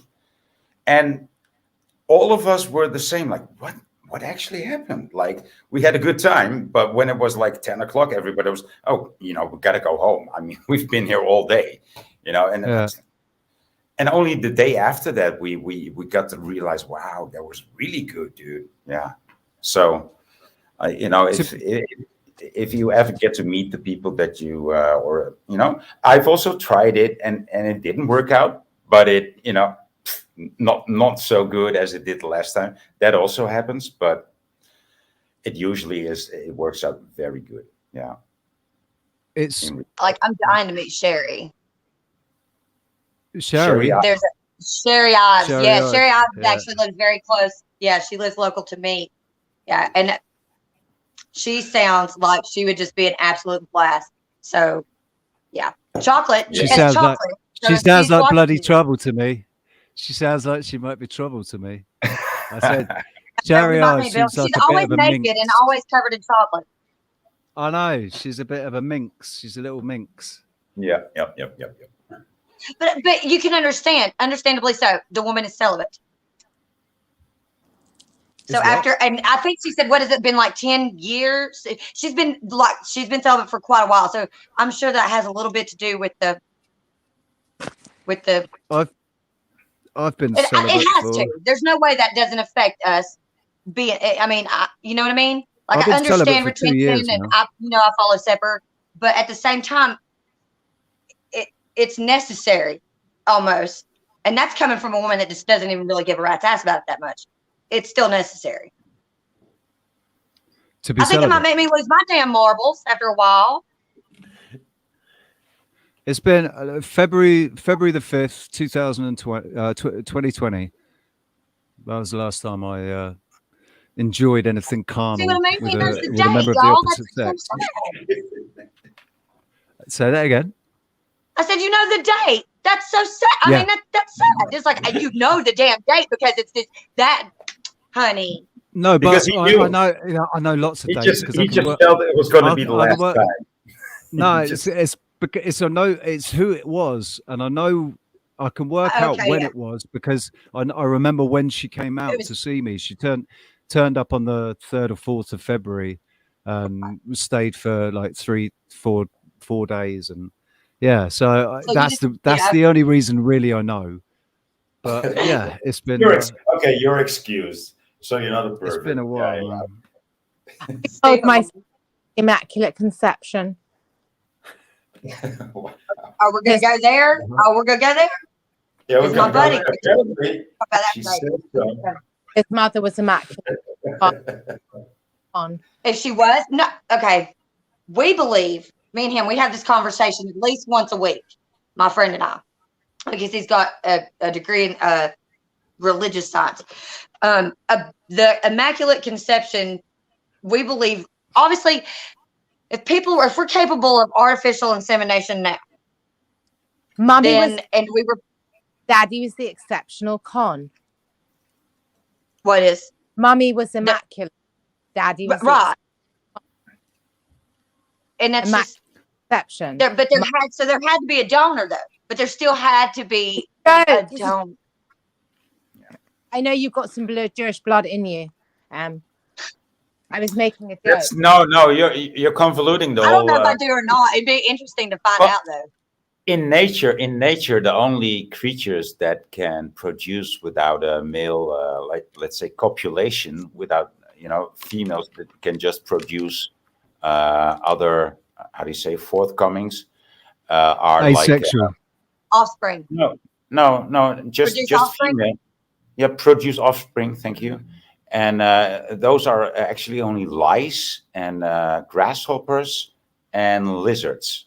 Not all lizards, but some lizard-like creatures. I forget exactly because it's old knowledge. I don't know how long ago I learned this, but yeah, there's some lice that can do it. Some lice and frogs can do it too. I mean, if you can sea see monkeys.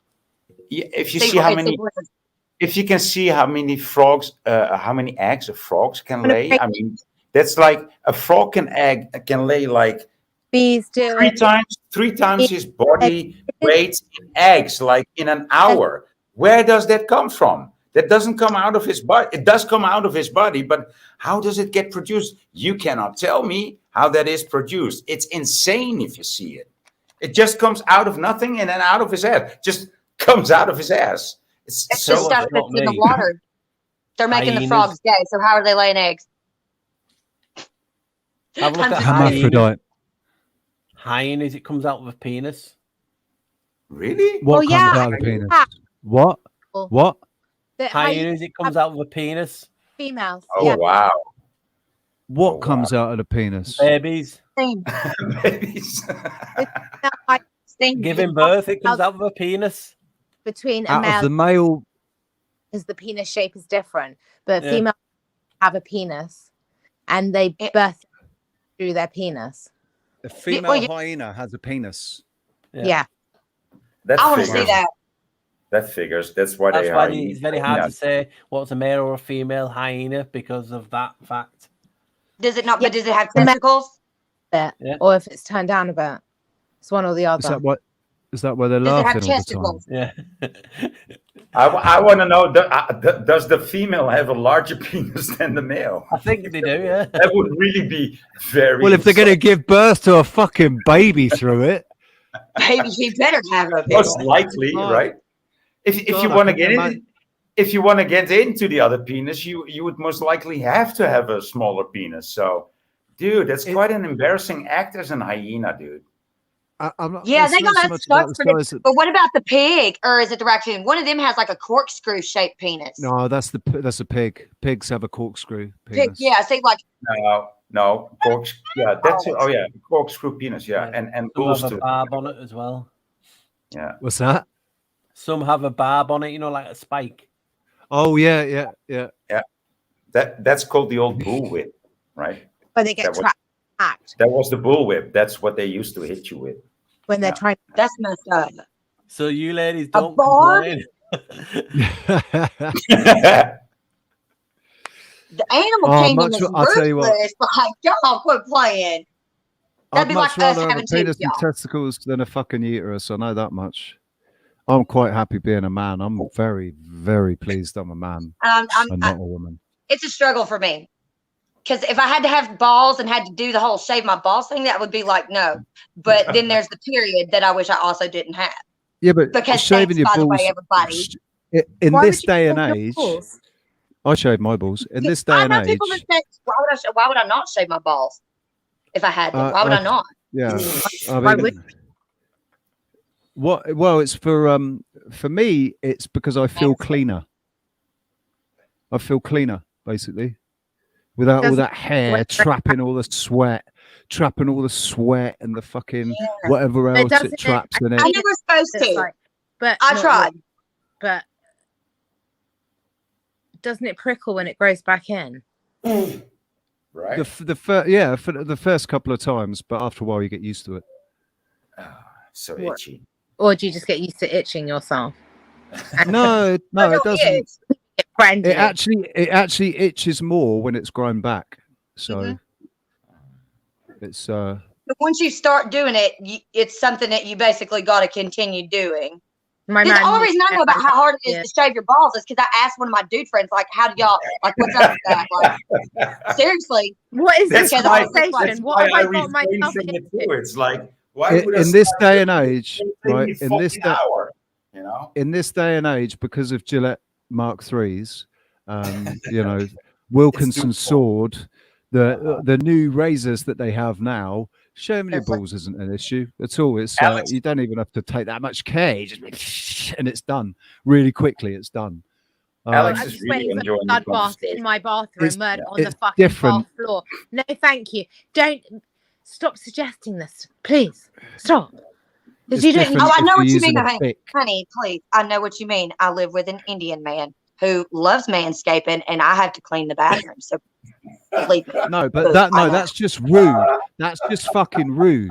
To shave your balls and leave the hair, that is fucking rude. I I'd really clean wish up. that I'd my clean man up after myself. here right now, so you could hear this, I'm because like- he would look at me in a whole different light. Yeah, but I mean, he don't already you thinks ever I'm wonder? marvelous, but this would be like, oh, babe, really? This is a conversation? Really? Yeah. Yeah. And I was like, Never have this. did You you know when a again cat attacked by a coughs up and gorilla? cough balls. I wonder if he What? What's swallowed a that? few pubes. What? What, a cat? Yeah. What? They're always coughing up cough balls, hair balls, aren't they? Cats Hair and balls. dogs. That's the worst. Thank you. They swallowed a Okay. few pubes off the manscaping crew.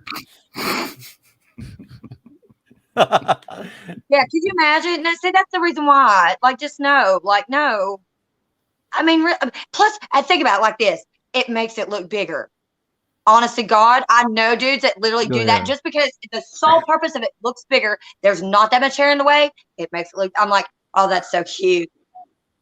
That's true. That is true. Like, let me get some toilet paper and stuff that. So then when we get in the bedroom and the lights come on and the bra comes off, and you go, did you have a runny nose? No, bro, they're just not there.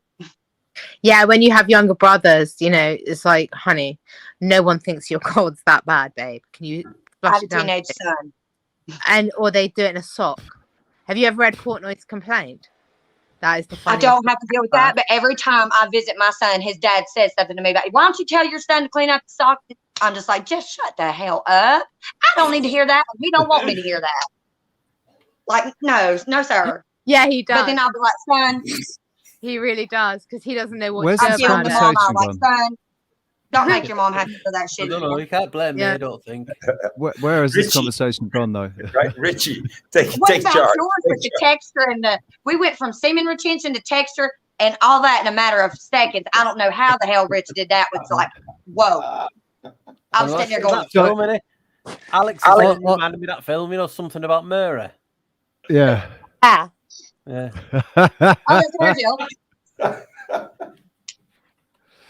Oh God, that's gross.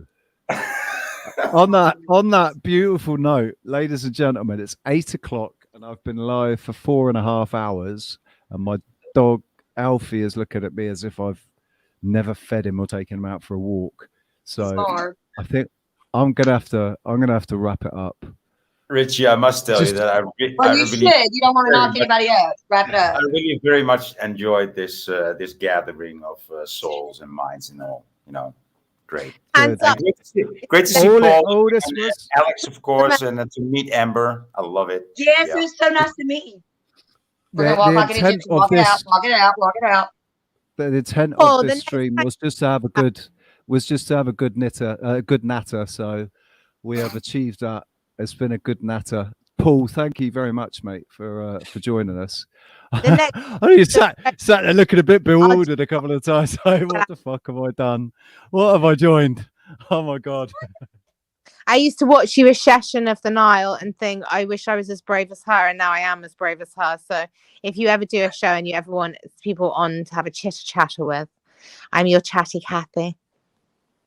I'd be very honoured to be invited. You don't have to. That's not, a threat.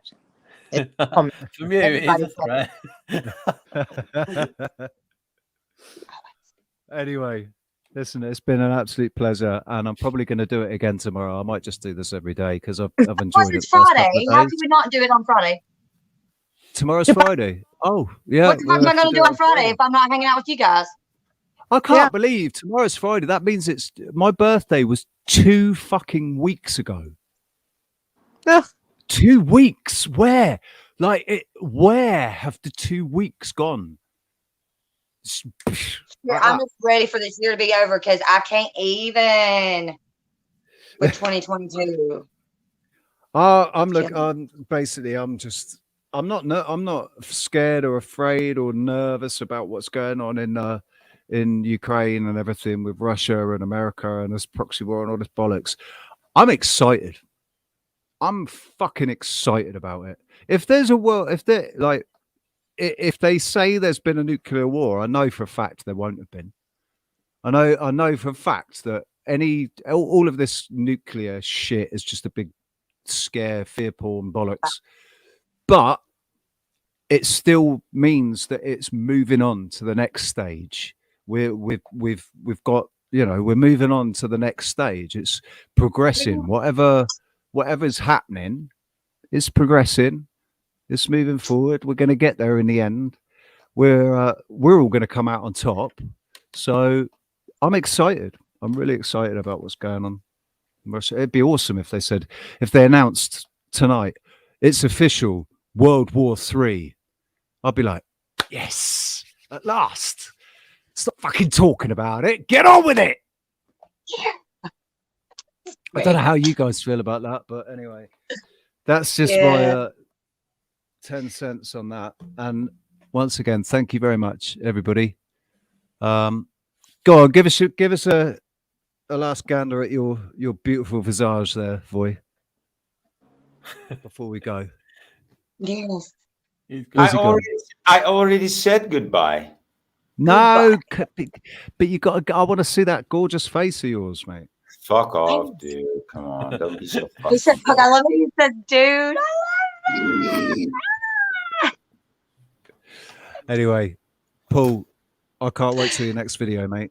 And I would like to, if you're up for it, I would like to get you on a more dedicated show on the, like the Wide Awake show on a Sunday or something. And come on, and we'll have a chat about toroidal fields and Janus and whatever. But a more dedicated to you chat in the future, if you're up for it. Oh yeah, right. And yeah, everybody else, thank you very much. So it's the chat room. Man. Leafy, Brian, Clarice, Arthur, Edna, Voy, Brian, Lizzo, Squirrel, So quick Do scroll I look like through. Alice Australia? Just JP. No, Nigel. you look like a moose. You look like a moose. That's what I thought. More like a moose and not like Alice Australia. Yes. Huh? But Now just Nixon. I'm just gonna Nixon it on out of here. thank you very much, guys. Thank you for chatting with me, and thanks to this cool. for the audience for sitting there and listening to us. And see you again tomorrow. See you again. Yeah. Party in the sometime, treehouse. I don't know, in the afternoon tomorrow. And oh yeah, and Paul, you should join the treehouse, man. You should get a signal on your phone and come and join the Magic Treehouse. If you ever Yeah, go what's back the on flock, social man? media, we'll do. Say that again. Flock. If you ever go get social media again, you know, things like that, I will go on. Signal isn't social media, dude. Signal isn't social media. Signal's like Telegram, but better. I am Telegram's like, owned by a member of Telegram is owned by a member of the WEF. So I'm the antisocial social media person. me too. Oh, I've Telegram's stopped. gone Like, I today. stopped Facebook. I stopped Facebook a couple of years ago. My profile's still there, but I can't get into it. They've locked me out of it, so I can't delete it. So it's there. It's there forever, I suppose. But I don't ever use Facebook anymore. I hardly use Instagram. I can't be asked with I've never been on like it. YouTube is enough, man. Signal. YouTube is enough. But Signal's cool. It's yeah, Signal's it's different. It really is. It's unlike any other app. But yeah. Oh, yeah, I'll come on anytime if I'm free. I'll always come on. Very spontaneous. Cool. Alex, Embers, thank you very much, guys. We're going to play out with the video. There you go, ladies. And, Bye, ladies. Let's see you all tomorrow. Thanks again, once again. Ciao. Like something you would say growing up. You know, like, man, I'm in a treehouse. This is awesome. I can see trees all around me. I got a telescope. This is rad.